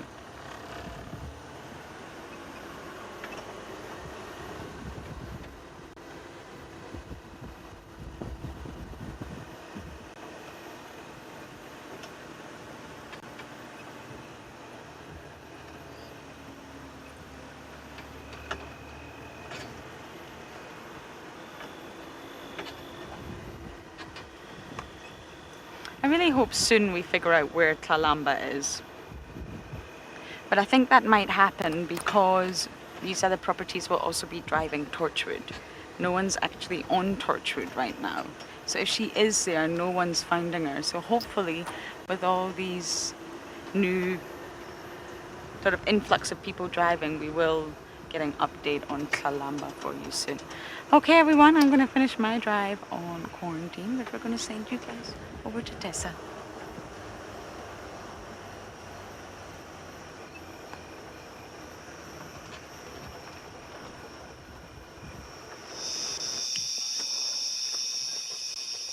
So we have found a little herd of impalas. Actually not such a little herd, quite a large herd. And we've been watching them just to see what happens, because we are fairly close to where those other impalas ran at us. And so far everybody seems fairly relaxed. In fact, the males have resorted to chasing each other around with the rut coming up. So I don't see anything unusual. If you can see a bit of reflection, it's because we have got some spider webs that are on the side of the car that we can't really reach at this point.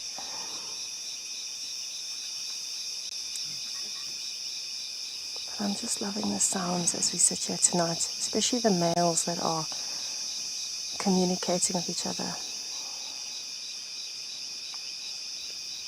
Oh, Sir50, thank you so much for joining us. I'm so happy that you enjoyed it as much as we did. It's been an absolute pleasure. Such a perfect day, and some really wonderful sightings too. They're all looking in one direction. I wonder why. Perhaps they can smell something. I think they're also wanting to move in that direction because at the moment they're just on the fringe of quarantine, and so they'll need to move higher up onto the crest to stay safe during the night tonight where it's a bit more open. So maybe that's why they're looking up towards the crest.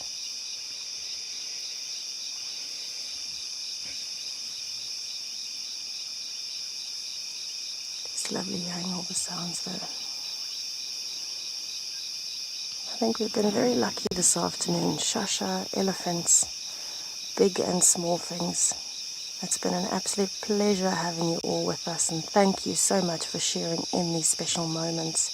We're looking forward to seeing you tomorrow morning, so please do join us. We will be here, we'll be ready and waiting to share some more surprises with you.